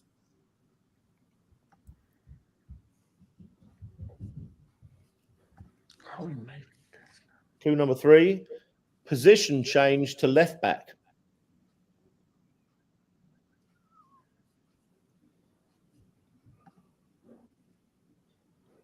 Clue number 4, last minute winner against City.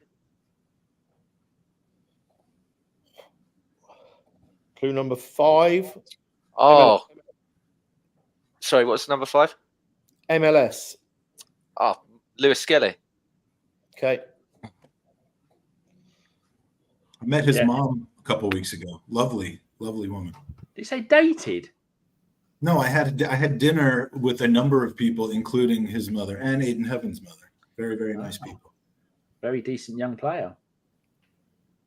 His Yeah, mother has probably got a right. job in football now. She's coaching academy parents how to look after their kids. Anyway. That's very important, so they don't waste their money. Yeah. Melvin said yes. Andy said yes. I said yes. Yeah. Everybody said yes. So James got it? I mean, James guessed it, right? Let's find out. The answer is Miles Lewis Skelly. Well done to James. You did get it right. Should I ban him as well? Just ban all the members of this blog.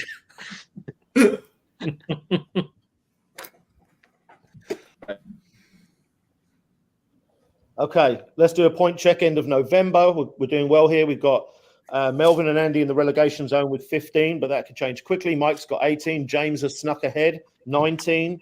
Danny's 6 ahead now, 25. What do you have Melvin at? 15. Yeah. And a half. Okay. December, we are moving forward. Question 17, clue number 1. His initials are a British resume.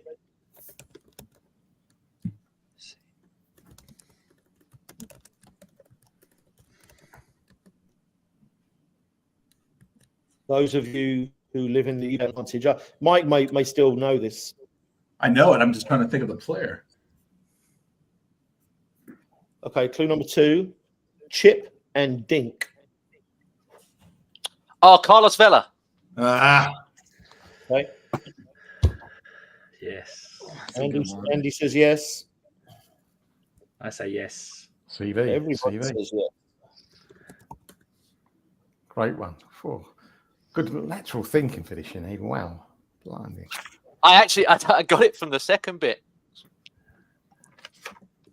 Yeah, here we go. It's clue 3. Oh, Was, if I'm right. if he'd have stayed away from the parties. Clue number 4, LAFC, which I believe is where he is still currently. He might have left, I don't know. And clue number 5, Mexican, Carlos Vela. Well done. James again. Sneaking up on Danny. He is currently a free agent. Me or Carlos Vela? Carlos Vela, Wasn't 35 it about- years young. That makes me feel old if he's 35. Jesus. Wow. There was talk of us buying him back for loads of money a few years ago. Mike's trying to get banned now. Yeah, when he went to, he's playing in Spain, but instead we got a giant sell-on clause. Hers in the chat says the greatest player to ever play for the club. I always thought that he could have been a top player at Arsenal if it was injuries, bad attitude, was it? And just not a run of games. He was a really good player, though. He showed it at Sociedad. I think one La Liga season he got 16 or something. Yeah, but didn't Lucas Perez get 16 goals in La Liga at some point? Yeah. You keep your nonsense to yourself.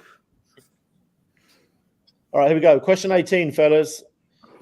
Okay, clue number 1. Just before 2000. Clue number 2. He got a documentary.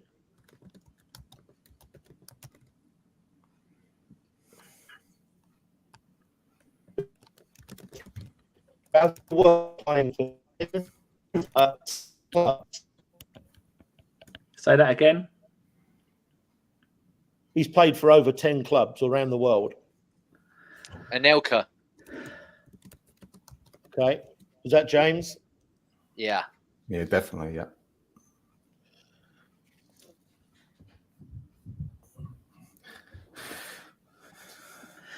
Yeah, I'm agreeing. Andy, yep. Okay. Clue number 4, finished in India. Now he's coaching in France. At least the last time I looked it up, he was coaching in France. And clue number 5, before Thierry Henry. James is sneaking up even closer to Dan's behind. You're cracking up a bit there, I think.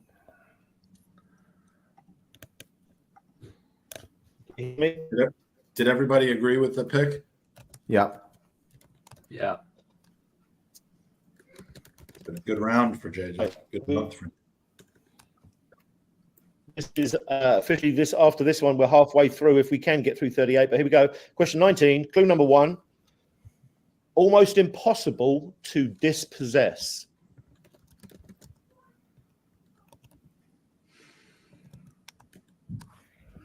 Clue number 2.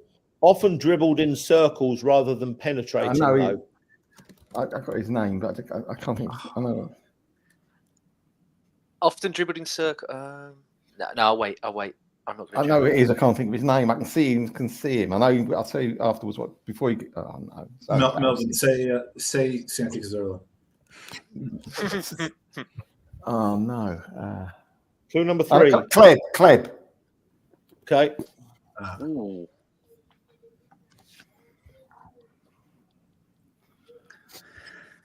No, Alex. I'm saying I don't agree with that because you haven't really got to move room for circles on the wing, have you? He didn't always play on the wing. When I saw him, he was. I'm gonna go again. Yeah, I wouldn't know. Oh, thanks, So boys. Thanks, boys. Melvin, who I've got in my head, I Who think was is it? wrong as well. So Go on. Who was it? You think? I thought Danielson because he just used to do like Cruyff turns as well. Yeah, I was thinking He just- Vieira. You I can thought anyone get the Vieira ball. too. Anyone can get the ball off of Danielson. Off him a chip butty. The most I don't embarrassing know. thing is when he was running back to help our defence, Danielson, and the linesman overtook him. He was slow, wasn't he? Guys, here we He go. was very slow. Clue number 3 was one of many who went to the same Premier League club. Clue number 4 is Drip in LA. Clue number 5. Oh, Nasri. 5 Nasri, letters in both first name and last name. Nasri. He was a decent player if he only had stayed. Yeah. Is Mike breaking Okay. up for anyone else? Yeah, he is. Yeah. This is Are the like kids- the internet he used to have in like before COVID. The kids are on the internet again. What was the No, answer? I'm at Nasri, isn't it? work. Nasri. Nasri. Oh, okay. Yeah, very true. You can see him doing it. He was a very Okay. good player. Mm. He used to run around in circles. That was the clue. Yeah, we know.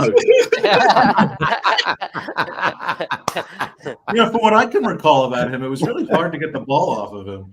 Yeah, that as well. Here we go. If anyone Question else 20. ever noticed Oh, that. you know what? Now that you've said drip, that's a really good clue. That's what gave it to That's what gave it to me. Doctor. Yeah, exactly. Yeah, because people will think it's cloves. Yeah. No, I'm not that cool to know that. Yeah. All right. Here we go. Question 20. Actually, let's take a pause since we're halfway through the season and it's right on the hour to do a prize draw. Is that all right, Mike? Yeah, for sure. Okay, perfect. So we're going to do a prize draw. This prize draw is a package of 2 prizes. Actually, it is a Ruth Back Art A3 print of your choice, and here's an example of her amazing artwork. We I don't know if Fry is still in the room or if Ruth is here, but we've got a variety of different Islington, Emirates, Arsenal type things. This is especially neat for me because I used to stand here and now I live here. But yeah, Ruth's A3 art shipped to you, and a second prize which goes along with it, which is the book called Arsenal 101 by David Fox. It's a brand new book, and he's donating. If you go to davidfoxpublishing.com, he's donating half of the proceeds to Gooners versus Cancer. It is not an educational book about what Arsenal is, which you would think about Arsenal 101. That's kind of a thing here in the States, makes it seem educational. It's more his experiences sitting in Block 101 last year, living through the season. So definitely go and check that out. And the 2 of those prizes will be going to the same person. And that person is going to be the person who comes up on the Wheel of Fun right now. Give me just a second. Here we go. And your winner is Jared.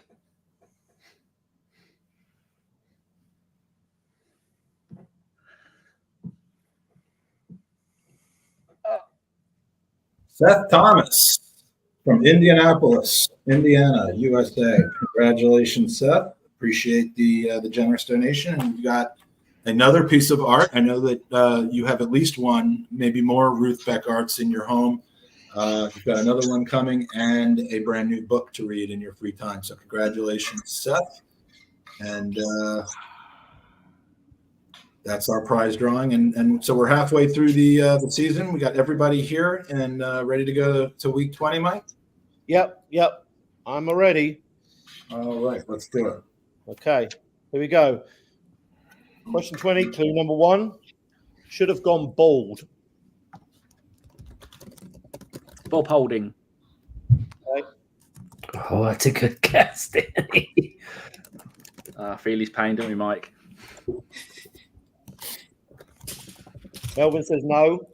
If you got his money, then should have gone bald. Yeah, I'm going to go with yes on that one. Yeah. Fuck. Yeah. Okay, it's all the world against Melvin here.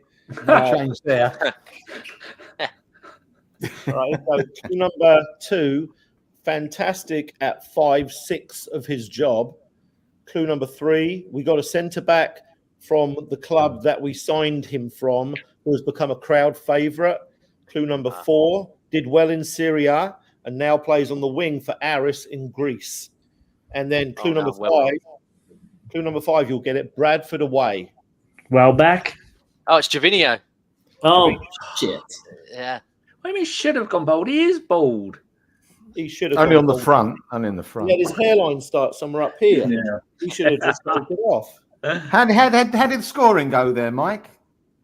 Your favourite there, Melvin, I think. I'm Yeah. sorry, I forgot who voted. -3 for everyone but you. You have a little confidence. Did you get 5 on that one, Melvin? No, I just didn't get a minus. Okay. Everyone went against me. Yeah. Oh, so Danny got 3 or 5. No, Danny said wrong. Rob Holding Everyone got it lost wrong. 2. Oh, that's right. So He lost 2. So here's the score update at the end of December. We've got Andy and Melvin 18, Mike 21, James 25, and Danny only 1 ahead. 26. All right, here we go. Month of January. Question 21, clue number 1.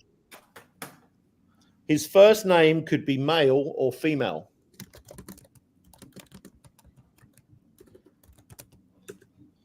Clue number 2, initials related to comics. To comics? Yeah. Okay. Clue number 3, a lot of hair product. Danny Ceballos. Okay, was that James? Yeah. Okay. DC. He did used to have like floppy hair, didn't he? Mike likes it. Yeah, Danny with an I is a girl's name as well as a guy's name. Yeah. I'm going to say yes. Yes. Only because I can't. Very eager there, Andy. Yeah, and resigned at the same time. That's Okay. why I should go to Hollywood, Danny. His head gets so small when he's losing. Yeah. No Well, kidding. Melvin cursed me to start this whole thing. All right. Here we go. Let's find out if it's Danny Ceballos. Clue number 4. Very successful at under 21 level for his country. Clue number 5, a midfielder who is still spending his entire career on the bench. The answer is Danny Ceballos. Well played. Everyone get the 1 point on that? I forget now, but I've made record. I think so. Did Yeah. everyone agree with James on that? Yeah, everyone agreed. Okay. James got 3. Okay, so James is currently in the lead by a point. So, new leader. Here we go. Question 22, clue number 1. Appreciated as a player, but hard to get along with. Clue number 2, high standards. Clue number 3, not as happy as others on the big day at White Hart Lane.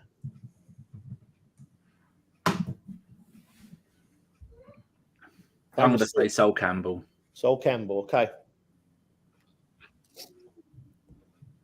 Notoriously hard to get along with.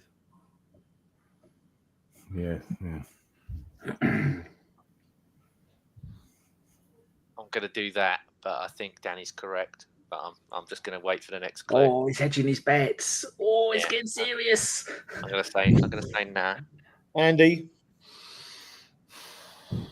Okay, let's find out if it was Sol. Okay. Clue number 4, keeper. Clue number 5. He didn't seem to like Almunia. He didn't seem to. Yeah, Jens Lehmann. He hated Almunia. Hated him. Yeah. Did Jens Lehmann. Yeah. It was never competition for him, though, was he? So but I think when he come in instead of him when he had to leave, he got really angry because he was like, "This guy's nowhere near as good as I am," and yet True. I'm being taken out, and this guy's being Another huge error. So James got a point, and is that it? Yep. Okay, let's crack on, shall we? We've got question 23, clue number 1. Up top, lost it quickly. This could be here again. I know. Oh. Could be. Could be a striker up top. Clue number 2, he would not drop it.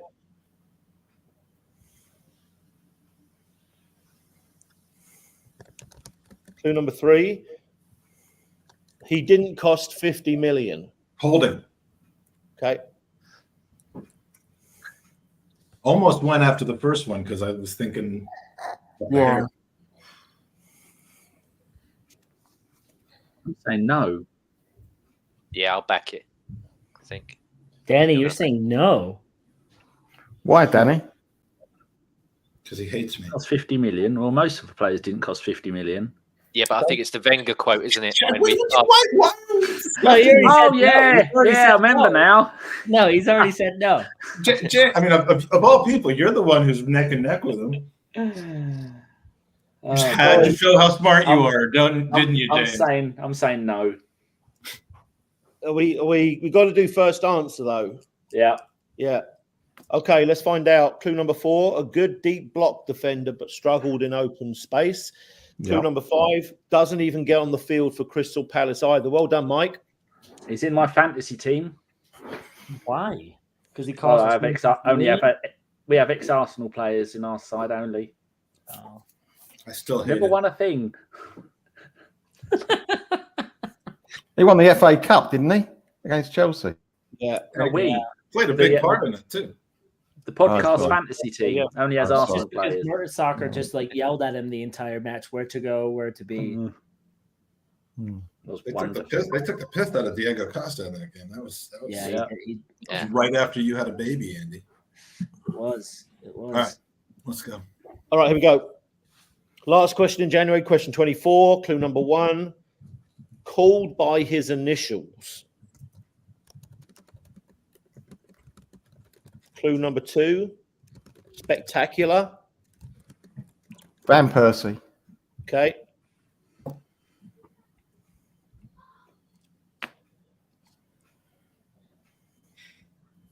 This quiz is getting close. I'm gonna Glad do that. Saka isn't called by his initials. Andy, what do you say? Sorry. Yeah. All right, let's find out if it was Van Persie. Clue number 3, the Swan header. Clue number 4, Yeah. one of many that left has lost belief in the club's progress. And clue number 5, his son has the same name as a famous NBA player. Well done, Melvin. Thank you. Well done. Robin Van Persie, whose son's called Shaquille. Wow. Interesting. Stupid name. All right. There's only a 9-point gap from bottom to top. So we've got Andy with 21, Melvin 23, Mike 26, Danny 28, and James is 2 ahead, 30. So this is getting close. Wow. Normally it goes the other way at this point in the quiz. It gets good and spread out. So exciting times for our viewers. Squeaky bum time. Okay, February, fellas. Question 25. Clue number 1. Multilingual.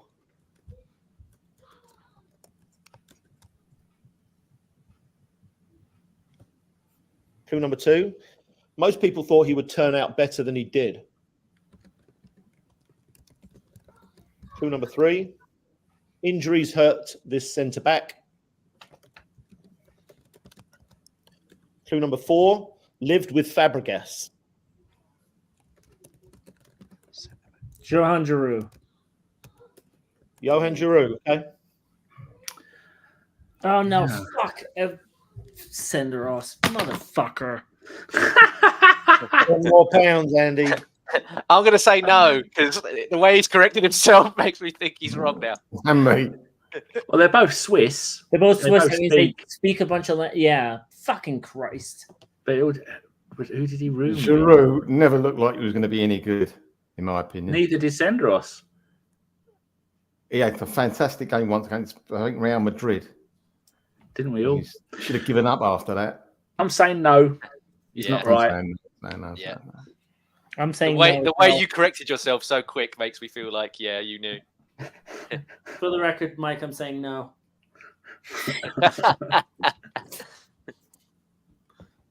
Clue number 5. Fulham, Rangers, and Houston Dynamo. Now, Andy, it's the other guy. It's the other Swiss centre back. It's Philip Senderos, who spoke about 25 languages, but wasn't really very good at football in the end, was he? No, much better at To language. be fair, neither of them were. So, yeah. Yeah. Has the very good interview clip about Joey Barton. I don't know if you've ever seen that. It's hilarious. No. Need to watch that. you know, if I Let's, can let's crack on with miss Tim. 100% of the shots you don't take. So, Yeah. Wise man just once said that. Question 26, fellas. Here we go.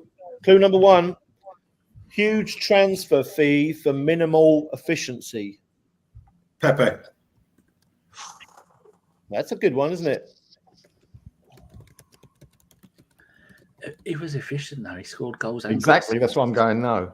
I'm making my move, but He had a good record. not feeling good about it. it's a good guess, General play Mike. was crap. A very good guess, Mike. It's only good if it's right. Who's cost a lot of money but was rubbish. I'm going to say no because I want to protect my points. Yeah, I'm gonna say But he is probably, I reckon he is probably right. But no, I'm fuck it. gonna, I'm gonna say yes. I'm in last place. I gotta do something. Mike, I'm with you, buddy. Danny, what'd you say? I've forgotten all the questions. I'm going to say no. Just because it's Mike. Okay. Good enough. All right. Everyone let's in the find chat out. saying Ozil. Ozil, right. Yeah. I see that. Clue number 2. Arsenal from his childhood. Clue number 3. Lacking in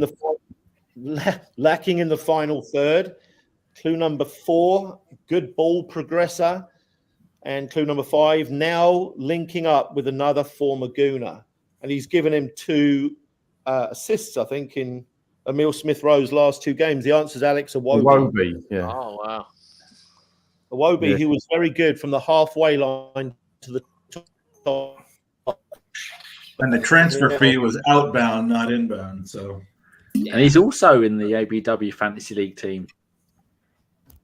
And so who rightfully? So everybody but Andy got the disagree point, right? Yeah, because he bum licked and lost points.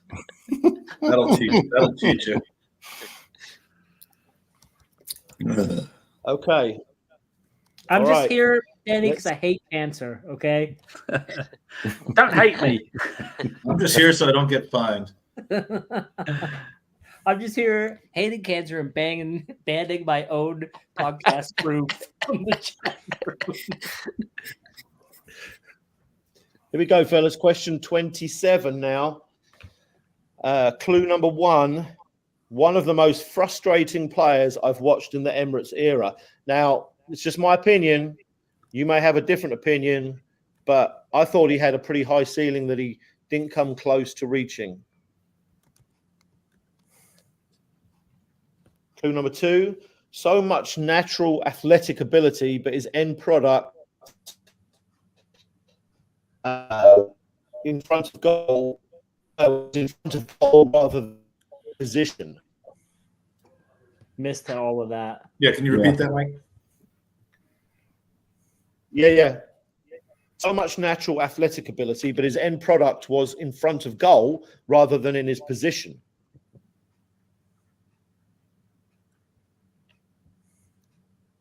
Clue number 3, coffee maker. Clue number 4, South Coast boy who went back to the South Coast. Ramsey! Aaron Ramsey. Didn't he get a coffee maker for Christmas? I said Walcott, but fuck yes, Walcott. Bollocks. I did say that. Player. Melvin. We're voting on Theo Walcott for Melvin. Yeah. Yes. No, Danny, Danny, do you like that? You don't get a yes. Who are we voting on? Melvin's Walcott or my Ramsey? Who said it first? Well, you yelled Ramsey first. Oh, Right. did he? I thought I put Walcott first. And then Melvin said Walcott. I think it was Melvin. I've got to tell you. Well, in that case, I agree We're with going to say Melvin. Walcott, Melvin. Yeah. Yeah, That's if, it, you if adjust it's your Theo All right, Walcott, let's I'm going find to out. agree. Did he ever get the coffee machine? That's what I want to know. Okay, here we go. Clue number 5. His surname is a combination of how your house stays up and what the baby sleeps in. Oh my God. What a clue that is. Theo Walcrib. What's the Yeah, coffee not bit, Mike? I don't get the coffee bit. Oh, I remember this. He, I think he was asked about his favorite Christmas present that he got that one year, and he said, "My wife got me a coffee maker," which was an utterly Oh, bizarre Right, yeah. answer. Plus the fact, you'd think that a millionaire isn't too excited about getting a coffee maker, but there we go. It might have been a person, mightn't it? Hey. Hey, there's Ali. There he is. There she is. Our new best friend, Theo Walcott. Okay. Liverpool fan. As he likes to keep Last saying. question in February, fellas. Last one in February. Question 28, clue number 1. Good luck with this one. It's not easy. Played for 7 French teams.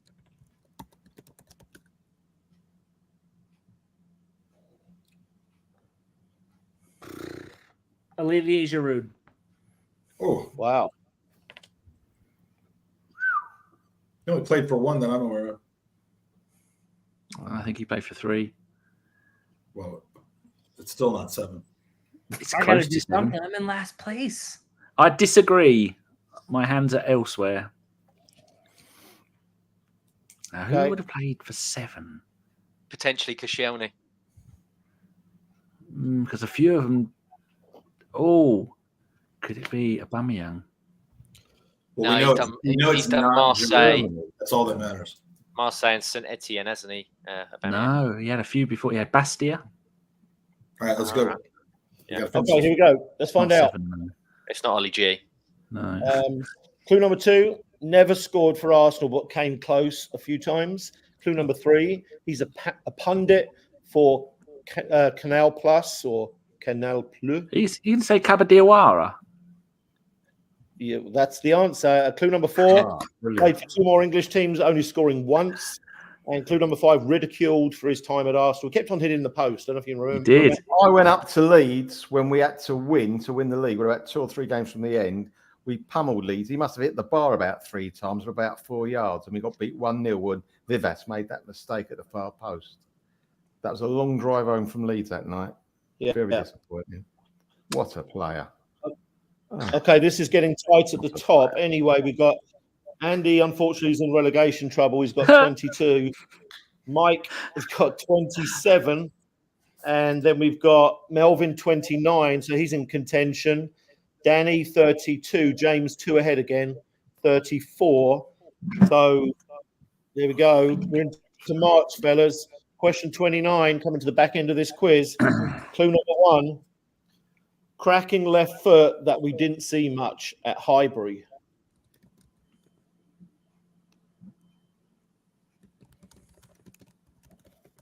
Clue number 2. Recently got fired.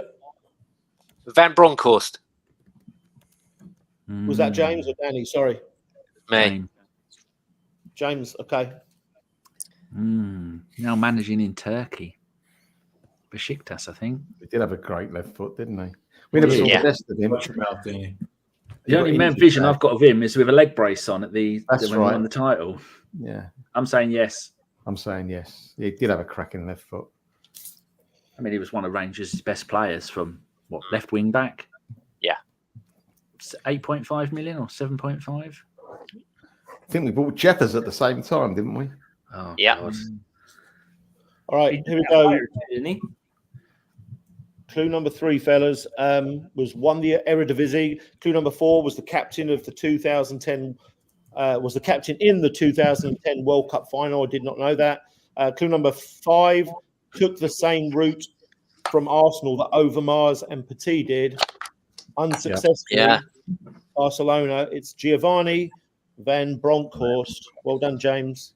He was a great player. Yeah, he was. Always wondered We didn't see the best of him, let alone his left foot. Yeah, but he very much like Monreal. When he did play, you knew it was like a 7 or an 8 out of 10 most games. But that was Wenger again, thinking ahead of time, having a proper wing back. Yeah.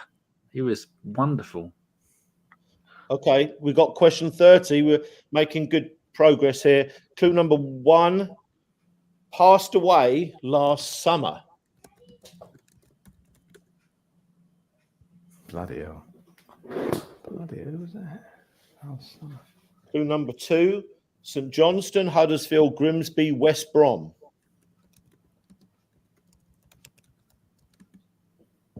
Say those 3 again. Yep, St Johnstone, Huddersfield, Grimsby, West Brom. Not a clue. Clue number 3, 6'4". Clue number 4, born in 1970. So he would be 54. That's my age. Clue number 5, Arsenal backup goalie. Was it Vince Bartram? Okay. Oh, who was? Oh, I'm thinking it might. I'm not sure. I don't remember him passing away, but I don't remember who passed away, to be honest with you, nowadays. I don't think it was. I'm not sure. I don't know. I've got the guy's name in my head. Yeah, I can't remember the surname, but I've got the first name. Is it Vince? No, it's Alan something, right? Alan Miller. Miller, that's it. Yeah, Alan Miller. That's the Andy, one. what do you say? Sorry, Vince Bartram, if you're watching. All right. Yeah, the answer so sad. is Alan Miller. So James got halfway there, but yeah, he didn't really have much of an Arsenal career, let's be honest. No. Very sad. That's the case for most of us, though. Yeah, this is true. Question 31, cracking on, fellas. Clue number 1 is smile, buddy.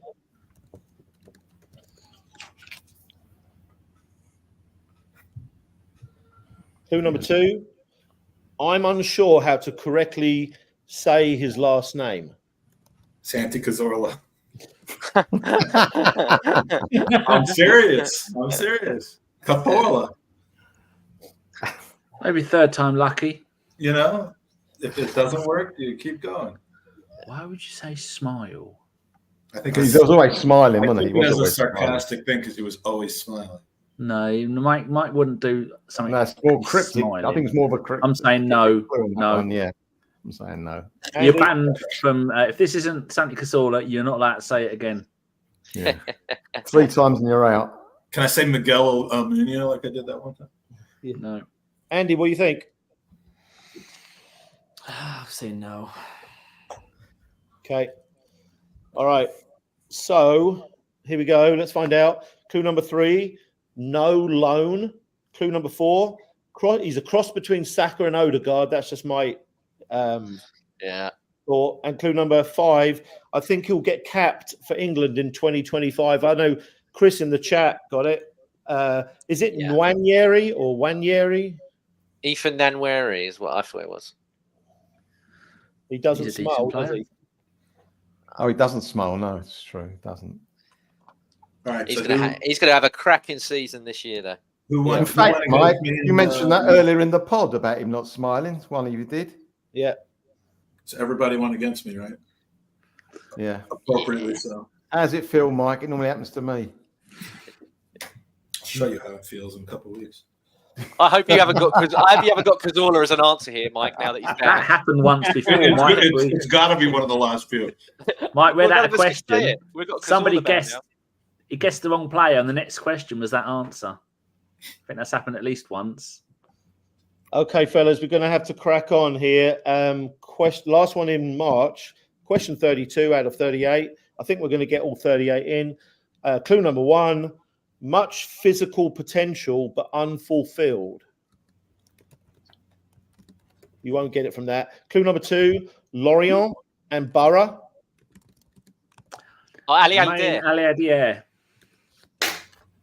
Okay, I think I heard James first. Is that fair? Yeah. Yeah. Okay, let's do votes on Jeremy. Yeah.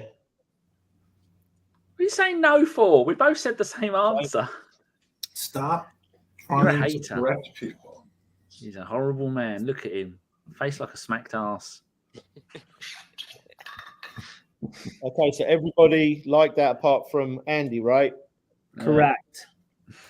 Okay. So I'm not going to put up with Danny's bullying. Wait till I see you, boy. I'll show you bullying.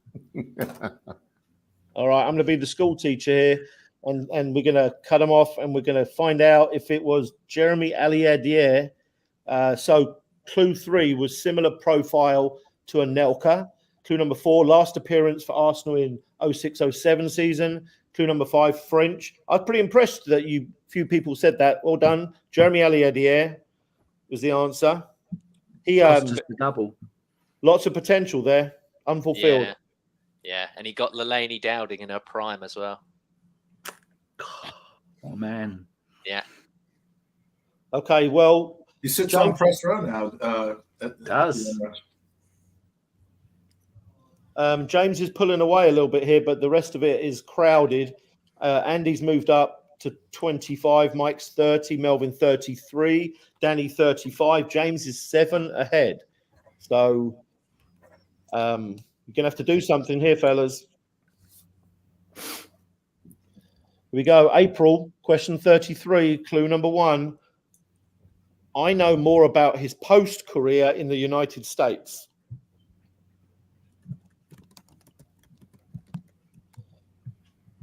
Clue number 2, played with Fabregas and Van Persie. Oh, is this? I can't remember how to pronounce it. Is it Cabassion? Okay.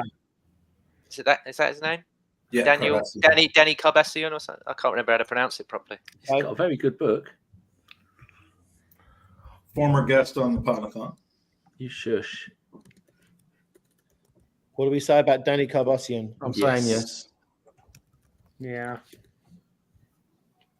Sheffield Wednesday. Ipswich as well.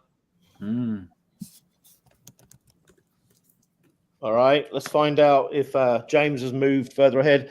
Clue number 3, Ipswich and Burnley. Clue number 4, scored on his debut, apparently, in the League Cup against City. Yeah. And then clue number 5, DK, not Donkey Kong. I don't know how you pronounce his last name, but Danny Cabassion. Okay.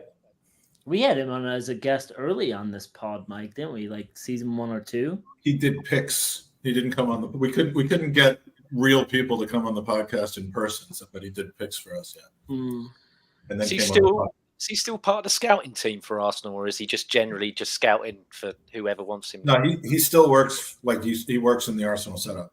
Nice. Lots of good players over here in the US. So just got to be unearthed. Let's move on to question 34. Clue number 1. My son got his autograph in Cincinnati 3 years ago. Oh, it's oh no. Clue number Are you 2. sure? Clue number 2 is second choice. Clue number 3, played for 2 Northeast teams. Matt Turner. Okay.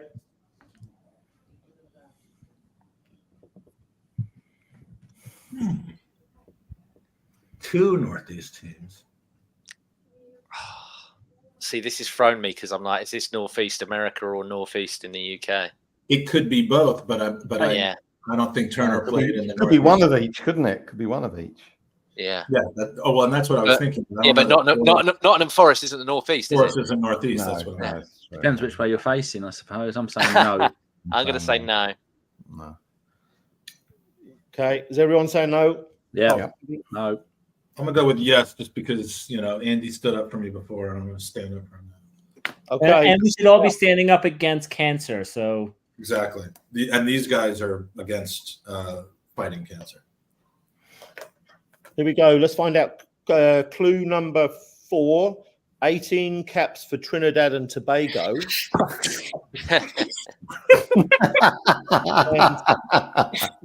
He is the least, clue number 5, he's the least known, probably, member of the Invincibles, to be fair. Yeah. Do you know? Somebody in the chat got it. Justin Hoyt? Yeah, Ryan got it in the chat. So did Seth. And so did Ryan Youngblood as well. Justin Hoyt, who played for Cincinnati. Yeah. Lovely family as well.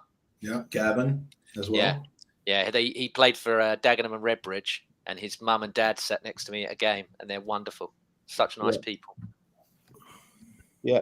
Okay, fellas, we are 4 questions away from glory here. Speaking of family, here's the picture. The picture of Mrs. Lewis Skelly and Ms. Heaven. Very nice. Just proof. All right, fellas. Question 35. Clue number 1.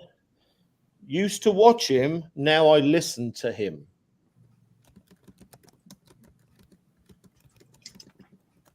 Clue number Harry 2. Simeon. What was that, Mike? That Harry Simeon. Yeah. Not quite lucky enough to play Lee for Dixon. Lee Dixon. Okay. Good answer. What do we think? That could be a number of different people, though. It's Dave Healy on the Arsenal.com commentary. No. Oh, wait a minute, because Mike's based in the US. So it could well be, because Lee Dixon's the only guy that pundits for you guys over there, isn't he? Arsenal. Yeah, I'm sure they got radio things to pick up English thing as well over there. Radio. Yeah, but they might TV. James, what do you say, man? I'm going to back Andy. I'm going to back him. Okay, let's find out if Andy has got 5 points or lost some points. Clue number 2, not Colin or Harry. Clue number 3, break it down. Clue number 4, EFL show. Fuck. Clue number 5, wide midfielder, and now working for Arsenal.com. Adrian Clark. Adrian Clark. Adrian Clark, yeah. Who will be joining us tomorrow morning, UK time. Shit. So tune in for that. Well, Who adjudicates this game? So Andy definitely didn't get any points. In fact, he lost two. Yeah. Can you be in negative at the end of this game? I'm like the Sheffield United of this game. Who got you're like the Wigan where they got like 20 points, but they got deducted 25 points, and so they ended up. Who else disagreed with Andy? Melvin. I disagreed. I said no. Okay, we've got one more before the end of the month of April. 3 total questions left. So let's crack on. We've got clue number 1. Stayed at Highbury, ended at the Emirates. Started at Highbury, ended at the Emirates. Clue number 2. Loved by all, hated by many now. Fabregas. Yeah, fuck. Fabregas. That's the one.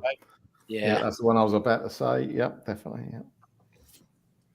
Thumbs, guys, thumbs. Yeah. Danny, what do you say?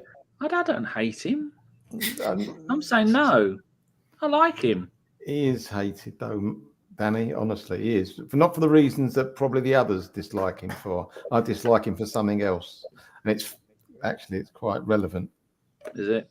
I'll wait till we get the answer. I tell you. I'm still disagreeing. I'm standing up for the young lads. I want 2 weeks in Como. Yeah, no kidding. Clue number 3. Like many, he left as we lacked ambition. Clue number 4. Won the league the year after he left. Clue number 5. Many left-foot rockets. It's not Fabregas. Oh. Van Persie. It's Van Persie. Well done, Danny. I think you're the only one who got a point, Danny, on that I was one. already bowing and saying thank you for getting it right, and I didn't. All those clues apply to Fabregas as well. Except that's the whole point of the game. You know why? I dislike him? Not because he left. This is Fabregas, obviously. Bad Parker. I can understand. No, because we played Chelsea. We were down to 10 men. Our centre half, Gabriel or something, got sent off, and then he got Santi Cazorla sent off. Fabregas, which wasn't a sending off, and I thought that was out of order. No need to do it. Santi Cazorla, who we haven't mentioned tonight yet, we got him sent off. Never heard of him. No, that's the reason I dislike him. Santi Cazorla. I don't know. Fellas, we're going to do a points check. End of April, and game's still up for grabs. Andy 24, Mike 32, Melvin 36, Danny 39. Little bit of a catch up. James is 7 ahead still, 46, and we've only got 2 left. Danny's got to go for it here. No, I don't believe in ruining the game for my own glory, unlike you. All right. Here we are, month of May. Last 2 questions. Question 37. Clue number 1. What a shame. Oh, there you go. Fucked it. That's every player he signed in the last 5 years he was at the club. Okay, clue number 2. Muslim. El Neni. El Neni. Was that Melvin? Yeah. You can't say what a shame about that beautiful man with his wonderful hair. Yeah, he's by far not the only Muslim player to play for No, us. but it's a shame he played for us. That is true. No, it's not. That's not even true. I'm thinking of Mustafi. Hey, No, guys, that really wasn't a shame. Let's not go down this path. It's got to be Diaby. No, I'm saying So no. we're all disagreeing? All I'm disagree. saying Mustafi. Yeah, Okay. Jumped in. Okay, well, let's find out. Clue number 3, Vasariki. Clue number 4, Dan Smith. Clue number 5. Diaby. Could he have replicated Vieira's career? We'll never know. Never would have done, but it'd been outstanding, but not as good as Vieira, in my opinion. Yeah. We need Abu Dhabi now. Right. Was that a minus? Especially in the transfer window. Do you remember that time on Twitter, guys? No. Oh, the guy said that some guy said that we were signing Yam and Villa. Someone went to him, "What's the source?" And he said Abu Dhabi was at my mosque. Oh, yeah. So that's what we need. We need to see Diaby in the mosque to get the transfer. You know, are we getting Moreno, Abu? I need to know. And Vyas just joined my side, Khan, the team that ridiculous. Really? All right, let's finish this off, and then we can actually just have some chat. We can answer user questions. I know there's going to be tons of them. I've got to fly. Okay. Well, we've got one more, and it's going to be just for fun as far as the winner's concerned. James has won the quiz. So, James, I don't have any fireworks for you, but I found on this teacher's desk that I'm sitting at, it's not mine, I found a bell. I'm going to ring for you. Thank you. Okay. Well done, James. Keeps up his record, unbeaten record.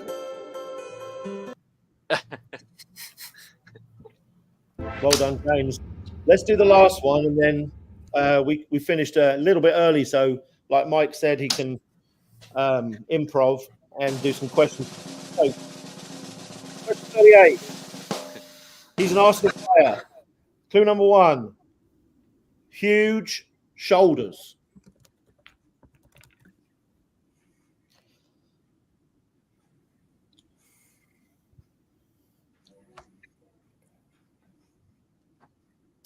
Clue number 2.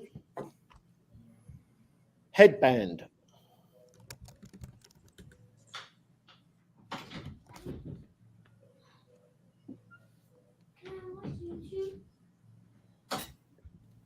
Shush, child.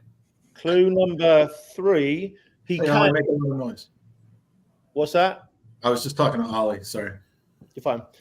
Clue number 3. He came from an American sandwich. Come on, Mike. You've had lots of these in your time. Clue number 4. Sunday. You're going to get it on this one. VAR coming up. Clue number 5. Will he play left back, centre back, or both? Oh, it's Calafiore. What kind of Is that a sandwich? sandwich? He came from a sandwich. Bologna. Oh, Bologna. All right, yeah. What a way to go out. Does everybody like Yes. that? Yeah. Didn't finish last. All right. I did. Oh no. Riccardo Calafiore Such a tit. came from Bologna, or Bologna, as it's pronounced over here. And we got the final scores. So Andy, unfortunately, is got relegated to the championship. But he'll be back with Sheffield United, apparently. Yeah. And Mike got 34. Andy 26. Mike 34. Melvin 37. That's Conference League with Chelsea. Melvin. Thank you. Yeah.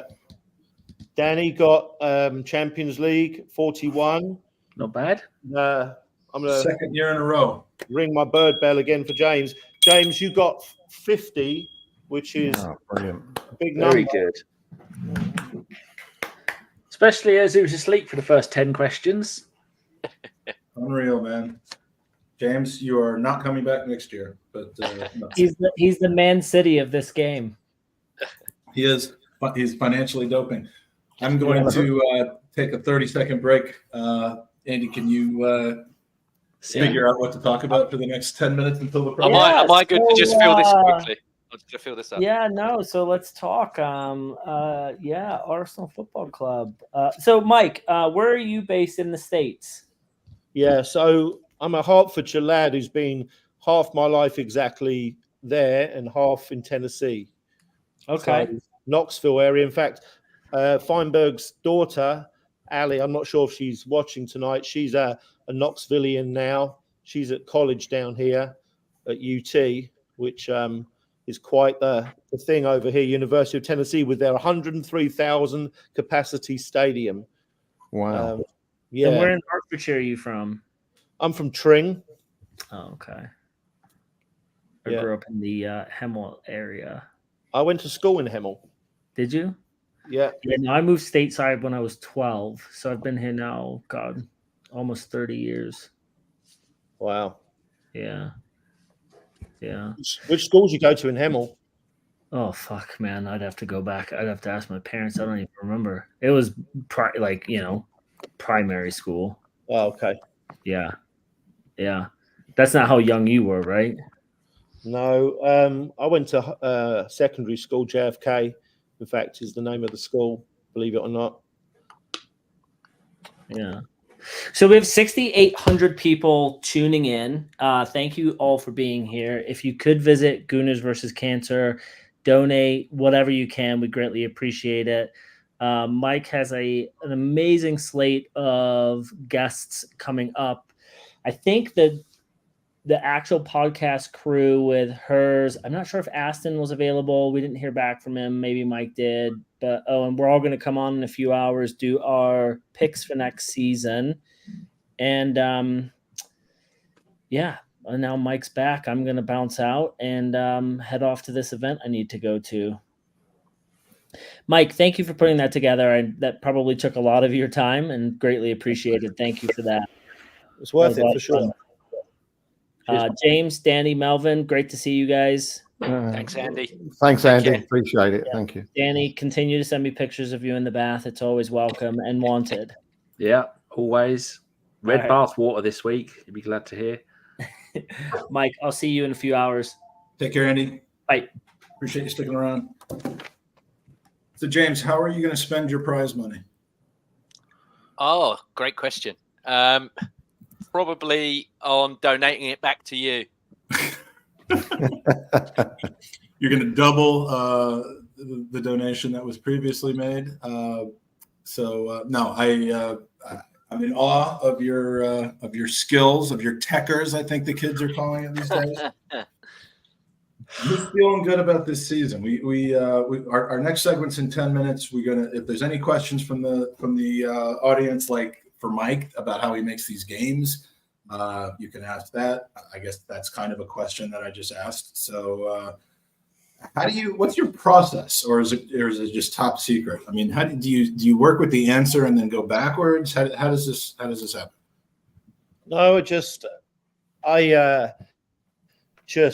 No, like all of us, followed Arsenal my whole life. So I've got all the players are in my head somewhere, right? So you just pluck one out, write it down. And then I suppose if I have any gifting, then it's just sort of creativity, I suppose. So it just comes out and scribble it down. And I try to be as cheeky as I possibly can, so make it interesting.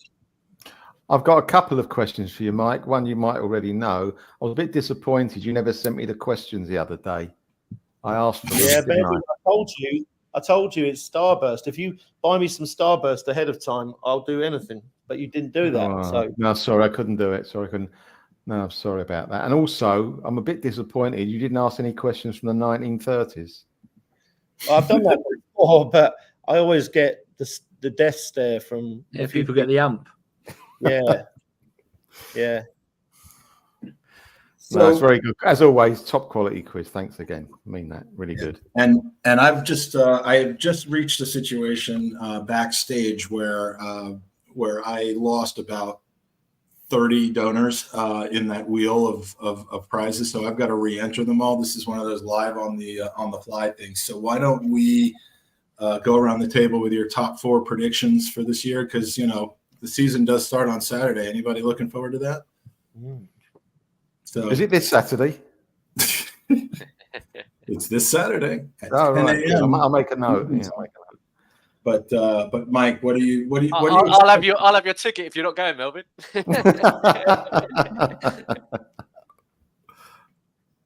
Right. So Mike, what do you think in top 4, bottom 3? Let's go around the circle while I take a few minutes to do what I need to do backstage. Well, my other talent is predictions, so watch out. I only have 2 talents, and last year I got the top 4 right. So I'm going to show you because I've got it on my phone. You can see that. This is my predictions right there. Arsenal to win the league, City 2nd, Liverpool 3rd, and Villa 4th. And I got that right last year with Villa coming 4th. And I've got a cheeky one for 5th as well. You see 5th there? Who's the that? Hammers. West Ham. Huh? Is this for this season? Yeah. This season, West Ham. This season. They've made a couple of half. They brought that centre forward from the German centre forward, haven't they? Yeah, Fulkrug. Yeah. My bottom. I don't rate the manager, Mike. No. You don't. I think he's brought in some very good players. They've signed a lot of players like Chelsea, but they brought in good players who are going to make them better, I think. Anyway, bottom 3. I'll let you guys do your answering. I've got Everton finally getting elbowed, Brentford, and then Southampton. But I will say, having given City 2nd place, I think there's every chance that City will come bottom because there's the charges. And I think that the league has no choice, really, but to at least relegate them 1 division. So I suppose what I'm saying is it's probably going to be City bottom of the league, which would be lovely. What do you think? You actually think that they're going to sack up and do that, though? I mean, I think they have to, Mike. I think they're going to be. Oh, I think they should. I somehow, some way, I just don't see it happening. Well, I think you've got a couple of things. You've got the, the government's getting involved because it's a really big deal. So there's the weight of that, and there's the weight of Manchester City and all that money and corruption that could happen. But then, if they don't do something that's at least fairly harsh, then the fallout amongst the other teams. I mean, you've got Everton and Forest and whoever else, Leicester, who get points deducted and have had points deducted, plus the fact that people just say it's an absolute joke because so many of these charges, if you read them, are irrefutable. There's just no way that they refuse to answer. Oh yeah, I'm not arguing on the merits that it isn't going to happen. I've just started to lose faith in that, and they're going to use the legal system to its extreme and to delay. I mean, we've seen how that works for people, and I don't know. I've just lost all. I'm hoping that I can kind of reverse jinx this situation because I've been claiming how much they've been cheating, how much they should be penalized. And I've lost faith in it actually happening. So it'd be fascinating if it does. But well, if they wouldn't have done what they did to Forest and Everton last season, then they could have fined them. Let's say fine City 100 million or something. Sure. They did set a precedent. Yeah, which would kill everybody else, but it's not going to kill them. But they can't really do that now because of what they've done with Everton and Forest. And I think Leicester apparently are starting the season on a deduction. So they've set the standard of what happened. So I think the proper punishment is probably expulsion from professional football down all the leagues and start again, get rid of the owners. I think that'll happen. But I think they'll just do a lightweight one, which will be a fine. I don't know what the number will be, and relegation. Because City will come back up next year. So, yeah, the only problem. Do they null and void the titles, though, like they did in Italy? Well, yeah, that I mean, we don't care so much about. Do we care about that really? Whether I mean, 4 in a row, they broke our record. I suppose. Take out the middle two. I think we're not going to get the titles where we come second. I think we shouldn't get it by default. But what should happen is that every title they've won in the last X amount of years should have an asterisk by it with an explanation at the bottom of the page saying though they came they did it in Italy and they did it in France with Marseille. Took the title off them and said there's no winner that year. You can't let them have the title. I'd have that. No, that's fine. That's all right. Also, you look what they did to Glasgow Rangers. Bankrupted the club and said start again. They went right down to the third division in Scotland. It has. That was unbelievable. 4th tier. Yeah, was it a 4th tier? Yeah. And you know who was? They get one relegation. They got off lightly, in my opinion. City one relegation. And they will probably, that's the most they get, I reckon. And hopefully the title's taken away. So what do you think about top 4, bottom 3, Melvin? Top 4, well, I think Arsenal first. I think if this is the case, Mike, what you're saying about City, I'm saying Liverpool. I'm saying it's difficult after that. Yeah. Very difficult. Could it be something like one of the wrong ones is going to get in there? It's going to be either Chelsea or Spurs, I fear, are going to get in there, and it could be Villa. That's the top 4. Going down, you've got to put Leicester in there. If they got points deduction, they've lost their manager as well, so you've got to have them in it.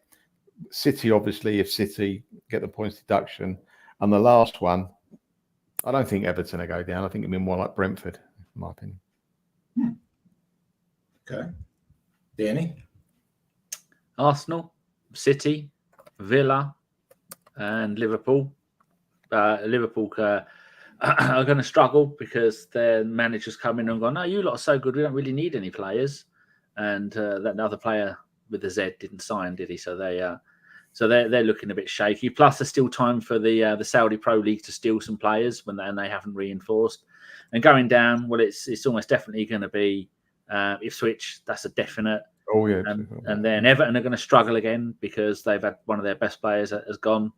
And then who else has got? Forest, I suppose. As much as I'd like to see Forest stay up because the history, Forest, Ipswich, Everton just in time for their new stadium. It'd be hilarious. I thought that was going to happen with West Ham about 5 years ago when they moved into the London Stadium and they were flirting with relegation. That would have been beautiful. All right, top 4 and bottom 3, JJ. Yeah, so I've done this at nauseum. So if people have already seen it, apologies, but I'll do it again. So I've got Arsenal winning the league. I've got City second, Liverpool fourth. Liverpool third and Aston Villa fourth, same as you, Mike. I've got the same top 4. And then the bottom 3, I've done Southampton, Leicester, and Nottingham Forest. Now, that's before, obviously, I did this without considering that there'll be points deductions. I think they're the 3 worst teams, regardless of where everything stands at the moment. And it's also I think it's only twice, isn't it? 97, 98, and then last season is the only seasons in the Premier League where all 3 promoted teams went down. So, I don't think all 3 of the newly promoted sides will go down. And to be fair to Ipswich, I know they're quite local to where I am. They've got very good owners and everything. They've got quite a good system in place there now. So I think they've got, maybe they're not making the signings. Yeah, they're not making the signings that they maybe need to make. But they've got a good core there already, and they've got a good manager. And if it does go wrong, they've got money that they can spend, unlike Forest and whoever else is down there. I could see them making, I could see them getting themselves out. I hope they stay up. Yeah, and so I'd like Norwich to come up next season. Yeah, get some good derbies again. Yeah, 100%. So all 5 of you, Arsenal first. 2 seasons ago when we did predictions, which was the year we ended up finishing second, kind of spending most of the year in first and then falling off at the end. No, I look back at the predictions and we had maybe 2 people that were on the entire podcast, because that year I was keeping track of it, who had Arsenal in the top 4, much less finishing second. And last year we had some much more people having Arsenal in the top 4. This year, are your Arsenal finishing first picks under the assumption that Man City is going to be penalized, or do you believe that Arsenal's got? I mean, let's say Man City gets through the season, delays any kind of punishment. We won't say that they're going to be found not guilty, but let's just say they get through it without any punishment and it's put to next season. Do you think we still have what it takes to beat them? Yeah, we have got what it takes, Mike, because we were a hair's breadth away from it last year. So it's not as if we were loads away. If's a very big word in football, but that Son scoring that goal, we probably would have won the league 2 games out. Very fine margins. I think we're a better team all round this year with the additions of a certain player. But hopefully Timber back. We've got the left back. Who's going to be, they say, as a centre half as well, but he's going to tighten up the defence. If we get Marino in, that's another plus.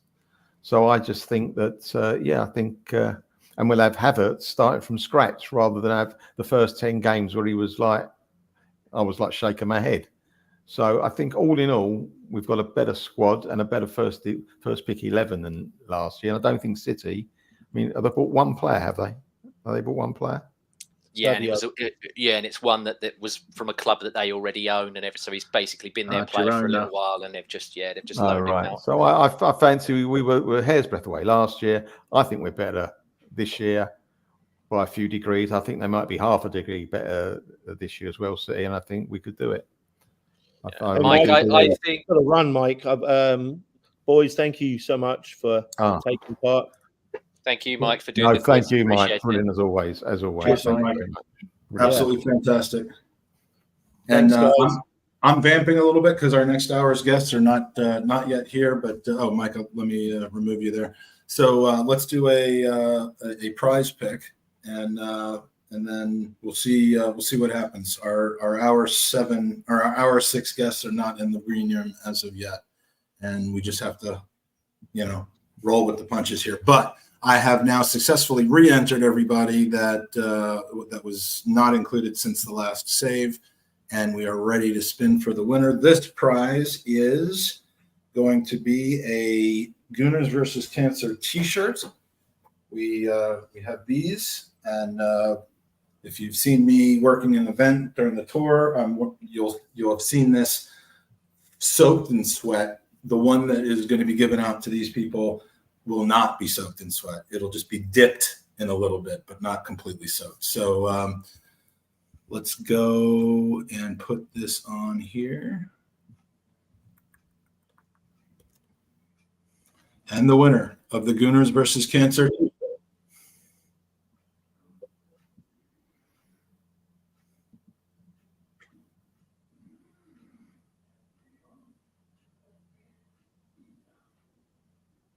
James Gallagher. Congratulations, James. You have won a piece of clothing that will remind you of what we're doing to try to help kick cancer. So thank you, James.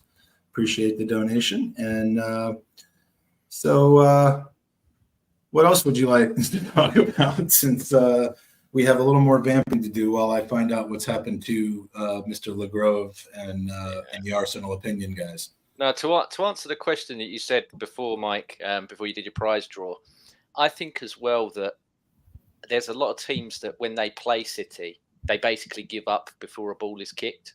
Yeah. Because they know they're not going to have a lot of the ball and they're going to have to run around and they're like, oh, I just can't be bothered. But I think now with everything that they did, when they even tried to sue the league themselves last season, I think a lot of teams are going to be like, nah, stuff you guys. And I think people are going to have an incentive to want to do them over. Just to basically, I mean, the league's never going to be, I know people say, oh, I want a clean league. I don't believe the league's ever going to be clean. I think every team somewhere, in some way, are cutting corners. But I believe that about, in every major sport, I think at the top level, someone, somewhere, some way is cutting corners somewhere. It's just how I am. But yeah, I believe that, a lot of these other teams are going to have a real go at them this season, which I think will help. I think will help the cause for, obviously, Arsenal to win the title in May. Yeah, it would be fascinating to see. I would much rather win it on merit than, but I'll take it. I mean, look, they deserve the penalty. So if people want to say, oh, you only won it because City got penalized, you could turn back and say, well, the only reason they won 7 titles in 8 years or whatever the hell it is because of what they did, between 10 and 15 years ago. And it shouldn't have happened. But you talk about predicting stuff, Mike. Who would have ever predicted, if we had this conversation 12 months ago, that would get 1 point off of Fulham and Aston Villa? I mean, that was. Why you gonna bring that up right now? I mean, it just hurts me. It really hurts me. And with Fulham, we were 2-1 up at home. They had 10 men, and we still couldn't beat them. I think they scored 4 goals against us, Fulham, last year. I think how many did we let in the whole season? A stupid small amount of goals, and Fulham managed 4 against us. I've forgotten about it. Sorry, I've forgotten about it. That away game at Fulham. We were shocking. New Year's Eve. Well, and we start the game 5 minutes in with a goal from Saka, and we're very quickly getting over the home loss against West Ham and saying, okay, well, it's not completely all falling apart. And then we just sat back and did absolutely nothing for the rest of the game. And it was pouring and it was gross. New Year's Eve. And we had to go on a pub crawl after that just to forget about the result of the game. So we made their left back, whoever he was, make him look like the greatest thing since sliced bread, their left back. He had so much space. He looked wonderful. When he was just I get what you're saying, Melvin, but he is a good player as well. Robinson, he's a good player. Yeah, he's a good player, but we really made him look good. yeah, on his day he's terrific. But anyway, so I just think that I mean, hope kills you. Then it's the hope that kills you. But I just think that of all the seasons, I mean, I gave Arsenal to win on your pod, Danny, last year on predictions. I gave Arsenal to win. I've got them in front of me actually, because Mike said Mike only got 2 right. Melvin, you got 1. I got 1 right. Was that my name? You got Haaland as top goal scorer right. No, there again, I only got 2. Nick from ABW, he got 0. And the winner was Femi and Carl. They both got 5 cheats. But I just so Josh in the WhatsApp earlier said he's the king of your predictions, and yet it was Femi and Carl who won it. Yeah, he's ginger, you know what gingers are like. He thinks because he's ginger, his points get doubled to 8. No, Carl and Femi won it. We could probably do an hour of like ABW. Where are they now? Like that's a good fun idea. Like we could do interviews with Gimli and Jesus, don't do that. And I can think of another. The thing is, Mike, most of them wouldn't turn up. They just wouldn't reply and just not bother turning up for 2 years after you've invited them. Especially Chad. Well, they would show up for me. I mean, it's you that they're not showing up for. Easy, Tiger. Come on now. It's my birthday soon. Oh, again. Yeah, well, October. It happens every year. Soon. All right. Well, we are ready to roll for the next hour. James, you're going to stick around with us? Go for it. All right. Danny, Melvin, you're welcome to stick around, or you can head off if you'd like. I'll leave that up to you. What are you doing? What's the next hour on?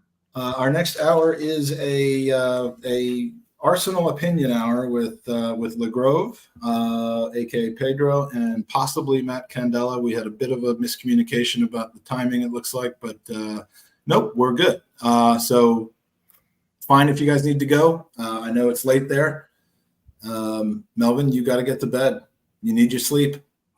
You know, you're doing too much. You got to be ready for that game on Saturday that you didn't know that we had. Yeah, so true. So yeah, let's actually make the switch that we were going to make, because Danny, you got to come back in a little bit anyway for a very special 90-minute segment. So thanks. See you then at 1. Yeah, 1 or 2. I put it in your chat so many times. Please be 1, because if it's 2, one. I'm going to. It's 1. So Danny, we'll see you in an hour. Melvin, I'll see you in 2 weeks. Thanks, All everyone. Thanks very much, Mike. Appreciate it. All right, take care, guys. Speak to you soon, James. Speak to you soon. All the best. Much love, guys. Take care. All right, ready to go. We are now in hour number 6. Welcome to the pod. Welcome back, Matt and Pedro. Good to see you guys. Did I screw this up somehow? No, it's probably me. It was probably me. We're all caught between different time zones. What time zone are you in? It's crazy. I'm in Eastern time. We got people. It is the very confusing thing. I mean, it's hard enough, as you probably know, working with Johnny over there, and you and Matt are in different time zones, if I remember correctly. And whenever there's 5 of us when we used to do a podcast on a regular basis, we were literally 5 of us were in 4 different time zones, and we would just agree to use UK time, and then it was our responsibility to subtract whatever the number is that you're supposed to subtract. And people just couldn't subtract. So I would be like, okay, it's this time Eastern, this time Central. So yeah, I tried to anchor it to Eastern time with you guys, but I probably did something wrong or mistyped it or anything. But thanks for the quick reaction. And no worries. How's it been going so far? We were watching the Arsenal Vision 1 a little bit earlier. Yep, good chat there. We've just finished off with a brilliant game from Mike McDonald. I don't know if you caught any of it, but he puts together these Arsenal Who Am I quizzes, 38 rounds of essentially trying to guess the Arsenal player using increasingly revealing clues. But the first clue, second clue, really, really cheeky clues. So it's a mind bender. And James. Do you guys know James? Hey, James. No, I don't think James. we've Good met. Evening. James has been dominating for 2 straight years, and so this will be the last time that he's coming on the podcast. But so welcome, James. Are you on for 26 hours as well? No. But not going the full. I'm glad to be here. I'm the only person that does the 27 hours online, but I will say, and it's about time we give some people a shout out in the chat. There are, I think last year we had 3 or 4 folks. I don't know how many are planning on doing it this year, but that are in the chat. They comment every hour. They're here the whole time. I remember one of them fell asleep for 5 minutes last year, and we decided to give him a break on that. But Ryan's in the house. Tom Sable's in the house. Christian's been here. Demstek. It's getting late for you, my friend, over in England. Dean's in the house. Rob Ford in the house. And a ton of other folks. Seth's in the house, already won a prize. So thanks to those that are here and are remaining here. We've given out some great prizes. We're now in hour 6. And as it is now Thursday in the UK, and given the momentous occasion that occurred today at Emirates Stadium, the laying to rest of the great Kevin Campbell, I would like to send a tribute because Kevin always called Thursdays Dickie Bow Thursdays. It was very nice. Something that was very important to him based on a mentor that and a person that he was very close to. And if I knew how to put a Dickie bow on, I probably would have had it on already. But this is in honor of the late, great, wonderful, and very much missed Kevin Campbell. So it is not I Dickie love bow that. in the UK. So tell us a little bit. Sophie coming on today? Sophie will be on later. She is in London. She was at the Emirates Stadium today. Obviously, her friendship and relationship with Kevin was unlike just about any other podcast partners. But really, the more I spoke to Sophie, she is just, she's heartbroken, and it makes every bit of sense that she was there. She's family to him. She's family to his family, and when she comes on tomorrow morning, I'm sure it's been an exhausting day for her, but we'll hear a little bit more about the ceremony today and how that was. But she is, of course, the reason that we've met and that we've linked up to do these things. So if you're awake, if you're somehow watching Sophie, we're thinking about you. So tell us, Arsenal opinion. 3 of you guys, 2 of you in America, 1 expat, 1 American, and 1 Johnny over in. He's in London or yeah. 4 of us now, right? Who's the 4th? We've expanded the team. Mr. Jacob Hawley as well is part of the squad. I don't know if you've listened to our Thursday therapy, but we have a great little session with Jacob. So yeah, going from is he a licensed psychologist? Like, did you bring in a professional finally? Basically, not far off. Not far off. You have to check out his Instagram because maybe not psychotherapy, but definitely psychocomedy. Comedy and therapy are very very closely linked together. You can't have one without you can't have one without the other. But the amount of therapy that was needed, in recent years is a lot higher. The therapy is different now. It's not therapy like, why do I waste my time on this? It's therapy like, how am I supposed to sleep when we're thereabouts all season? Like I almost passed out at the Everton game last year because I was so nervous. I hadn't eaten properly.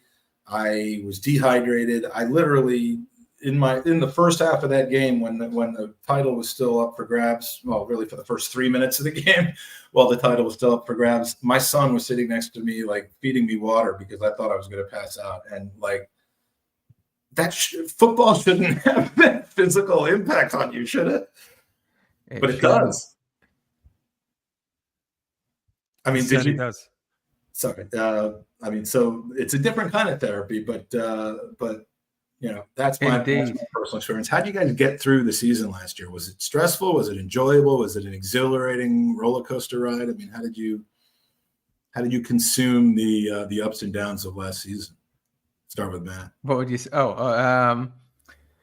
Well, it's always better to be winning than losing, and I think I was just reminded that in 2024, I think we've won every single game apart from 2, one draw, 1 defeat. So we haven't had a lot to complain about, really.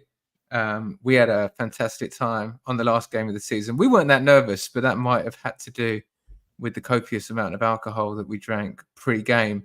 But it was certainly a cracking day, certainly a great opportunity to be at the Emirates on the final day. And it wasn't to be, but, the great thing about football, I think that's something that was referenced in Fever Pitch. The great thing about football is there's always another season and they always just come on round. And now we're just a few days away from a new season. Hope and expectation are back. And we're excited to chat to you today and get some of your hot takes as well. That's right. I'm going to hand the reins over to you guys pretty quickly here, as we did last year. And what I really appreciate about the 2 of you is that neither one of you jumped on me when I said 1 American and 1 expat and corrected me. You both understood that this is hour 6 of a Podathon, and clearly I was talking out my rear end there. We still remember when Pedro said Aaron Ramsey was overrated, and that was a spicy take last year. It was a spicy take. Accurate. Also, I'll go in on it today. Chesney. I don't want him. Everybody's pining for him.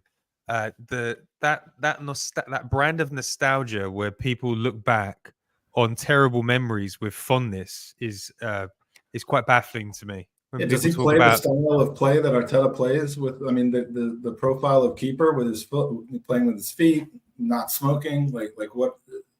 Wasn't Arteta his teammate when that all went down? I don't understand why people pine for Szczesny. I do not understand it. I didn't really enjoy him as a goalkeeper. I know he went on to have quite a good career. You know, he was good at Twitter. I think one of his tweets was that he pushed Buffon out and Alisson out of their respective teams. But I'm not a Arsenal. I don't think he is going to come to Arsenal. It seems like the Espanyol goalkeeper is the one that everyone's talking about. But this nostalgia for the Banter years, I can't be having it. I cannot be having it. And nostalgia, other than maybe in the coaching squad, does not seem to be Arteta's bag. No, he doesn't. I mean, sentimental is not a word I would use to describe Mikel Arteta, and I think we've benefited very much from him not being sentimental, to the point where if you're a favorite of his one season and you're just not putting in the work, you're gone. If we can sell you. So I am going to get to that. If you have not already, we would love if you would visit goonersvcancer.com. We are trying to hit one of two goals. Obviously, I've set a realistic goal, which is $7,500, but we would love to raise $10,000 if we possibly can in this podcast. We are well on our way. We've got a total of 4,188 donated already. And 79 people who have entered the raffle drawings and are eligible to win. So we'll be drawing for a team signed photo from the incredibly entertaining Arsenal year of 2012-2013, but it's signed by the entire first team. So, you know, you can put that up on your wall, you can rip it, you can do whatever you want. It's the year they wore that purple grimace from McDonald's away kit. So maybe that'll be sentimental, but and we'll ask questions if you have any questions of Pedro or Matt. If you want to hear their hot takes, if you have any hot takes you want to give to them, put it in the chat and we'll bring it up at the last 10-15 minutes of the pod. And with that, Pedro, hand over the reins to you. Okay, we're gonna take over for this next 40-45 minutes. Yeah, we'll put you on top here. Gonna put me on top. Oh, I'm moving up. Sorry to move you down there, James. Okay. So if you have not watched the Arsenal Opinion podcast, there are a few little things that we do. We have something called the hottest of takes, and then we'll go through a series of hot topics that are going on at the moment, and then we'll hand back the reins. So let's get started. Good morning and welcome to a new edition of the Arsenal Opinion. It's not the Arsenal Opinion podcast. It's Gooners versus Cancer, the 4th annual 27-hour Podathon. I am joining two special guests. I've got Magic Mike and I've got James, and none other than Matt Candela. Guys, how are we doing? We've been transported into your show, but we're going to take over. We're like some sort of mutant storyline that's going on. We're infecting your show. How's it going? You feeling good? Feeling fantastic. You're infecting the show with something that gives me the ability to not have to talk as much for the next 40 minutes, and that's always appreciated. But it's amazing. You went from 1 to 10 right there. Not that you were 1 before, but the second that on air button went on just now, it's a different Pedro. Hour 5, you need all of the energy to get. I'm the presenter version of a can of Celsius. James, how are you going? How are you holding up? You've been eating protein bars? Yeah, I'm good. I'm all good. Thank you. Fantastic. Grateful to be here. We saw Magic Mike going for the protein bar earlier during the Arsenal Vision podcast. Saw you reaching in for that. It's not. You're going to need something more nutritious than that. This monster drink feels like it's going to do the business far better. After that, I had some chicken salad. You know, I don't normally like eating on pods. I actually watched a podcast once. This is a hot take. Watched a streamer once who was doing a 1-hour show. And yet had to eat soup the entire time. I mean, and God rest his soul. He was a good person, but ate soup the whole time, and it was and like slurping it and stuff. And that I didn't need to see. But I hope you'll forgive me because I don't really have a choice other than just not eating. But yeah. Oh, let's forgive him, Matt Candela. You were looking at me in disgust when I dropped that intro. It was a bit clunky, right? Oh, you did all right. I mean, went from 1 to 10, mate. I think you're 1 a 10. to 10. I think you're a 10 in my eyes. Hey, that's what we like to hear. Okay, let's stop fluffing around and let's get right into the mix. We have a little tradition on the Gooners versus Cancer 4th annual 27-hour Podathon, and it's called the hottest of takes. And today I'm going to go to you, James, for your hottest of takes. You can talk about something Arsenal, Man United, Chelsea, whatever's on your mind that you want to get off your chest, but you've got to start spicy. Okay, so I'm going to pluck one because I've seen it going around quite a lot. I do not believe that this season coming up that West Ham are going to finish as high as they did under David Moyes. Ooh, you're responding to people that are thinking that there's going to be some sort of Champions League positioning. Yeah, there's a Trying to lot of quench it. shouts for even top 5, let alone top 6. But We I just don't have a think- shout for that. Yeah, I don't think they're going to get in there. What's the concern? Do you think that going from Moyes ball to something a little bit more sophisticated isn't going to work with those players? I just don't think Lopetegui's the guy for them. I think it's a bad choice. Ooh, that is a controversial hot take. Magic Mike, where are you going to go with your hottest of takes today? Kind of building off of a previous topic that we spoke about a few hours ago, I'm going to go with Cheeto Obi Martin will never play a first-team game for Manchester United.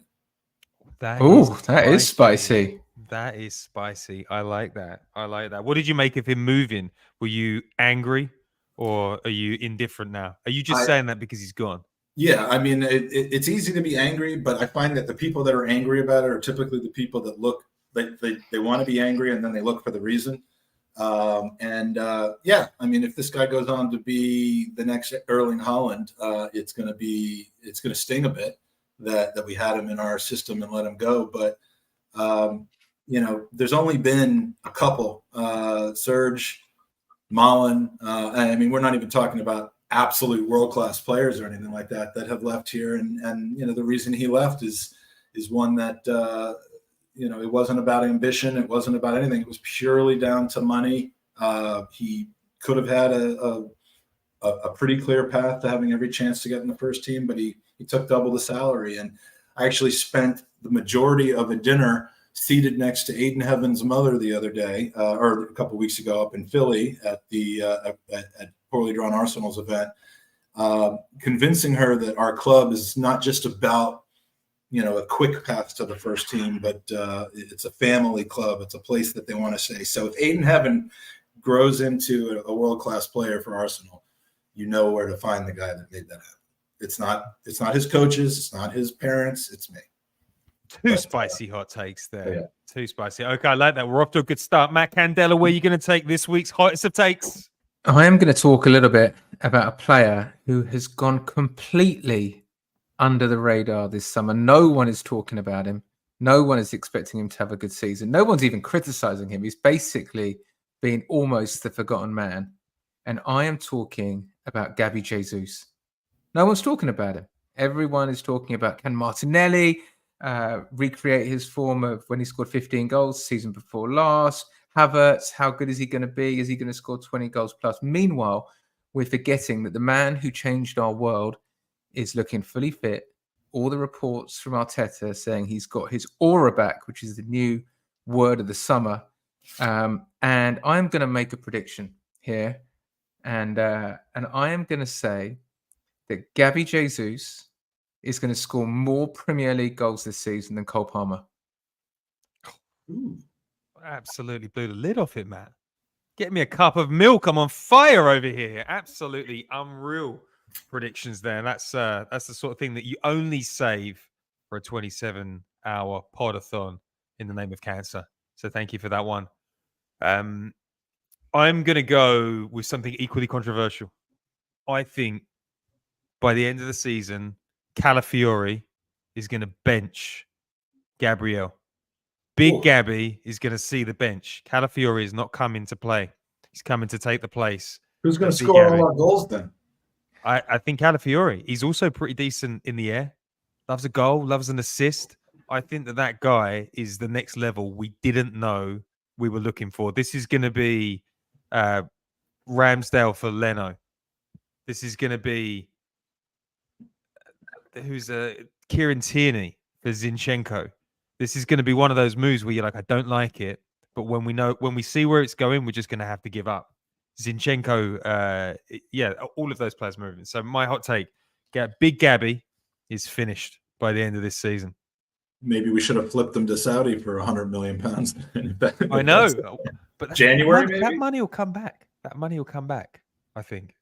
Spicy bordering on offensive, says Christian Laufer in the comments. Spicy bordering on offensive. Ouch. I've had some food that fits that description. Absolutely. All right, let's move on to the first topic of conversation that we've got today. Mikel Merino.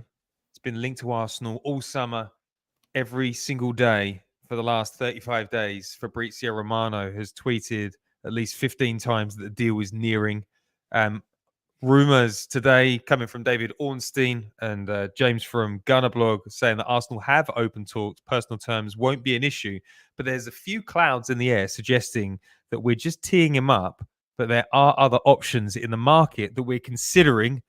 So I want to get people's takes on Mikel Merino. I think I don't think anybody can be all in on the player that they only just discovered 4 months ago, but we have had a bit of time to look around at YouTube videos and saw some of the action at the Euros. James, what do you think of this Mikel Merino rumor? Is he the Hossein Aouar of 2024, or is there some merit to this rumor? What's going on? Have we got a smoke screen going on, or is this just one of those slow transfers? What do you make of it?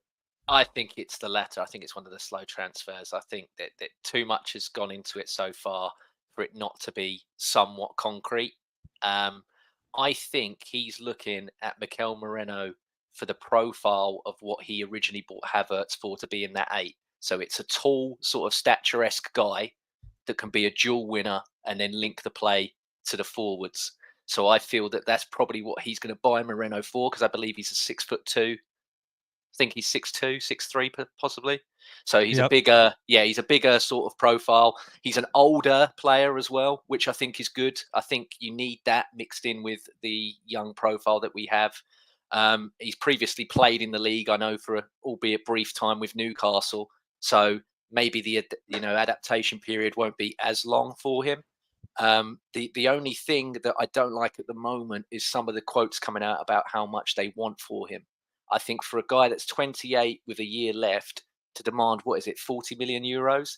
I think that's a bit insane. So hopefully that price can come down and we'll meet him at the level that I think it's 30 is what's been touted about. I think that's reasonable for a player with a year left and at the age profile that he is, because this is probably going to be his last big contract for a club. So yeah, I think 30 is more reasonable. Mike, do you think he's coming in to take the position that Havertz has been occupying, or do you think that this is Mikel Arteta's way of getting over Granit Xhaka? He wants to sign somebody that looks a little bit like him. I think he's definitely. He's there to play the 8 if he comes. I'm focused more. I mean, I don't know enough about the player. I don't do the deep down analysis. I certainly I've always said I like talking about football, but I don't know anything about it. So from a player perspective, if Arteta thinks he's good enough to come to Arsenal, then I'm thrilled about it. What I do like about this transfer saga is how the tables have kind of turned, because hearing about someone for 5 or 6 weeks during a summer transfer window and getting to and approaching the first game of the season without a resolution to it used to be an absolutely maddening, frustrating sign of dithering incompetence in the transfer market, and dealing from a place of weakness. And we suffered for that because we would start seasons on such a poor note, because by the time our players came in, by the time Thomas Partey came in on deadline day and finally got into the team, by the time all of these things happened, we were 5, 6, 7 weeks off into a slow start to the season. And a couple of years of getting guys in early and starting off the season well. And now we're in a position where we have depth at virtually every position. It may not be the depth that we want ultimately, but we have depth to get us through the first month and a half of the season. And the onus is now on them to sell a player who now is saying he wants to come to Arsenal. and this is happening way more than it was 3, 4, 5 years ago. Players want to come here. Players might come close to forcing a move to us, which was what was happening to us in the 10 or 15 years before that with Van Persie, with Fabregas. And so the ones holding the cards right now, I feel like it's shifting back to Arsenal again. And so if we don't like the valuation that we're buying players at, we have 5 other options we can bring in. If we don't like the valuation of a player offer for a player like Eddie Nketiah, we have hopefully 2 or 3 other teams that are looking in at him, and we don't have to essentially cut off our own knees in the transfer market by accepting deals to get things done quickly. So, not so much to say about him and what position he's taking, but I like the shrewdness, and I think people need to recognize the difference between why these deals are happening late in the transfer deadline and why it always used to be the case 5, 7, 10 years ago. Matt, do you think the ultimate sign of respect that Arteta gets from Arsenal fans these days, if there's a player that doesn't look too tasty, they say, if Arteta likes him, I like him. Are we moving right back into an AKB era, but with a different flavour? Yeah, a little bit, because ultimately the only way to build trust is by delivering. And having gone through so many years failing to deliver through our transfer strategy, since the Willian disaster, we've been exceptional, starting with that summer where we got Ramsdale and Tommy Yasu and moving on from that. So he certainly deserves our respect. And yes, there's been a couple of misses still, but that's just part of the course of the transfer market. I think the other thing is it's not really that much of a gamble, because I think he was the highest rated player in La Liga and the Champions League, according to some data bank. I think that he was playing for Spain in a European Championship winning team. So we've seen enough to know he's not terrible, that he's not going to flop. But certainly he's earned the benefit of the doubt, and I feel that we have enough people around the club who provide counter arguments so that he just doesn't just get his way, whatever he wants.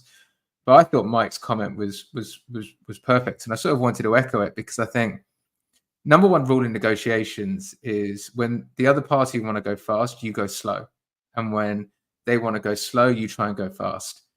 And the great thing about this is every single day that we don't sign him, we're in a stronger position and they're in a weaker position. Because if they time it right, if they misjudge their hand and we get to the end of this window and they haven't sold Mikel Merino, they have literally set 25 million on fire, or at least 12, because they can't sell him till the window. So they're negotiating, but they've got a weak hand. And for us, it's not like in the old days where we had to get a body in. You remember that 8-2 when we went on the, anyone we were speaking to then knew we were absolutely desperate. Whereas the reality is, you look at those opening 5 games, we've got Aston Villa, Spurs and Man City away. Mikel Merino is not starting a single one of those, whether we get him now or in 2 weeks, because they're too big to just come in and play in the centre of midfield against those types of teams. So if we get him in 2 weeks, if we get him in 3 weeks, if we get him in 3 days, it really doesn't make that much difference to our season. And obviously, the longer we haven't got him on the books, the less we're paying in wages. So I think our strategy is drag it out as long as feasibly possible without completely pissing off Sociedad, see if anything crops up, see if there are opportunities in the market, and then press the button later on. And every day that price is being eroded. And Sociedad's got to know at this point that if the Merino deal doesn't happen, we're not going to go into a tailspin and a panic. I mean, when you're able to walk away, negotiating for a car, you're playing poker, you have to be able, I think Kenny Rogers once said, you have to know when to hold them and know when to fold them, know when to walk away. And we have not been in a position up until very, very recently to ever walk away. And there's someone in the comments that says they can give him a new contract. Do you honestly think a guy who's just won the European Championships, hasn't signed a contract with Sociedad on August the 14th, is stupid enough to now go and sign a new contract with Sociedad? I just don't see it. Having twerked for Arsenal, no, I mean, it's just not going to happen. If it's not Arsenal, he'll go somewhere else. But Or he'll wait and do a year and then go for a free to whoever he wants. Why is he going to sign a new contract now? It's not worth it. I also think the chances of Arsenal going anywhere near £40 million or euros is exceedingly slim. There's no sell-on value to him. You've basically got him until the end of his career before he moves to a smaller league. I think if you can get a player of this experience that's in the form of his life, and you can pick him up for 20 to 25 million, that represents pretty good value. You know, I don't think he's picking up 250 grand a week in salary. I mean, even if we put him on 90 grand a week, we're probably trebling his wages. So he's on 52 grand a week. That's quite high for Sociedad, I'd imagine. So, you know, double that salary, put a bit of money in his pocket. I think we'll be in good shape. I just I'm not sure he's coming to be a replacement, not a replacement. I'm not sure he's coming to take the position of Kai Havertz. I think he is. This is an example of Arsenal lifting the baseline of the squad, adding another trust figure in. I feel like he's the Trossard of midfield of that left 8 position, and I'm pretty sure that he's played 6 before as well. He's gives us a bit of unpredictability, and I think actually the key for Mourinho getting any minutes this season is it all hinges on Gabby Jesus. If Gabby Jesus can't stay fit, then you've got someone that can come in and step in for Havertz in that left 8 position. And I know that, Matt, you think that Jesus is going to score more than Cole Palmer. I think you're trusting his fitness. I don't doubt he has the ability to do that. I do doubt whether his body is going to be able to stand up to the rigors. That's the question. I'm saying more goals because I mean, Cole Palmer only got about 8 non-penalty goals last season. But 14 penalties. That's extraordinary. Now he's tied down to a 9-year deal at Chelsea. Why do you? I'm going to ask Gab Marcotti later in the pod, who is a Chelsea supporter. But I mean, the one reason you would take a 7-year contract and after 1 year extend it to 9 would be if you were worried. You know, if you wanted to give the guy a pay rise to avoid him being unsettled. But what then is the point of a 7-year contract if you're not trying to essentially lock in a value, gambling that you're not going to lock in an awful wage for a horrible player like we did with not horrible, but we locked in a bad wage with Ozil. We locked in a bad wage with Aubameyang and regretted it. You know, the 7-year contract supposedly is the opposite when you end up with a Cole Palmer, but then they went and lost their leverage anyway. I mean, were they just not throwing enough money around there somewhere else? It used to be a Daniel Levy strategy. He would take players on the rise and he would pay them a little bit above average. And the deal that he would take is, I'll give you more than you're worth, but I'll put you on a longer deal. And he actually got Harry Kane that way. Put him on a contract, which for Harry Kane was like, wow, this is absolutely massive. But then when Harry Kane reached his full potential, he was probably earning 200, 300 grand a week less than he could have. So Harry Kane stifled his future earnings. I can't really work out what's going on with Cole Palmer, though, because he was on 75 grand a week and he's apparently been moved up to 134, which is great money. But 9 years that Chelsea don't have to go back to don't go back to renegotiate it. So well, and 2 years from now, if Cole Palmer continues the ascent that he's having, I mean, is he going to have a strop if he's not making 250 a year for the next 14 years after that? Yeah, that's the precedent, right? The precedent is if I perform, then you will reevaluate my wages based on the season I've just had. So, but he's not scoring as many goals as Gabby Jesus this year, so we're fine. Yeah, I mean, they've completely mistimed this, because if they had known the hot take, the spicy take from Matt Candela, they would never inked that contract. Do you feel that they've got another embargo looming? Because the way they're moving to me with especially young players, makes me feel like they've got, I don't know, maybe there's something coming up with them again, where they're getting, so they're like, get everybody tied down now and buy everybody now, because we're going to get punished again. So we might as well have, make sure you got all your ducks in a row per se, because they know that I thought that too. There's a guy we get on he's actually a Man City legal eagle, and he's been very proficient about talking about PSR. he's got a bit of a vendetta against Chelsea as well, which means we quite like having him on the show. It's SLBSN on X. But he actually said, because I suggested the same thing to him. He said that Chelsea are in no danger of a transfer ban. It would be a points deduction for breach of PSR, and it wouldn't be a transfer ban.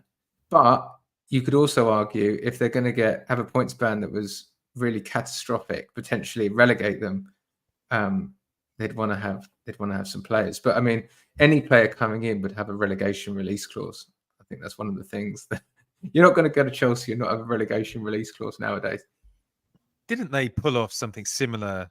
Didn't Todd Bowley do something similar to this with the Dodgers, where they basically worked out what is the cost of breaching whatever their version of fair play is, and it wasn't worse than being able to ramp up the quality of the side, so they just took the hit on it. Well, the issue there is it's purely a financial penalty. There is no PSR. There's no financial fair play. There's just a luxury tax, and if you spend over a certain amount, then for every dollar that you're spending on wages, you have to spend another dollar in luxury tax. And we know Todd Bowley isn't going to be dissuaded by that. So the Dodgers, have stacked their lineup. I mean, their expenses are enormous, but they don't care because they've got all the best players. There's no worry about a deduction of wins or a ban on trades or on signing players. It's just a financial penalty. And if it was like that in the Premier League, that would be even worse for teams that are trying to chase the likes of Chelsea and City. I feel like Todd Bowley's got a better grasp of baseball than perhaps he does. You think? That is the opposite of a spicy take. I saw the number that they've spent 1.1 or 1.3 billion on players, and the value of those players inside 18 months has dropped 300 million, which is absolutely staggering. Absolutely staggering. Yeah, you compare transfer market valuation to what they actually spent on those players, and whereas I think Arsenal's has gone up by something like 40 or 50 million. So we're buying low and not selling high, but our stocks are rising and their stocks are falling. 100%. All right, let's move on to the next topic of conversation. I've called this section the Zinchenko redemption. Zinchenko was wildly criticized last season. Every single mistake that he made was magnified. People forgot how good he was going forward. He became a little bit of a pariah. Some of that might have been down to political views. Some of that might have been down to knowing that we had deeper qualities elsewhere. But Zinchenko has been given a new shirt number. He's taken the number 17, a shirt that is near and dear to his heart. That's a signifier to Arsenal fans that he's not going anywhere. But this pre-season, he has looked pretty sharp, devastating in attack. Hasn't always been great defensively. Matt Candela, I'm going to go to you on this one first. Have we been unfair to Zinchenko? And are we just going to have to live in a Trent Alexander-Arnold world and accept that the good is really good and sometimes the bad is really bad? Could this be acceptable in an Arteta system heading into a season where we've really got to win a massive trophy? My prediction, this is a hot take on Zinchenko. He is not going to play in any big away game this season. At all? At all. So he is going to be playing against teams primarily at home, but some away, who set themselves up in a deep block. And we're just going to, and basically he's just going to face the odd occasional long ball, and is going to be stepping up in midfield and will be tasked with being a left back who's basically playing in midfield who can break the lines. But I cannot see a world where Mikel Arteta entrusts him to play left back against anyone away from home in a big game. The one exception might be Aston Villa on the second game of the season, because Timber might not be fit and Caliafore might not be ready, in which case he'll have to play. But I think that's the only one, because I don't think you risk him at Spurs away against their transition team, City away, where they're so dangerous. Doku will be all over him. So I think he's going to be playing home games and I think he's going to be playing against deep blocks. And I think he could still start 20 games this season. And if he does that and he delivers in those blocks, it's a great result for us. James, do you think it's a little bit unfair to suggest that Zinchenko, one of the bravest players on the Arsenal team, a guy that will just play through pressure, the madness, and take control of a game, do you think it's a bit crazy to suggest that he won't get any big away games this year? No, because I think the defensive risk is too high. We went 5 points, 5 points away to 2 points at every, especially the way with Arteta speaks about it, every fine margin is so important. And I think the risk defensively is too strong, especially against, like Matt said, against the big sides. What he gives you on the ball and everything else like that is fantastic. But yeah, I think he's too much of a. I don't like using the word liability, but yeah, I think he's too much of a liability at the back to play him against big teams, especially. Mike, no one is having this redemption arc right now, but let me ask you this question.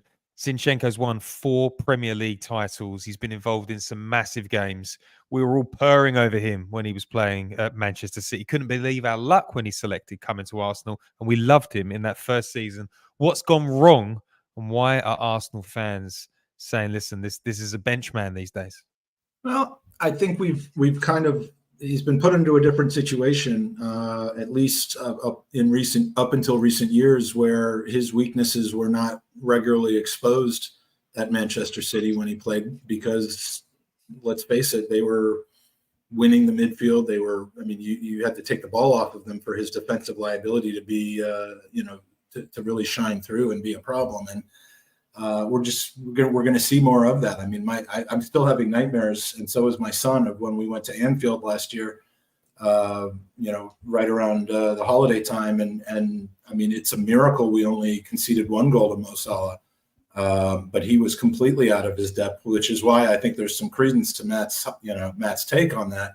I don't think Arteta is going to let that happen again. But I think if it were me, and there's very good reason to be happy that it's not, but if it were me making the decisions, he would be more of a bench player, a situational player, someone that can come in and make a massive difference from the back of our formation in games where we might be level or God forbid even behind in the latter part of the game.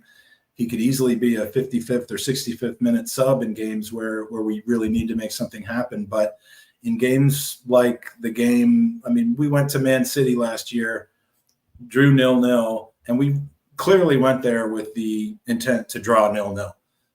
Hopefully snatch one on the counterattack. But we went, and I don't recall exactly, but I'm going to guess that Zinchenko didn't start in that game. I could be wrong, but I just don't know that would have been possible under that circumstance. So Kivior, I think. Yeah, and even with Kivior's lack of repetitive experience with Arsenal at the time, he was seen as a better alternative, and so I think we just have to come to the understanding that he is a very dangerous player pushing forward, and a very big liability going back. And like you said, Trent Alexander-Arnold should be used situationally. He shouldn't be used as the starting right back for Liverpool all the time. It should be depending on the circumstance. And, if we were playing 5 in the back, he'd be my choice to be the left wing back. But I think I don't agree with selling him. I don't think he's a useless player. I don't agree with some of the abuse that he's been getting over the last 12 months or so. But we've signed Calafiori. We have Timber back and healthy. We have Tomiyasu for maybe 2 or 3 games this season, hopefully. We have options at left back that I think are better for games that we need to really lock down and control defensively than Zinchenko, and I would imagine that Arteta probably sees that too. I'm not prepared. I'm not prepared to accept defeat on Zinchenko. I think he's coming back. I think he's looked at player his of the career. season. I think he's looked at his career and he said, "Listen, I don't want to be an Everton player. I don't want to have to engage with an offer from Spurs or Barcelona. I want to play for Arsenal. I want to stay at the top." And I think it's so unfair, the critique he gets. People say, did you see him against the best winger in the world? Yeah, we did see him against the best winger in the world. We've also watched that best winger in the world do that to literally every fullback. Who has Mo Salah on lockdown? Almost nobody. So I think the critique is unfair.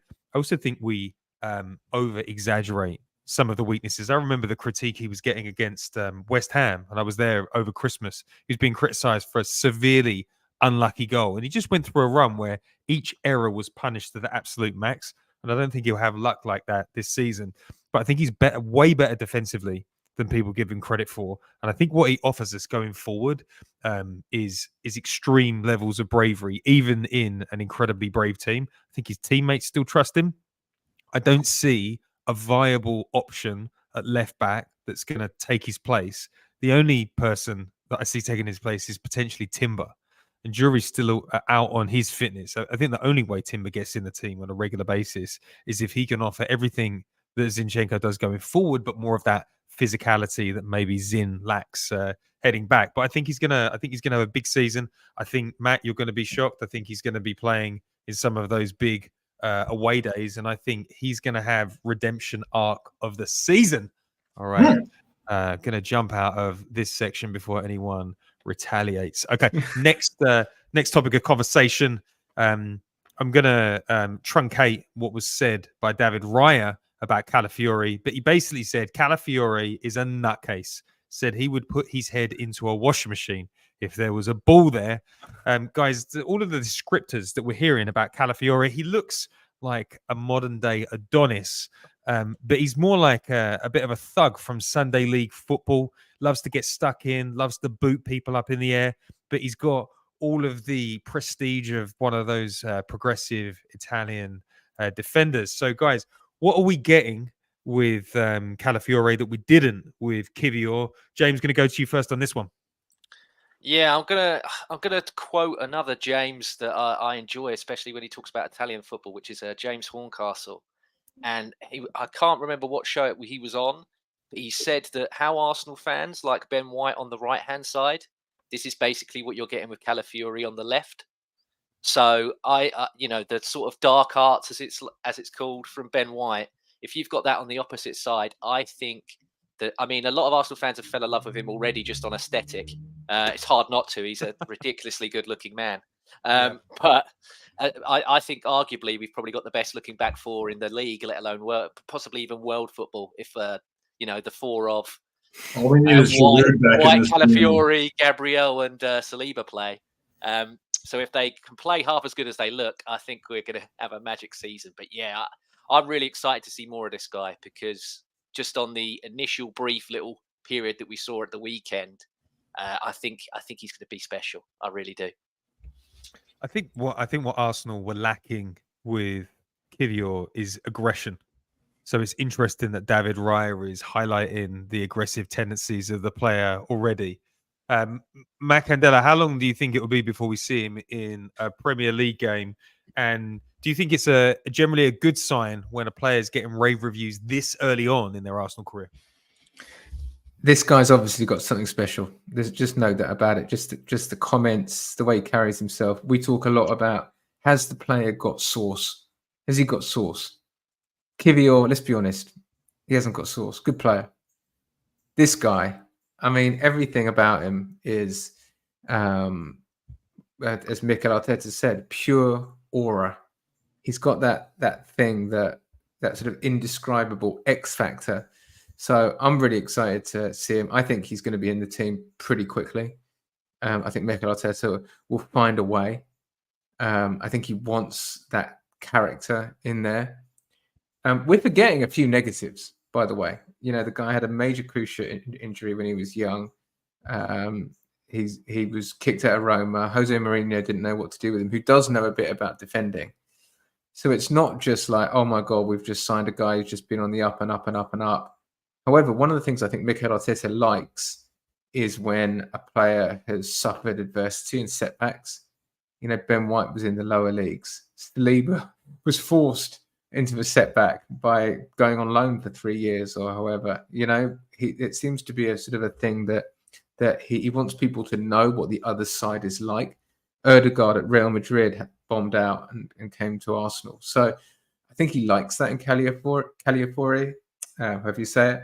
So I'm really, really, really excited about it. And I think I don't know how all these pieces are going to fit. I enjoyed listening to Clive from Arsenal Vision talking about how he sees it, how he thinks that Timber is going to be potentially a centre half, fair few minutes at centre half, which I thought was interesting.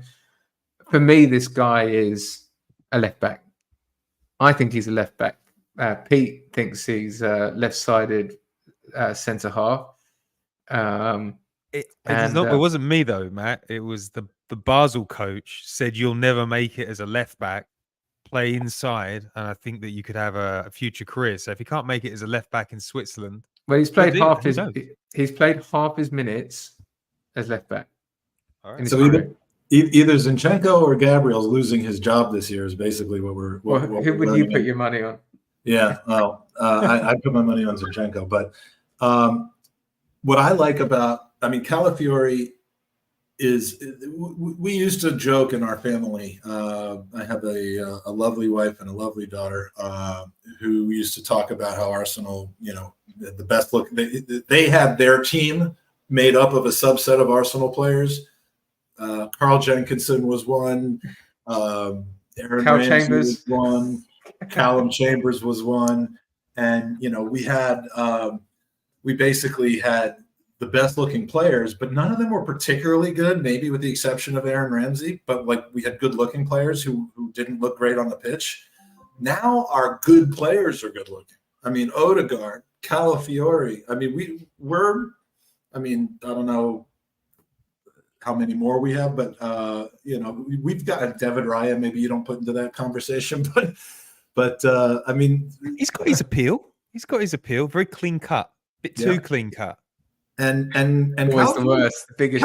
I actually have a child who's older than Ricardo Calafiori right now, and I know how young I look, but yeah. So I think if we don't win the league this year, we could at least win some some modeling contracts for the team and put some extra money into the squad that way. But Mike, I like the way that you embrace.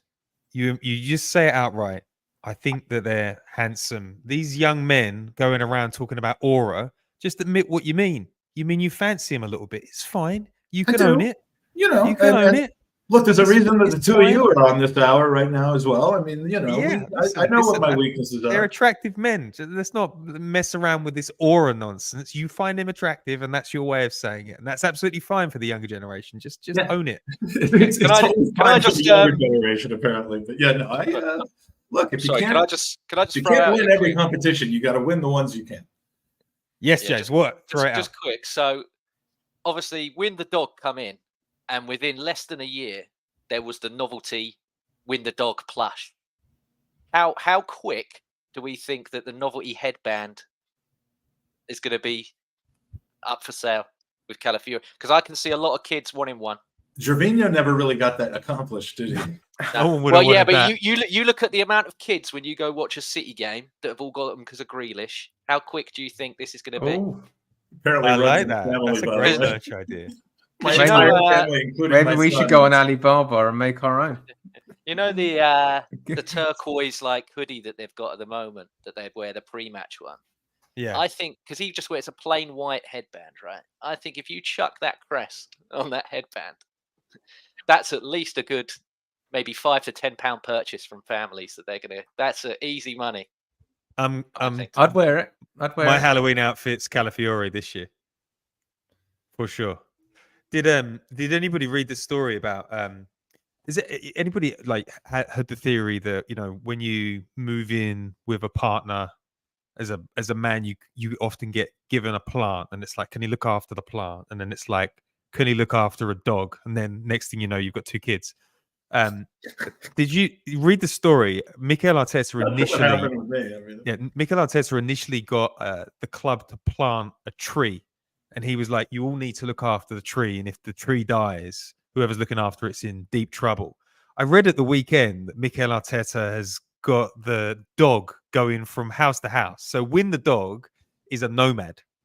just all over the place. He just gets put with the players look after, and it gives them a key bit of responsibility. And I just thought that was interesting. If this is going to keep on leveling up each year, and I want to know where the pickpockets fit into this whole strategy, because I know.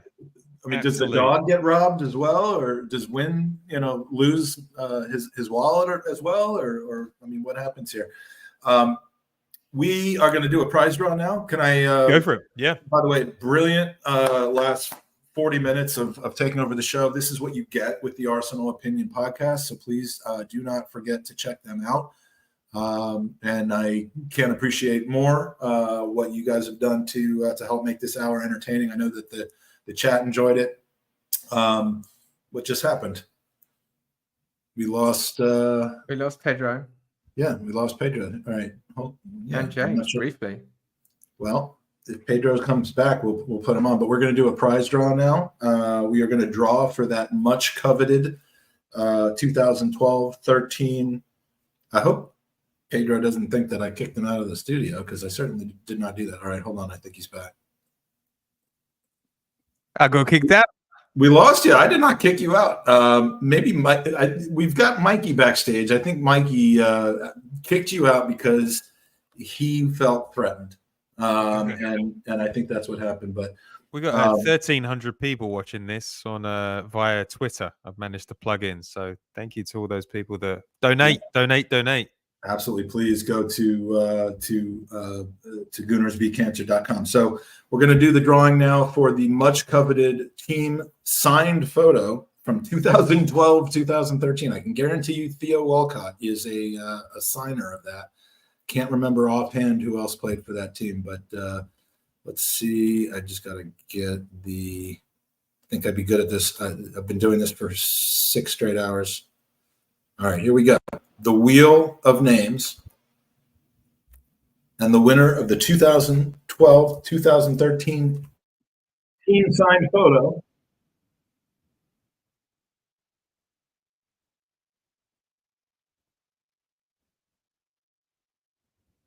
Gregory Diamond. Congratulations, Gregory Diamond. Thank you for your generous donation. And we've got like 9 or 10 prizes picked and 9 or 10 different winners, which we've been plagued in the past by having, one big donation, and then every single time we would pick somebody, it was the same person. But I'm liking the parity in this situation. We have financial fair play going on in the Gooners versus Cancer world. So good job, Gregory. And we're going to move on to our next segment, which is going to especially appeal to a certain subset of Arsenal fans. But Pedro, Pete, Matt, thank you so much for joining us. You absolutely killed it, as I knew you would, and as you always do. So appreciate it.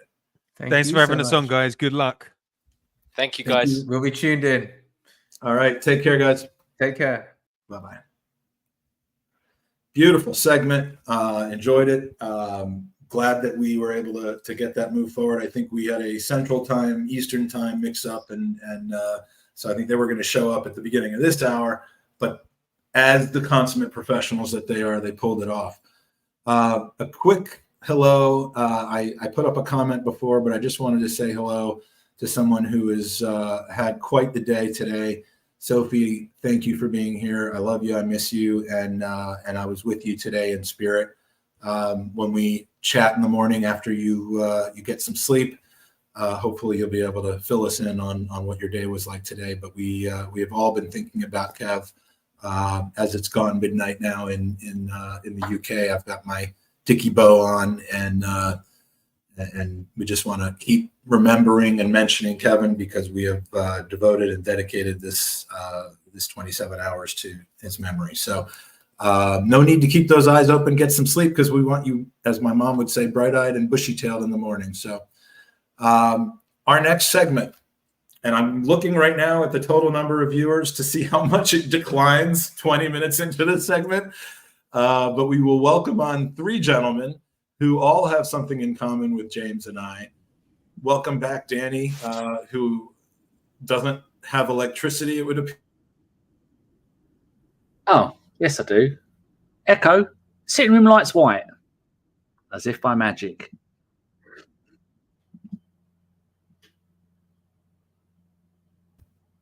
just as I'm talking. I think his internet's let him down. Aye. Yeah. Are you back? Yeah, something's going on with my internet right now. So yeah, before anything else happens, we are going to spend the next hour and a half talking about. We lost Mikey again. For the next hour and a half, we are going to be talking about the WWE and some good old-fashioned wrestling. Danny, props to you for the Undertaker entrance right there. You went from dim. I could have saw your eyes rolled up backwards. I absolutely love it. Mikey, you might have to break the rule for a quick second if you can hear me and cut out and maybe potentially come back into stream. We're going to knock you points and we're going to make you stay a few minutes after the 27 hours just to make sure everything is on the up and up. But while Michael stays freeze, I called you Michael because he's frozen. There he is. Are we back, Mikey? I think so. I don't know what's going on. Why this is happening? I'm plugged in with huge bandwidth, but I'm so glad you're here because when I fail, you succeed. So very nice. Thanks for taking me. No problem at all. What we're gonna do is, as Mike said, is tank the podcast. We're gonna move away from the Arsenal slightly, although we will circle back to it in the last 15-20 minutes of this segment. But we're gonna talk about WWE because the five of us on this podcast have that in common that we all like us. Now, I generally like to go last on these type of things. So James, you got booted to second place. Mikey, you stay there in third, and the wonderful Danny the GSP right next to me. First and foremost, some quick introductions. James, Danny, you guys been on this podcast, but I'm just going to welcome my podcast mate up here in the top left corner, Sebby. Welcome aboard, my friend. Love me some Sebby, who's muted. Nice debut. Oh, my God. Hey, thanks for having me again on the show, Mikey. I really appreciate it. I'm glad to help with your wonderful cause as well. Absolutely love that, man. James, a pleasure always to get to see you, man. You were absolutely wonderful. Danny, I always get to chit-chat with you. And, of course, Mike, I'm in constant contact with you more so than my wife at times, especially around pod season because my friend is very demanding when it comes to the podcast world. But if you gentlemen may, you guys want to all dive in? Thumbs up? No, I don't want to dive in. All right, Mikey, I'll dive you out of the. I have the control now, Mike. Let's dive in head first. Let's do it. Mikey, before we start, I'm loving the Brutus the Barber Beefcake bow tie you got going there. Okay, double. While that's not even the reason, it is a good double way of showing a tribute to both Super Kev and Super Brute. Yeah. Absolutely Huge. love it. I just need a pair of scissors now. If you can.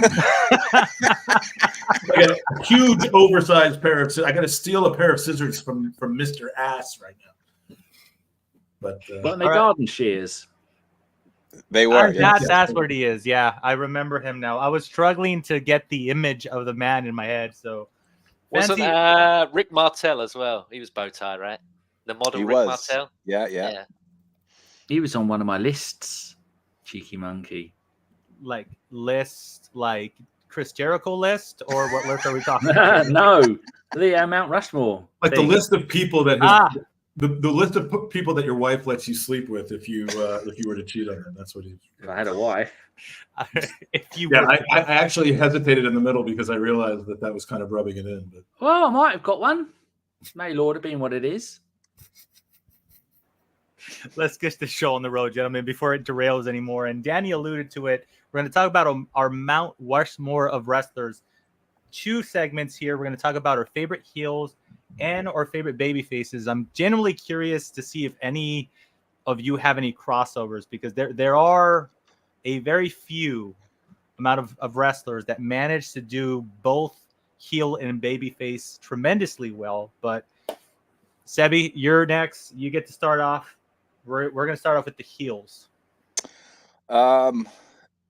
He's a bit controversial now. I don't know if I'm even allowed to say his name on this pod, but because Mike told me to be nice. Way to start, Sam.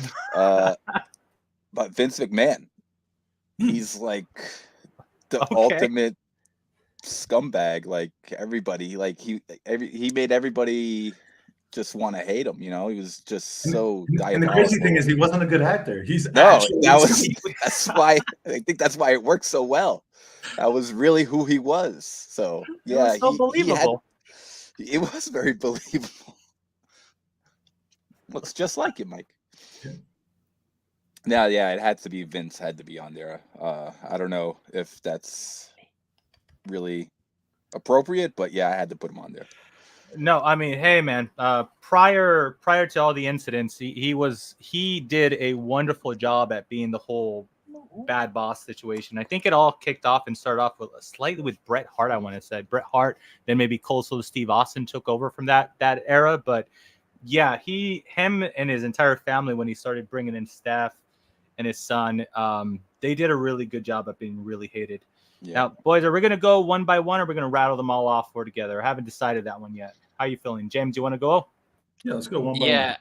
Okay, so I thought we were going to do 4-2-1, but I agree 100% with Zeb. My greatest heel of all time, unfortunately, it is Vince McMahon. I think, like you guys said, they always say about wrestling, you're yourself, but you turn yourself up to 11. I think he did the Spinal Tap. He went to 12. Vince McMahon went to 12. He is unbelievable. And I'll tell you another thing that you say about, not being a great actor. Vince McMahon had the best facial expressions for any kind of scenario. I mean, the meme of all memes is obviously when Stacy Keibler is on the table and he falls off the seat. It is the greatest. The face is the whole time. The build-up is just the greatest. And I'll tell you, did this thing where he would swallow extra hard and have his eyes bulge out? Yeah, WrestleMania 19 is always remembered for obviously quite a few matches, but his one with Hulk Hogan. Now, I'm not a humongous Hulk Hogan fan. I appreciate what he did, but I'm not a fan of him as a person, let alone as a wrestler. But that match is so good just for when Vince gets color and he comes up from underneath the tape. So he rolls over the table and he's obviously gigging himself underneath it to come. When he comes up and the blood's all over his face, the face he pulls is one of the greatest looks ever. I love he's using all the jargon. He gets color. Oh, it's great. Why don't they just say he gets bloody? Like color. Everything's got to be. This is wrestling for wrestling fans. Kayfabe, doesn't it? Also, his walk was coming down the ring. Yeah. My favorite Vince McMahon moment was when he basically tore his quad entering the ring and then just sat there. Oh, and he still pulled it off. Both of them. So funny. Am I so me heels now? My heel now? Your very first heel, yeah. All right. So for me, there are heels that just do so many bad things and they take it to such a degree. And there's a very good one right now in AEW, and it's Christian Cage. I mean, he just takes the line where you think you're not going to cross and then just goes across it. But I actually think that's kind of easy. It's kind of a cop-out a little bit. What you want as a heel is someone who makes you hate them, but you similarly know that they have so much charisma. You know that they, and this isn't going where some of you might think it is, knowing me. But you similarly are like, dude, he's the best heel ever. And I love him. And I want to see him on the screen all the time. And for me, the best heel with the most charisma and brain for just what to say, how to do it, and the facial expressions is Paul Heyman. Paul Heyman might be the Hall of Fame of all Hall of Famers, considering he never actually competed as a professional wrestler, but he was around professional wrestling for decades and decades. I'm in awe of that guy. And next to the guy that you all know, I think is the greatest of all time, Y2J, Chris Jericho. Paul Heyman is just a genius. And for me, he's almost always playing a heel, but you just want more. Yeah, I'm interested to see how over he could be with the return of Roman Reigns, and we will be discussing that with Solo Sikoa kind of turning on the entire bloodline and actually attacking the Wise Man. So that storyline is going to be absolutely epic. Danny, your first heel on your Mount Rushmore. By the way, Danny, I was today years old when I found out you like wrestling. So welcome aboard. What did you say? You were 1 days old? I was today years old when I found out that you liked wrestling today. I had no idea, Danny. I was watching wrestling. I was on Twitch. There is someone who plays wrestling, goes back to the very first days of WWF, and then plays that day, and the next day is WCW, and the next day is WWF. And at the moment, they're up to about the late 1980s. And so it's Baston Booger was fighting in SummerSlam, the one I was watching before this. My one is going to be Ravishing Rick Rude, who managed to not only drive everyone crazy, but get a tingle in the ladies' underpants, because he was stunning. He knew it. He had the body poses. He had the moves. He had he invented lycra trousers for things for men with all that sort of stuff. And he was founding member of D-Generation X, which a lot of people forget. Yeah. And then he passed away. But he was just magnificent. And he would go out there. He's one of the first ones of the modern generation to go out there and milk the audience, because the ladies, it would drive them nuts. And then in the ring, he was great to watch. I mean, who doesn't like a grown man with a big thick Tom Selleck mustache? You can't beat it. Mikey, I told you when I told you that Danny was going to be on the panel and that he loved, that he had a wrestling kind of credibility. I told you everything was going to be the 1980s, and so far you have not let me down. I'm not sure he's watched anything in the last 10 or 15 years, but he can still talk about those 1980s. What wrestling is to Danny, movies is to me. Like, I could tell you about Rocky and Rambo. I have no idea what released in the last 2 decades. Like, I've watched any of the Marvel comic stuff. I do watch all the events though. One of the funniest moments with Rick Rude too is, I forgot the face he was going against, but he put his wife's face on his crotch.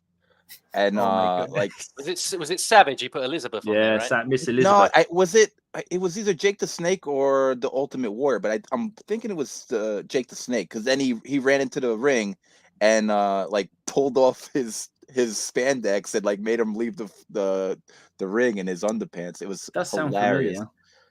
Yeah, that was one of my. Yeah, no, it was. Yeah, it was Jake the Snake. Yeah, it was his wife. Yeah. I never knew that Jake the Snake's wife was ever involved in anything. She was in the crowd. He saw her in the crowd, and then he was winking at her. And then the next week, he had spray painted his wife's face on his crotch and on his ass. Lovely. Spray paint someone's face on your crotch, like that would seem, it would require much more detail and room than would be available on one's crotch, but especially one who used steroids. Before I give my first one, Mikey, can you? I'm writing these down because I'm trying to keep track. Help me out, because you mentioned Christian Cage or Christian for AEW, but you also mentioned Heyman. Yeah, first pick. Heyman's the first one on the.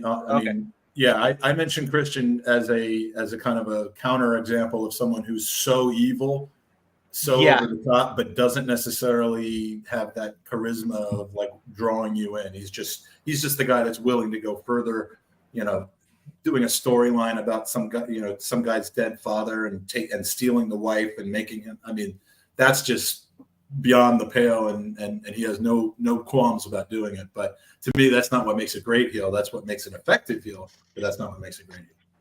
Where I'm up to now, he's got a full head of hair and working for WCW. Who? Working for WCW? Paul Heyman. Yeah. Oh, yeah. Paul Heyman. Yeah. Quick. He's got the big mobile phone, right? Yeah, that's it. Yeah. Paulie Dangerously. Yeah. Dangerous Alliance times. Yeah. And Bobby Heenan's just had in WWF. He's just had a massive argument with Vince McMahon. He picks up the telephone. It's not even plugged into anything. A big white telephone, a normal landline one, and he gets wrapped up in it. You're thinking, are you just watching every wrestling program starting in 1979 and just in sequence? And that's what the Twitch channel I'm watching does. And then it gets to about 2010 and then just gives up, because after about 2000, it's all rubbish. Every couple of weeks, I forget how much I love Danny, and then he reminds me, and it's great. It's and then like this renewable energy source. You're 5 minutes in, you're like, oh, I love him. This is why we used to do a Sunday night show together, which we have. But they stream 24/7. It's on now. That's unbelievable. He's given us the results of 1989. Yeah, you just spoiled WrestleMania 2 for me. God damn it. Sorry. One of my I'll be right back, but keep going.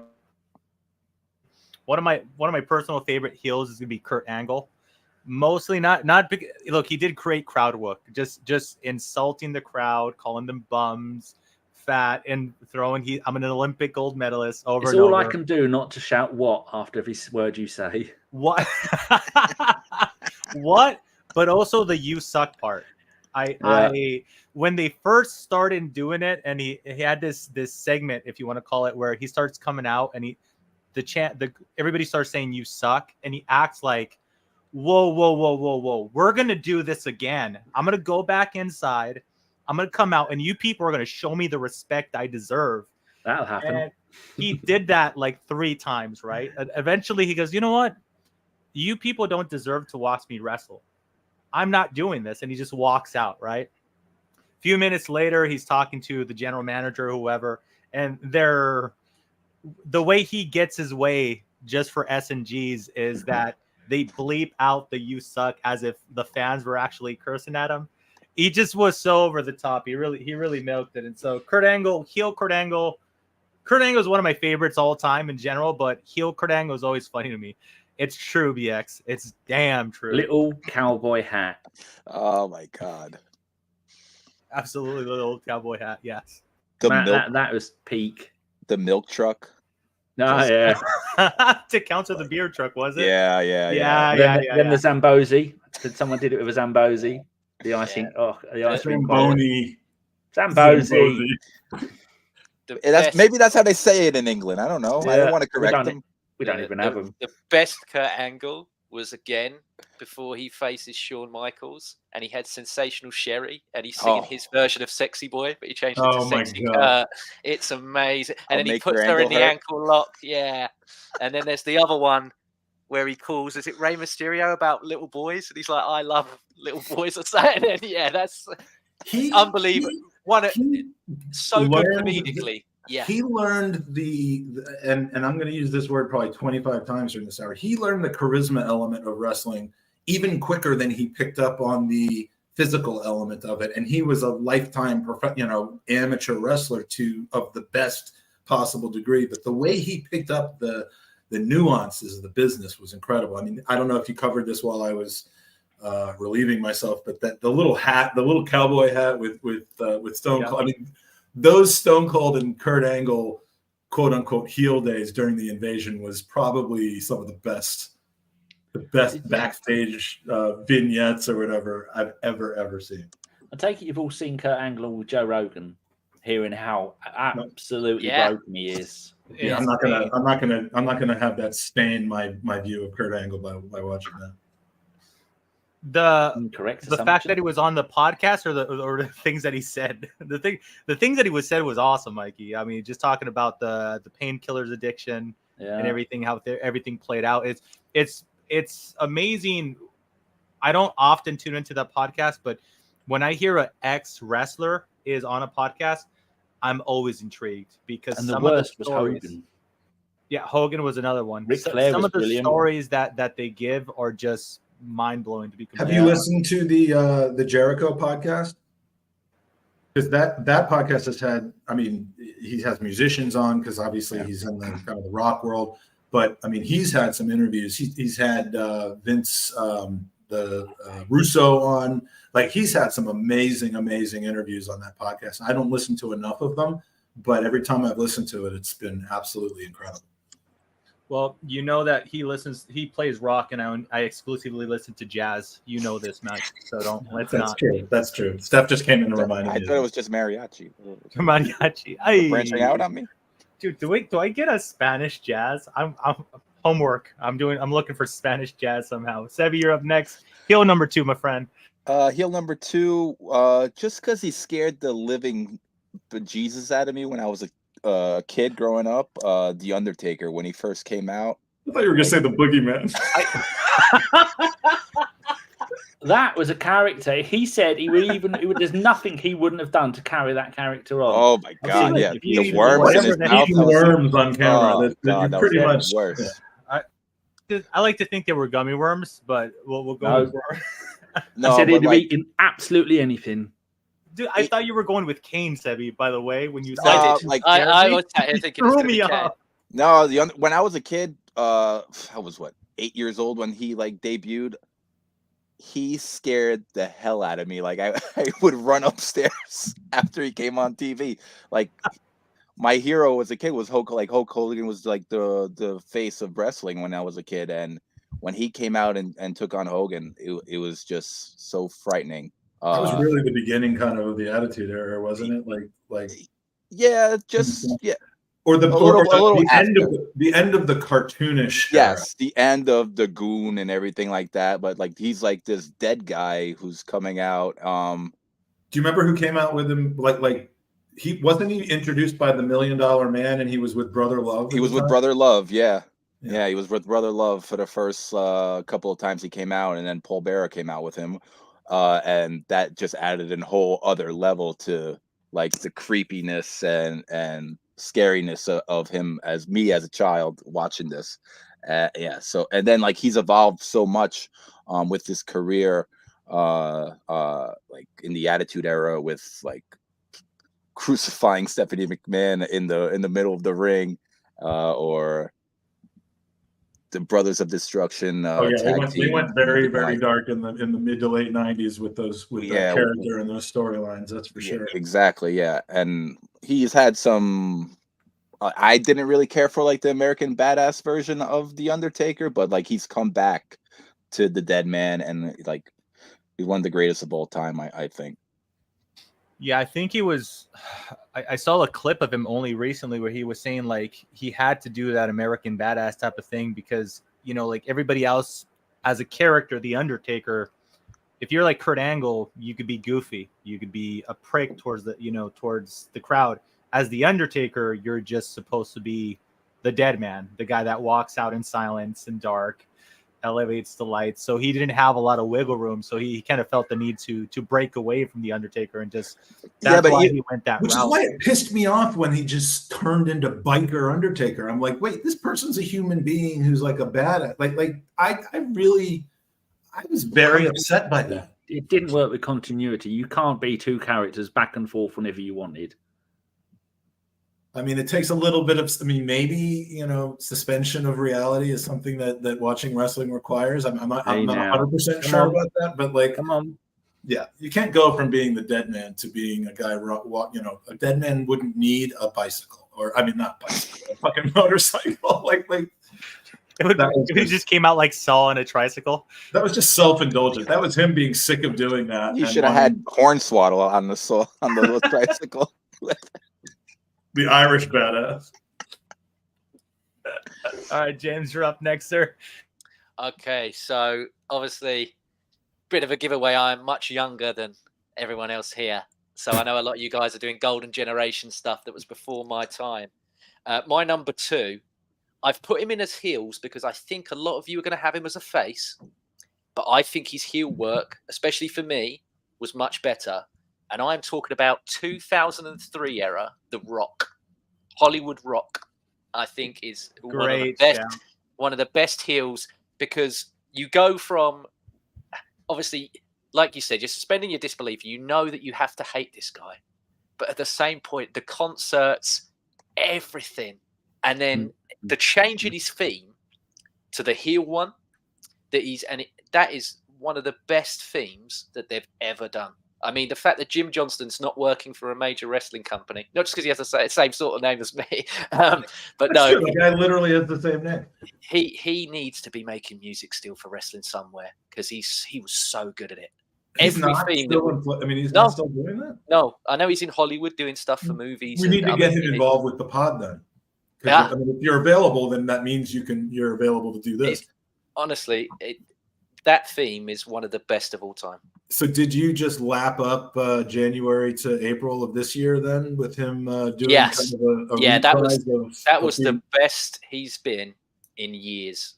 The other 2 comebacks that he made, obviously you got the small nostalgia hit, but it was nowhere near as engaging or fun. He was writing the promos on his hands to think of quick. That's not The Rock, man. The Rock's off the cuff, like you said about with interact the crowd and getting it and everything. that's what The Rock is. And yeah, he was superb there, and he's superb now. I got to give a shout out to Dublin Gooner, to John. Oh, he's been awesome, man. He's been fantastic. He's probably, I mean, he's the one person who is vocal in the chat who doesn't know anything about wrestling, doesn't get into wrestling, and frankly, I have respect for that. Yeah. But he's absolutely participating in the conversation. We love it, and yes, he's heard of The Rock. I would imagine he might have even heard of John Cena. But we love the fact that you didn't just leave or go dark. This was the funniest comment. Sometimes I watch physics lectures on YouTube to remind myself how little I know, having the same feeling now. But hey, you killed me with that too. As my 7th grade or 8th grade classmate Paulo Esquero once said, right as he was getting sent to the principal's office during our physics class, he said, "What's this got to do with life?" Physics has everything to do with life. Wrestling, not so much. So I think you're probably getting stupider as this evening goes by. Very nice. But thank you for staying with us and getting stupider. I think you almost hit me with Steiner math right there, Magic. You almost lost. Oh my God! I saw a. I think it was on AEW, but I saw someone tried to do a redux of that within the past. Oh yeah, the main jabroni. The guy that said. He was doing the 33% chance and the 50. Yeah. Oh, it was MJF. Yeah. MJF. There you go. I love that. Just on The Rock. Yeah. There's a lot of, like stuff circulating the last WrestleMania. Right? Everybody was expecting him to be a babyface, and everybody turned on him because of the Cody Rhodes storyline and everything. And when he came back with, he has a promo in Arizona where he just continuously called people like crack kids and like, all right, now go back home to your trailers and go do crack. And I'm like, what is this guy? And then he would just post like 10, 15-minute reels on his Instagram and just pick people apart. My goodness, dude. When he leans into it hard. And here's the thing. He's such a massive personality within, WWE in general, is that still he would be like booed, but there was always a part of the stadium that is like still chanting his name and just bigging him up and just saying Rocky, Rocky. So it was so divided because here you are getting called a crackhead by somebody, and then you still have people in the building just chanting your name. It's just, it's he's like surreal. He's larger than life. Yeah, and Daniel know what I'm talking about. But it's like, you walk up to Don Rickles. I had the good fortune of meeting Don Rickles once and having a drink with him in LA, and I just stood there being insulted by him, and it was an honor.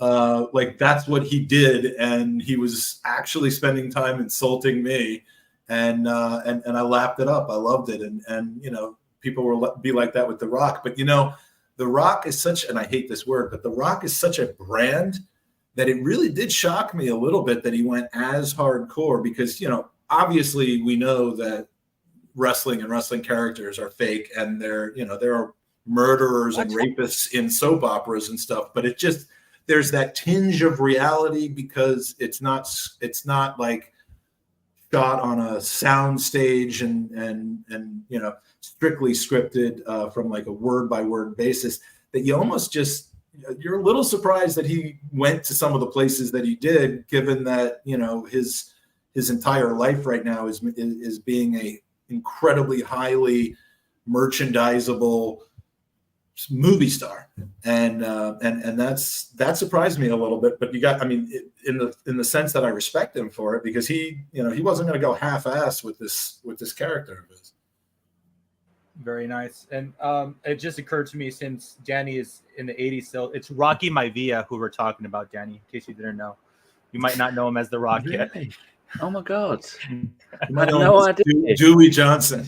Does he turn out to be pretty good then? Yeah, just keep on watching. Things are about to get an uplift right now. 1997, you're gonna shit your pants. You're gonna love. You're gonna do that anyway. But Mikey, you're up next, sir. My second heel. Well, I've got 4 written down. I don't know which one to go with second, but this is another guy who just he'll probably be. He will be on my Mount Rushmore for both heels and faces, but. And the ease of which he went back and forth. But Chris Jericho,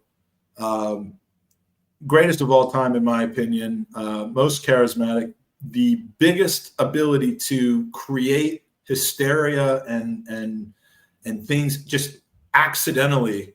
Like, I don't think his current character, which is probably about the 15th or 16th different iteration of Chris Jericho over the last 20 years, which is the learning tree in AEW, I don't think that was an intentional thing. I think he just started calling himself that one day, and it turned into an entire concept now that he's 100% into. And he has people in the palm of his hands. And the second he decides that it makes sense in the grand scheme of things to be a face again, a good guy, he'll do it in a way that, it'll be like, nice to have this guy back. But right now, and throughout his career, he's right up there. I mean, him and Paul Heyman are just 1 and 1A as far as I'm concerned in that charisma level. So I'll go with and Y2J. I didn't love that much. It's all the Chris Jerichos after that I really loved.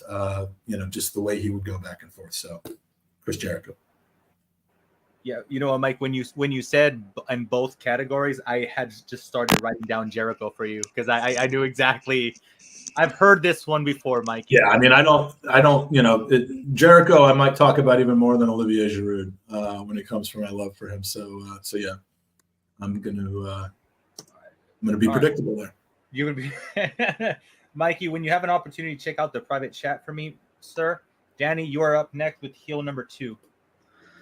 Psycho Sid Justice. A man well played, sir. Who not only didn't give a fuck about wrestling, didn't give a fuck about the business. He was a mercenary, and he'd just go to whichever promotion wanted him.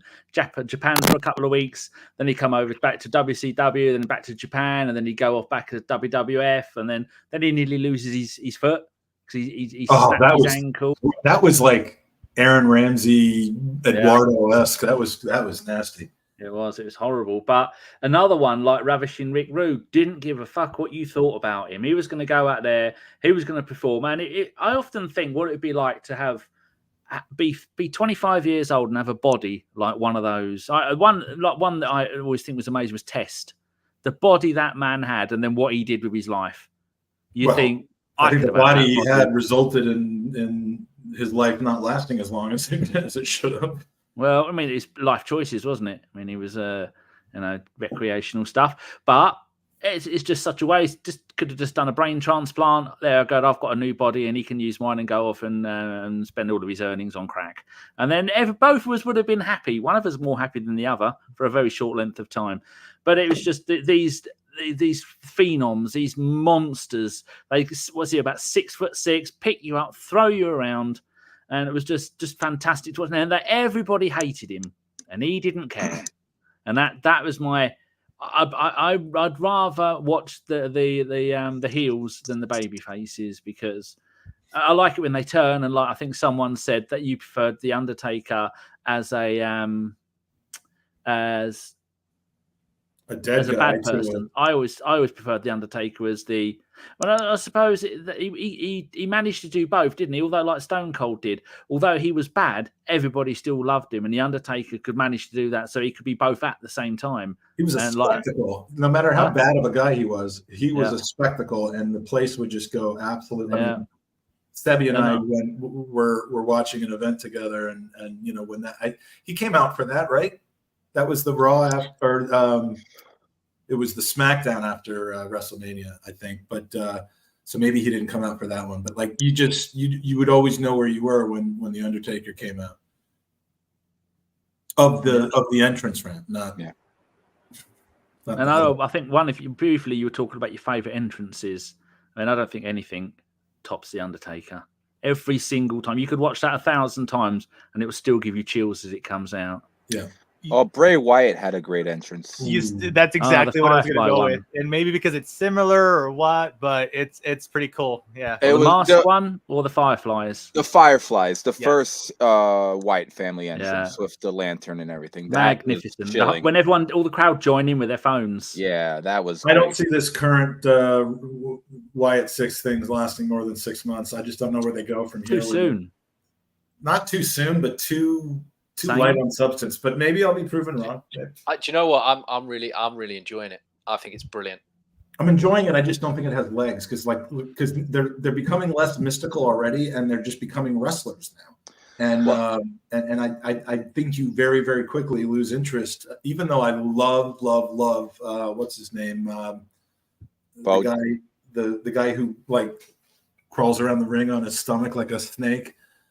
Dexter Lumis. Yeah, I love Dexter Lumis. I am so glad he's back involved again. But like, I don't think that there's that much interest in these guys like there was the original Wyatt family. I prefer that they're not doing all their matches in the dark black light like they were doing at the end of the Fiend's before the Fiend passed away. That I couldn't stand that. That was just put the lights on. His matches with the lights on were way better, in my personal opinion, than those black light matches. Is that how things are at the Sebby household? Is the light on in the bedroom, or is the black light on? I hope the black light in the garden. He puts the Fiend gentleman light never on the red tells. light. Yeah. And as I said, I asked for I know. PG, and here I know. I go. I just had the Val Venus music playing the entire time. That's I hated that character. Couldn't stand him. He will be coming up a little bit later in the. Hey-o. So I'll be good. All right, here we go. So who's next? Mikey, is it you? Mikey, it's you. Yes, it is. I got actually a 1 second, gentlemen. He's gonna put a bleeding. Sorry, guys. My 3-year-old is at the door calling me. One heel when he first came into the WWE, and he's not like regarded as one of the greatest wrestlers at all, but Carlito when he first came in. Just the bad Apple promo thing just cracked me up. And like you see him walking out and he has like what clearly looks like 2 pounds of apples in his pocket. And you just know how the promo. He was just happy to see you. I've had to look all that stuff up because I missed that entire era, like you were saying with the Bray Wyatt stuff. I didn't realize 2 of the people who did it died recently. Yeah. And then I had to look up the bloke with the all stuff because I missed all. I stopped watching properly in 2000, and I've started watching it again maybe about 5 or 6 years ago. I always watched the big events, but all the little storylines of all the characters. And I think I didn't get the bloke you're talking about. His name Carlito. I didn't get it. You just missed him. Of the people that are on the time frame that you're watching right now have died. Yeah. I mean, I often do that. I put in the chat, dead. If you're about 25 years behind right now, it would be more surprising to think that the people that are still alive, much less not even involved with the wrestling anymore, than the people that aren't. And that's the sad state of affairs. All right, boys. So one thing about podcasting, if there's anything I've learned, is you got to be adaptable. And just because we have been doing a great job at waffling, I'm going to cut you guys all off at the leg, and I'm going to go into. We're going to get We're going to have 2 heels and 2 baby faces on this Mount Rushmore. I have to correct the situation though, because Paul has said, "Magic Mike, glad to see your son is getting involved with the Arsenal." Last time I talked to you at the Tollington, it wasn't the case. Did we talk at the Tollington in 2004? Because that was the last time my son, who was 1 back then, was not involved with the Arsenal. Maybe he means Owen. Or Jake is as involved with the Arsenal as a person could be, and I have raised my son right. But Paul, it is good to see you in here again, but yeah, I'm not sure where that comes from, because Jake was, maybe he just wasn't into me at that time, but he's always been involved into the Arsenal. Very nice, boys. So yeah, just for the sake and I'm sorry, Mike, but I have to say it. Welcome to the throngs of people coming over from League Gunner TV as they did before. Just remember, regardless of the personal relationship or lack of one, I have a lot of respect for Lee sending his crowds over here. I would appreciate if those of you who have come here, and maybe we can work on that relationship, but I'd appreciate if you come here. Please enjoy the content. You've come at a second time of pretty strange content. The first one was a game. The second one is now WWE talk. But please go to goonersvcancer.com. We've got some amazing prizes that we're drawing every hour. I know you guys would like to win stuff. And also we're fighting to find a cure for cancer. So I'd love to see a spike in donations that goes along with the spike in viewers. So again, thank you to Lee and to everyone that's come over. I mean, if Kane and The Undertaker ended up being friends, anything's possible. You know? I like that. We're talking about different. We're talking Podcast about world is a lot like professional wrestling sometimes. I mean, Danny, I used to hate you, and now we love each other. So yeah, it's I'm very saying true. I'm still working on loving you, Mike, and I'm sure that I'll get there eventually one day. No, I saw as you were speaking, and I was going to the baby faces segment, and I noticed. I said Lee sent me. I'm like, okay, that's the first one, and then nothing, and then I'm like Lee. I'm like, it's the same guy. It's not the same thing. You know what I thought for a second? They were catching it on replay. And then I saw Lee Gunner in there again. So, again, I'm going to just echo what my good friend Magic said. Thank you so much for anybody that's joining. Highly recommend donating, and you could win an Arsenal prize. And if there's one thing we all have in common here, Lee Gunner fans, us fans, everybody, we all support the Arsenal, and we all dislike cancer very, very much. So it's a win-win all around. James, you're going to have the privilege of going first because I think Dublin Gooner was right. A bear might have caught my friend Sebby because he was there just a second ago, and he done disappeared. So James, first, well, we're technically third on your Mount Rushmore. I'll go back to Sebby right now. Feel free to answer, James. Your first baby face. Yeah. So are we doing both because of time? So just do 1 and 2, or just 1 now? I think we could. Yeah, I think we could go around twice. So just do the one. Yeah. Yeah. Easiest answer going. My number 1 baby face of all time, Stone Cold Steve Austin. Very nice. When Vince Very McMahon's number 1 heel, Stone Cold Steve Austin has to be number 1 face. And it goes with basically one of my favorite matches of all time is actually the Bret Hart versus Stone Cold WrestleMania match, because he goes in that as the heel and Bret Hart goes in it as the face. And then throughout the match, they change it so that Bret Hart then becomes the heel and Stone Cold becomes the face, where he passes out with the blood and everything pouring down. And that's happened in a handful of situations over the years. And it's incredible it's how so good. Yeah. When you realize that's happening, you're like, holy cow. Yeah. And what I like about that match as well is it's a WWE match, but it feels more like those 80s, like do you know what I mean? It's a really well structured and well performed. It's not more or less of a spectacle. It's what's happening in ring just as much as what's happening in the, with the story as well. So it blends both, which for me is the best, form of wrestling, is when you're being entertained by the physical aspect as well as the story that's taking place. Yeah, it's difficult to disagree with you. And Austin is one of those guys I think you could have put him either on the good side or the bad side. I know my good mate Chris that was in the chat was saying, if I'm not mistaken, it was Chris saying that heel Steve Austin was one of his favorite Austin. So he did well. He had a really distinguished, likable career for sure. Seb, hit me with your first babyface. It would have to be old Stone Cold himself. Look at that. Double. Prepared. Yeah, he's the greatest. I love him. Just the working man's hero. You want to smack your boss in the face. Everybody here has felt that way at some point in their life. And he was doing it for all of us every Monday night. It was great. Just his catchphrases and his finisher was great.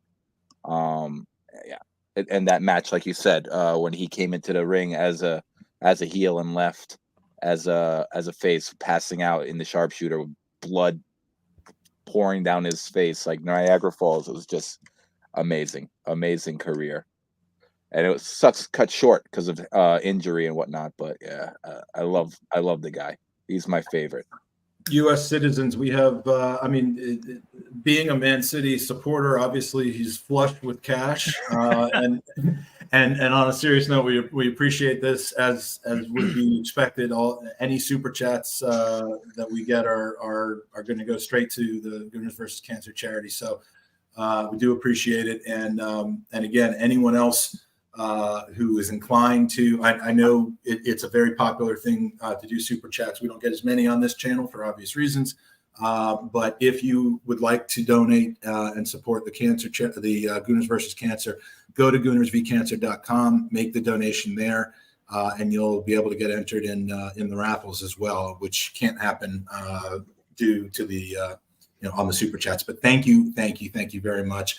I will say that one of my long-term goals for Gooners versus Cancer is to grow it into football versus cancer, and I'm going to actually need to be in touch with some of the folks like Dan and Lee and Terry and all that who have contacts at other clubs to try to mimic what we're doing with Gooners versus Cancer with other clubs. So we're all in this together, and cancer has no tribal allegiances, only all of us together trying to fight it. So thank you very much to U.S. citizens, whomever you may be. It's like the mega powers coming together, Mike. That's right. Lee. The red cartel and the blue cartel meet together. Is this the face turn for Lee Gunner? I think so. The beginning of the face turn. I think so. Face It would be turn. funny if I in turn heel and start absolutely going off on Mikel Arteta all the time. I mean, that would be the biggest podcasting wave ever. Is a double turn with me and Lee. Absolutely love that. And sorry to hear about Oscar Ball, man. I heard about the long-term injury that he endured today, so that's going to suck for the beginning of your guys' season. Well, it's during the transfer window though, so they'll find 3 players. Magic, you're up next. First babyface, sir. Well, I have to fulfill my promise to include Chris Jericho in this. His buddy humor, his allegiances with Kevin Owens, some of the greatest times of my life. I mean, that's a bit of an exaggeration, but as far as watching wrestling, I mean, just the laughter that they would. That's right when we first started podcasting, and I used to try to just get my name on your podcast, Danny, all the time by sneaking in questions for Chris Carpenter about making the list and stuff. Because it turns out if you ask questions on the podcast, it's good publicity for your podcast. But now look at it.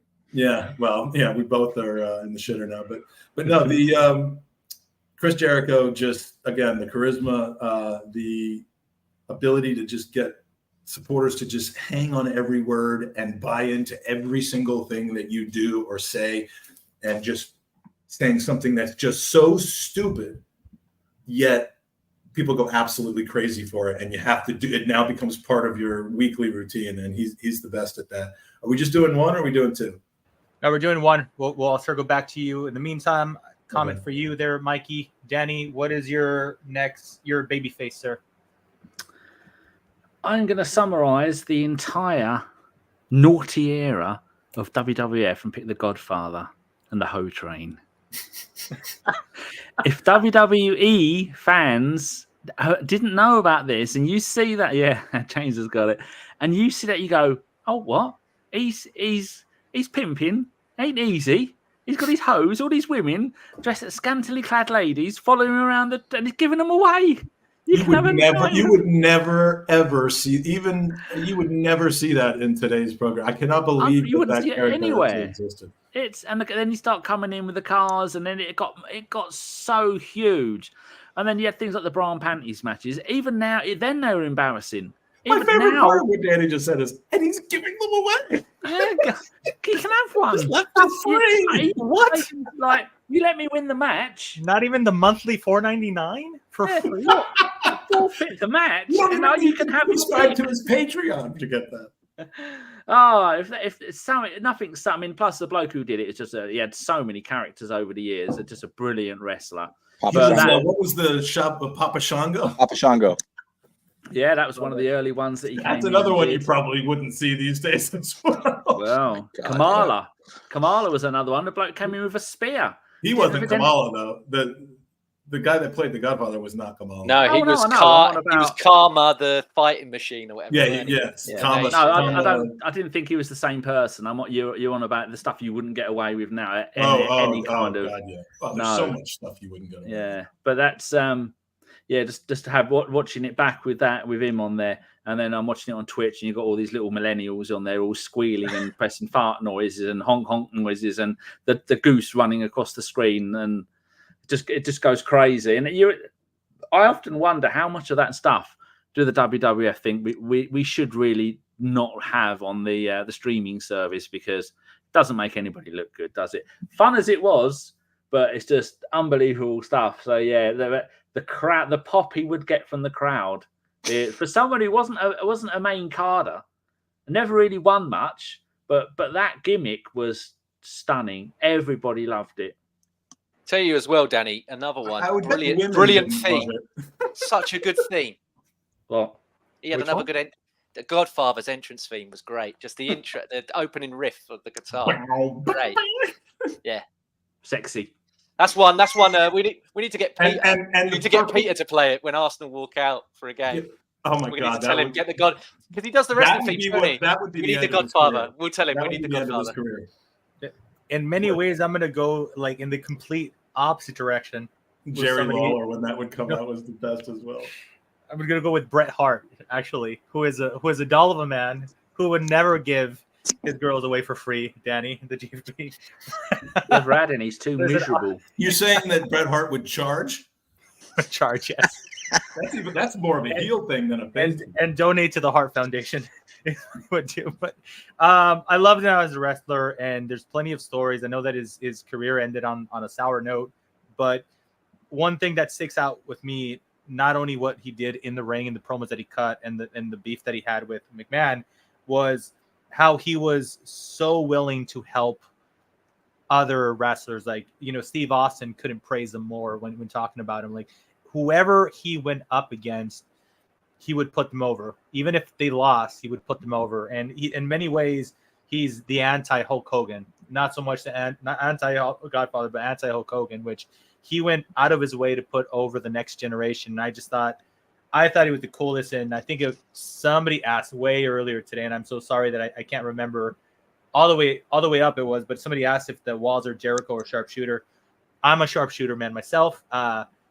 Magic, I know you love Chris Jericho. I'm assuming you're going to insert Walls of Jericho in this conversation, but just watching him tap people out, like the match with Austin, just Steve Austin just passing out in the storyline versus tapping out, just magnificent. Honestly, I have no super attachment to Chris Jericho from a wrestling standpoint. I mean, that is literally not what I liked him for, and I would actually say the sharpshooter probably myself. It's a better move. Walls of Jericho seems so contrived, and but yeah, it's. Oh, I love that name, a Gooner Matata. That's a good name. A good one. I may or may not have tried to put my 3-year-old in a Walls of Jericho about a week ago. It was fun. He tapped out quick though. He has no strength. I got to tell you that. Side note: do you guys put your kids in like finishers or anything? Like I put Bernard in like power bombs, like on multiple. That's just being a good father. Okay, good. I mean, anybody that disagrees, cancel coaches are riled. Sebby, we should be able to do a razor cutter on a kid. Anytime Jake and I were, when Jake was younger, and frankly, even as recently as like a year or two ago. Anytime we're in a hotel that had 2 beds on it, we would be, we'd be doing finishers. We'd be RKOing each other out of nowhere. So much, dude. And he would sometimes just do it on his own with pillows. And I'm referring to wrestling moves. I'm not talking about any other things. But like he would like do a flip under the bed with a pillow, and then and then the pillow would kick out at 2, and it was hilarious. Yeah. Mike, I haven't even been able to catch the entire screen. You already have 3 violations of your own rule, Mike. I got the pen right here, sir. These particular hours, I guess. I mean, look, nobody's awake. I like it. It's evening just about everywhere right now. But trust me, when Alan Smith comes on, when we've got the handbrakes off of the world, and Peter Drury. Yeah, Peter Drury. I don't need to be talking about doing stuff with pillows in front of him. Okay, I'll make sure to chime in the live chat and throw that one in myself. And by the way, for those of you that are here on the Lee raid, stick around, because like you'll genuinely be surprised of the content. I know this isn't a good example of that, but when you wake up in the morning, you start to get into hours 18, 19 through 27 of this. You should be entertained by the people that are going to be on. So. Very nice. Seb, let's finish off your Mount Rushmore, sir. Give me another baby face. Another baby face. I'm going to have to go with the Stinger. Sting. He The was Stinger. Sting. Yeah, Great nickname. He was the one guy standing in front of NWO, and his whole character changed from Surfer Sting to the Crow character. Was just amazing. Like for like almost a year, he was off. He didn't wrestle. He was just sitting in the rafters too. Like it was just such a change of character and everything like that. And when he finally came out, it was just amazing. He's so mysterious. And then when he finally came in to WWE, he was just people were like waiting for that to happen for years. And when it was a Mania, right, against Triple H. And then the NWO came out to help him out at the end. It was just a great match. Oh yeah, that was awesome. And then to see his career in AEW as well, like he's been around since the '80s at the top of his game, and mentoring young guys like what's his name? That's guy who paints his face. I forgot his name. Oh man, Ultimate Warrior. Oh. No, not the Ultimate Warrior. Well, yeah, because you threw. I thought about Warrior, but you also said mentor guys, and like the Warriors. No. He was mentoring a guy for the last like 3 years. Darby Allin. Darby Allin, yeah.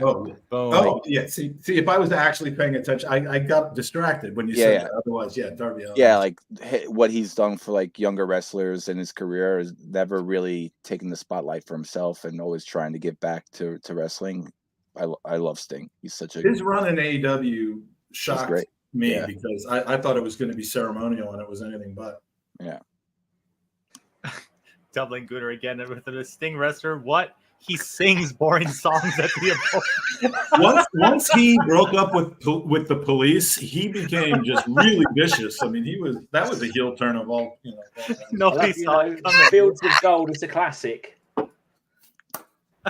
Well, welcome to the pod, Jacob. Yes, absolutely. By the way, just Sting and the Crow character. Do you have any idea how confused I was when I saw the movie The Crow, and then I go to watch wrestling? I'm like, wait, is he the Crow? Like, I was so confused. Baby Mike was so confused when all of that was going on. It wasn't good for my brain. Baby Mike, that's going to be your new nickname. I love that. It's only a matter of time. I never was that into Sting. Like, I have respect for what he did in those last 3 years, but I just he there. If we had a category, if we had time for a category of like massive stars who you just never really got the appeal of, or people that never made it bigger than that you thought would be amazing and they ended up not, like that would be one of the people. Sting just never really appealed to me in any of his iterations. So not like Mr. Anderson. I would have loved to see Mr. Anderson. Mr. Kennedy. Mr. Kennedy. Kennedy. Anderson. I know. Anderson in Impact, but I know. But he started off at Kennedy. He was great. I love that. It's very clever how he decided the drop down mic from the ceiling. I've not seen anyone else do that. He would be like, I love that, and yet he just never went anywhere. No. Yeah, he was good. Got caught with the steroids, man. That ruined it. Yeah, because he was going to be champ. He was going to beat Batista, weren't he? I thought it was because he hurt John Cena. I thought that was the story I had. No, he got fired because when he threw Randy Orton nearly smashed his head. That's what it was. Randy Orton went ballistic and he was like sacked the next day. Yeah. Mess up with the wrong man. James, you're up next. Complete your Mount Rushmore, sir. Yeah. So everybody's pretty much done people that I had on my list apart from one. So I'm going to chuck him in. It might be controversial to some. Jeff Hardy. Ooh. Okay. As a child, Jeff Hardy was the coolest. He just, you saying about jumping off stuff. Jeff Hardy when he was a child? No, what you were saying about jumping off stuff and doing flips to your son. We were all doing it because we saw Jeff Hardy doing it. They always had, don't do this at home. Well, we did. We all did. Yeah. They're like, don't do it at home. Yeah. As soon as the Christmas decks come out at my house, challenge accepted. There was the ladder. First thing I did was climb up the ladder and try to do a flip off it. It's just part of the routine. That's what you do. And I'll tell you something as well with Jeff Hardy. I have not seen a white person more embraced by the black community than Jeff Hardy. they adore Jeff Hardy. I've never seen it so much in my life. It's incredible how much they adore Jeff Hardy. You've not seen the day-to-day life of Danny the GFP then. Tell you what, we went to the market train, and he just had people coming up to him and embracing him literally the whole time. Yeah, smelling my ood with his Godfather shirt on, just killing it. I'm photoshopping Danny going down the ramp with the whole train, with double deckers and crunchy bars in his shirt. I got a new thing that I do. Just I do stuff to embarrass Sean. I get my chair, put it on speed 3, and I'm rather than go like this, I go down like that. I go speed mode activated, and I go really, really fast. In the last 6 minutes, I forgot how much I love Danny, and now he's just reminded me again how much I love him. And we're back. Yeah, and I referred to as bum fingers. I threw it at the restaurant. I went, "Oi, bum fingers! Don't forget to wash your hands this time." How Sean has made it how she hasn't disowned you after this point. I mean, my kids are money. Just absolutely embarrassed by me, and it just comes down to money, really. Yeah, it might with my kids as well, but all right. So you're going with he went with Jeff Hardy. Magic, you are up next, sir.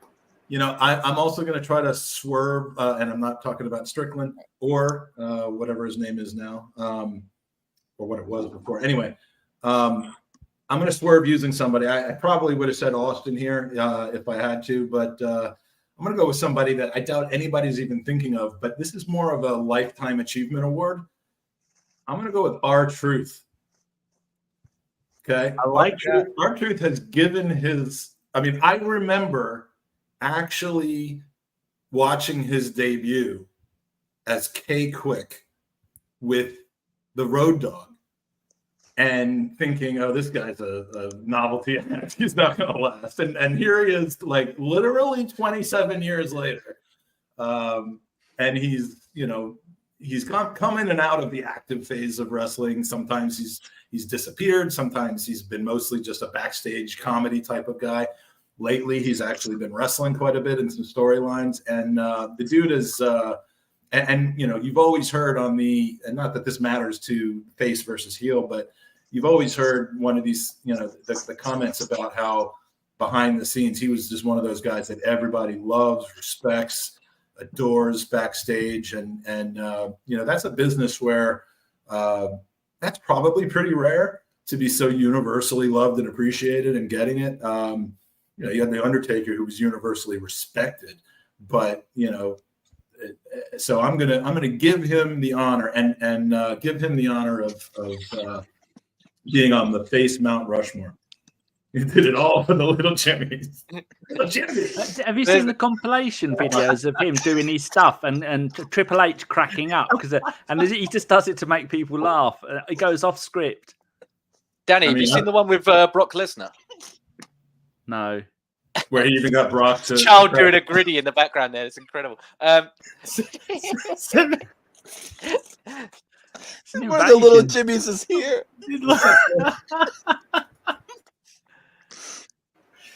Love it. Before we lose track, Danny, what are your favorite baby faces? Like Mike, I've had to cross out. I've already deleted the Ultimate Warrior and Savage and Stone Cold. I'm gonna go China. Every scene, I've watched about 5 documentaries about that woman. Absolutely amazing that she could get in there. Most women's wrestling is shit. We know it's shit, and it's clown. It's people getting dressed in a charity shop in the dark, coming on, and there's only a few women that can actually wrestle. That woman who made her comeback, not the last WrestleMania, the one before that. She black woman, wears all silver. I don't know what her name is. Bianca Belair. They got her from someone else, and she is Jade Cargill. Jade Cargill. That's Yeah, it. Cargill. Yeah, she's awesome. I quite fancy her. And she's an amazing. Absolute unit. And you see the strength that she has got. Now, to have women that are as strong as her and as strong as China. But she's not technically sound, though. I think she has a bad rap in the industry for basically just being, just being great. like a physical marvel who isn't necessarily like the best in the ring, and the you have to be trusted in order to really rise through. So I'm not sure she's ever going to get to the heights. But sorry, I didn't mean to hijack. I mean, I'd let her come in and just bend me in pieces and just throw me around. I'd be quite happy with that. But for the stuff that China has done, and it's so sad that she left the WWF because she didn't think she was getting paid enough money, and then her life fell apart, and everyone used her and abused her, and then she passed away. But you look at peak China, where she's fighting men properly and beating them. And I mean, the first person, was it Jericho, was the first person ever to put her massively over for a title. Yeah. And Jarrett might have done that as well. Who? Jeff Jarrett actually might have done that. Was that when he was leaving to go to Yeah. They had that Good Housekeeping match where it was like all the household utensils. That might be what I'm that's what I'm thinking. This is the comment of the podcast so far. 7 minutes 12 seconds, or 7 hours 12 minutes in. We have the winner for the best comment. You win. And even just the misspelling of it is great. Severally bald. We know what it means, but I am often bald, and I am all in severely lowercase. I love everything about it. I'm learning my third language, and I couldn't decipher what that was meant to be. So that's pretty impressive that you got it, Mike. But it's she will go down as one of the greatest for me, because to do what she did and be able to fight against men on an equal platform and do what she did, and every time you watched her, and she had surgery over the years to make herself look more feminine and more attractive to the audience, and I think that was a major thing for her to be accepted. And I'm really sad when I think what happened to her. And even for so long before, because of the stuff she did to make money, the WWF ignored her for so long. But now people are talking about her and about how sad it was, but just no one has really done what she's done. Yeah, I think there was a lot of politics behind that. Why with the whole Triple H the love triangle. Yeah, that was one of the big reasons why, like, she wasn't allowed to be mentioned or inducted into the Hall of Fame with the rest of DX. I thought that was kind of screwed up. So you're right about that, Danny. It's just a shame. But I watched something, Wrestling Bios. Do you watch that bloke? I think he's Northern Irish or Northern, and he does YouTube, and he does like half-hour breakdowns of their entire careers. And I've got all those in a separate YouTube folder. I keep going back and watching them over again. Things like when he was talking, I think it was the Big Boss Man, saying what an absolute gentleman of a person he was, and everybody loved him. And God, 2 people have gone now. They're dropping like flies. We need the Ho train back. Nobody. There's no more free hoes, so they all bounced out. No, they're gone. Yeah. Well, we're down to the last 15 minutes. I'm gonna make mine short and sweet, and because of my so they say culture, Danny, there's only one person I was going to ever mention. That's Eddie Guerrero. Oh, he's on my list. The love, the lie, cheat, and steal Eddie Guerrero. Just charming the pants out of everybody, doing the whole belt, smacking somebody, throwing it at their hands, and just throwing themselves on the ground. It was just all incredibly comical. It was a lot of fun. And it was just good time for me. A young Mike, not baby Mike. I'm gonna say teen Mike. Mike, there you go, for you to understand Magic more or less where I was. But yeah, like his passing away was one of the ones when I was like younger. I'm like, what the hell just happened here? Like I was almost, just so taken away. But loved person within the industry. Like you just mentioned, Danny, about China, and I just thought he was awesome, and entertainment-wise, he was absolutely amazing. So, just a quick recap, Seb, your Mount Rushmore. We got two villains, 2 baby faces. You got McMahon, Undertaker as your heels, Steve Austin and Sting as your baby faces. James, you got McMahon and The Rock, Hollywood Rock, should I say, Steve Austin and Jeff Hardy. Jeff Hardy out of nowhere, James. I really like that. Magic, your first heel is Heyman. Your second heel is Jericho, and of course, your first babyface is Jericho as well, because that it'll be like that morphs. What is it called? Like the 2 faces that look at each other, like on a what am I like a thinking yin of? yang thing.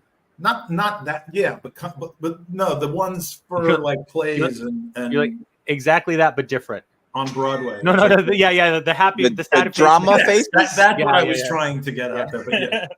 Finished up with R-Truth, Danny from Blast from the 80s / early 90s, Rick Rude and Sid for your heels, Godfather and China for your baby faces. I went with Angry Kurt Angle and Carlito, the spitter, if you will, if you were not cool. Bret Hart, and Eddie Guerrero. Those are our Mount Rushmore's 2 baby faces, 2 heels.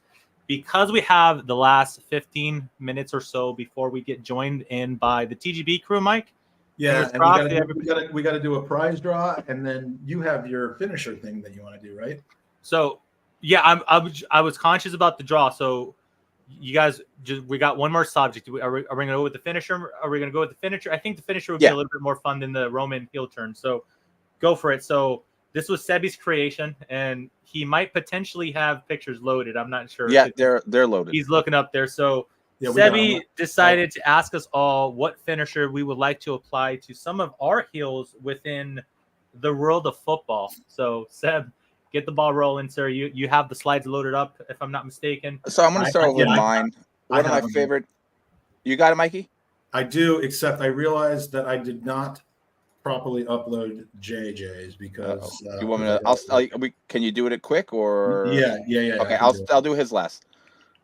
So I wanted to start off with mine. One of my favorite finishers is the curb stomp by Seth Rollins, and one of my biggest Arsenal heels for the last 2 decades almost would be Pep Guardiola. I hated him at Barcelona. I hate him now, and I would just love to see that happen to him. A little curb stomp by Seth Rollins to Pep Guardiola. I think that would make me feel tingly inside. That's when I liked Seth Rollins more. Oh, you don't like the fashionista? I don't like the fashionista very much. I don't like the freaking Seth Rollins. No, you don't like the Joker version of Seth Rollins, basically. Exactly. Next, that's racist against jokers, against clowns. Next, I'll do you hers. What is your favorite finisher? Shoot, I gave you 2. I went with the Sweet Chin Music, right? Yes, and Sebby had the mistake that he heard me say Sweet Chin Music, and he said, got it, the super kick. Yeah. No, you're right. When Shawn Michaels does it, sir, it's called the Sweet Chin Music. Completely different move. Thank you very much. And it was Dele Alli, bro, because he had that peak thing that he was doing with his hands, and he got a little too big for his britches. And I know things got bad for him, right? And that's not what I wished from him. But during those Spurs years, when they were doing that thing like, he's better than Prime Ozil or something, whoever they were comparing it up. Yeah, I had a little bit too much of him. So Sweet Chin Music for Dele Alli it is. And by the way I labeled that, and you can probably see this, Mike, backstage, is it says hers super kick. He's not talking to you for a month now. Yeah, I'm not having that Sweet Chin. You're right, but I'm not having that Sweet Chin Music. I now have James' finisher in there if you want to. Very nice. Okay, you got it. Okay, so I'll go with you, Mikey. Magic Mike. You can explain yours. Yeah, my finisher, this goes back to my roots of being rude, crude, and socially unacceptable on a podcast. And the finisher itself is just basically a half-ass frog splash without even the Eddie Guerrero part. I mean, like if I was going to choose a frog splash, it would be the 5-star frog splash. Bob Van Dam's version, Eddie Guerrero's version. But because of the name, it's got to be Val Venus, who did come up earlier. And the money shot, and who is he money shotting here? Adebayor. We got Adebayor being money shotted here. Oh my God! Who is he money shotting? What a quote! And once you knew that once this landed, it was going to be a sticky situation. Yeah. Okay, Danny. Where are you, Danny? Okay. Danny, what was your favorite finisher? You said it was Randy Savage's flying elbow off of the top turnbuckle. And who did you want him to do that to? Now that I can't remember because David Beckham. Yes, of course, because I misunderstood. I said Zinchenko, and I still stick to Zinchenko. hopefully to get him out of the club, because I don't rate him. He's getting right on my nerves. We don't need 9 left backs at the side. But Macho Man Randy Savage, one of the greatest ever wrestlers. He brought tassels back to WWF, which is much needed. Him and the Ultimate Warrior. There was a tassel shortage in the mid '80s, and it was mainly down to those two. It was the great tassel famine of 1986. No, it's not mentioned enough because other things got in the way. But it was hard times for us tassel lovers. Just a wonderful move and a daring move. It could easily go wrong. I mean, you could get a face full of armpit or you could get a mouthful of elbow, but they're risks I like to take in life. Very nice. And now, James, Mikey asked you, but he only told me that you can say what's your favorite finisher? Yeah, so my favorite finisher is the Razor's Edge by Razor. love it. He didn't tell me. It to Messi. Yeah, that's fine. Okay, good. I will allow this. I love Messi. I love Messi, but for the content, that's a great picture. All right. For the hashtag content, we're allowing it. Yeah. I can't believe Messi outlived Scott Hall though. Like I never would have predicted that going in. Messi was the one with the HGH issue and the growth. I mean, like how did that happen? Is it too late to change mine to being tombstoned by China? Is it too late for that? I think we know what you're going to be dreaming about tonight. Yes. Rubbish. I love. Yeah, I like earlier how you said you've seen 5 documentaries of China. I like how you use documentaries, Danny. That's very good. Yes, fact-finding missions. I love how I think it was Dublin Gooner who said something about, or somebody saying this was a good idea to give this segment 90 minutes.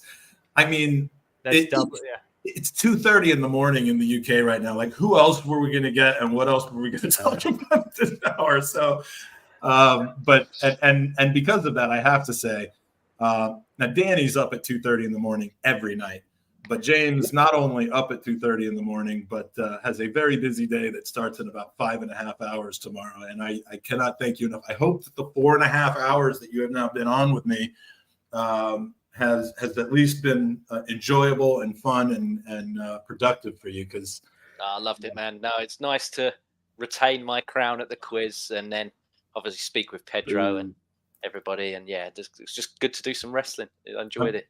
I mean, you've been rampant tonight. You've been absolutely you've moved from strength to strength.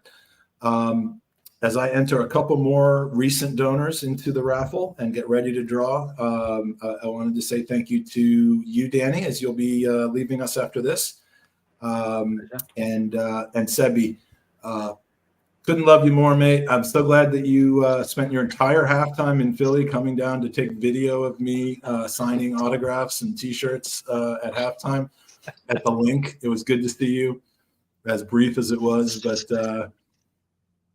Look at this. I love it.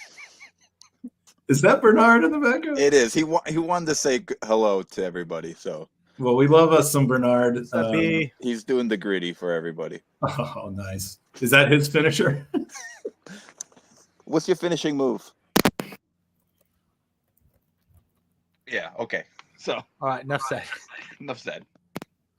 All right, so excellent, and then Mikey's going to be sticking around with me. So this is 7.5 hours. Oh, there's another thing I need to tell you, which is that we are going to be switching streams. The maximum stream on YouTube that it will record is 8 hours, so we're going to be switching every the first 7.5 hours, but we're going to be switching. Now, you don't need to do anything different. All you need to do is basically go back. I don't know if you can refresh your browser or just go to enter the same thing you entered before, which is bit.ly. Let me see if I can get this up here. bit.ly/Podathon 2024. It will not take you to part 2 yet, but I'm going to make that change right now, and then all of a sudden it will take you there. And Mikey, all you're going to have to do is just re-enter the studio in part 2. So let me take care of that. This is just going to have to be one of these situations where I do what I do. Bear with me for a second. Yeah, let me do a prize draw while I do this. I'm going to try to multitask and do about 14 different things at once. But we are drawing for a Gooners versus Cancer polo that I am currently modeling. It does not come with the bow tie, the Dicky bow. So you'll have to buy your own Dicky bow, and we're gonna draw for the winner of the Gooners versus Cancer polo. We have sizes ranging from small all the way up to 3XL. Mike, real quick, is there going to be a different link for? They just asked if you put the link in the live chat, please. Is there going to be a different link for the upcoming show? Is it going to be? No, the link will be the same, but I've got to redirect where the link points to in just a second. So I've got to do that. So if you go to the same link that you are on here, I mean, if you're in our channel on YouTube, just go to part 2. If you're using the link, which is in the I mean, I've had it highlighted here. So if you just use this link, when I tell you, when we sign off here, if you use that link again, you'll end up in part 2. So absolute worst case scenario, boys and girls, when this live one ends, just refresh YouTube and look up the channel, and it should be the most recent one, if I'm getting what Mike is saying. Yes, if you smell what the mic is cooking, that will be it. So all right, so let's do prize draw. I still gotta. I mean, it's gonna take me 30 seconds to switch the link, but I've got to do it. No big deal. Here is the prize draw. The winner of the Gooners versus Cancer polo will be Mikey. Will you announce it when the name comes up? Shoot. I hope the name is in Spanish, Mike. That one was for you. Oh, Sri Murley? I'm so sorry if I Sri Murley. I'm so sorry if I butchered that name. And I think I actually spelled his last name wrong. I think it's Murali, M-U-R-A-L-I. But that's on me. Congratulations, you have won a Gooners versus Cancer polo, which we've done T-shirts before, but the polo is the first of its kind. We were selling them over the summer. A few people picked them up, but you've got one for free, and it is a beautiful thing to have. Mikey, anything else that you want to say to your esteemed panel as I continue to vamp for? No, not at all. Danny of the GFP, thank you so much for staying up late. James, you have been absolutely awesome. I got to tell you, I have no idea how you are so good at those Mike McDonald's quizzes. I've been working on those things. He did one on my channel. I've seen him do multiple ones on like Fergus's channels and other channels. I think he's done 2 on my channel, and I don't think I've got like a total of more than like 3 correct answers. And I'm very similar to Magic. I'm one of those quick fire first hint. I'm just gonna blur out the name, damn near ruin the game for everybody. But I gotta tell you, Mike McDonald does such a brilliant job at making the first hint seem really obvious and completely flipping misleading. It's a swerve. He swerves us. He swerves so bad. Like the shower one. Everybody was like, Chesney, right? And it ended up being Alex Song. It's just like he's so good at throwing people off. My good mate, my co-host, Chris, that's in the live chat that will be joining us in a little over an hour, says that's because Mike is plastic. Thank you for the support, Chris. I appreciate you. Seb, you too, sir. I will see you within an hour. Go try to get Bernard down for a nap. Yeah. Otherwise, we're going to have him dancing in the background too. Little housekeeping for those who are in the chat. You can now go to this link again, and you will be in the chat for number 2. So we've got about 7,300 people, all but 200 of which are watching on Twitter, which means they might not even be watching. But we've got about 200 people in YouTube live participating and watching. We would love to see those numbers get matched within a few minutes of us starting the second link. Believe me, I wouldn't have this complication if it wasn't necessary. But please go to this link that you're seeing on your screen, or refresh, and we'll take you to the second one. And for the 2 boys who are back in the backstage area, you're going to have to log back out and get into part 2 because you're in part 1 right now, and we're going to move into part 2. So. Yeah, you can make those hand gestures all you want, Andy. I misled Owen too because this man, he even asked in the TGB group. I'm like, no, stay put.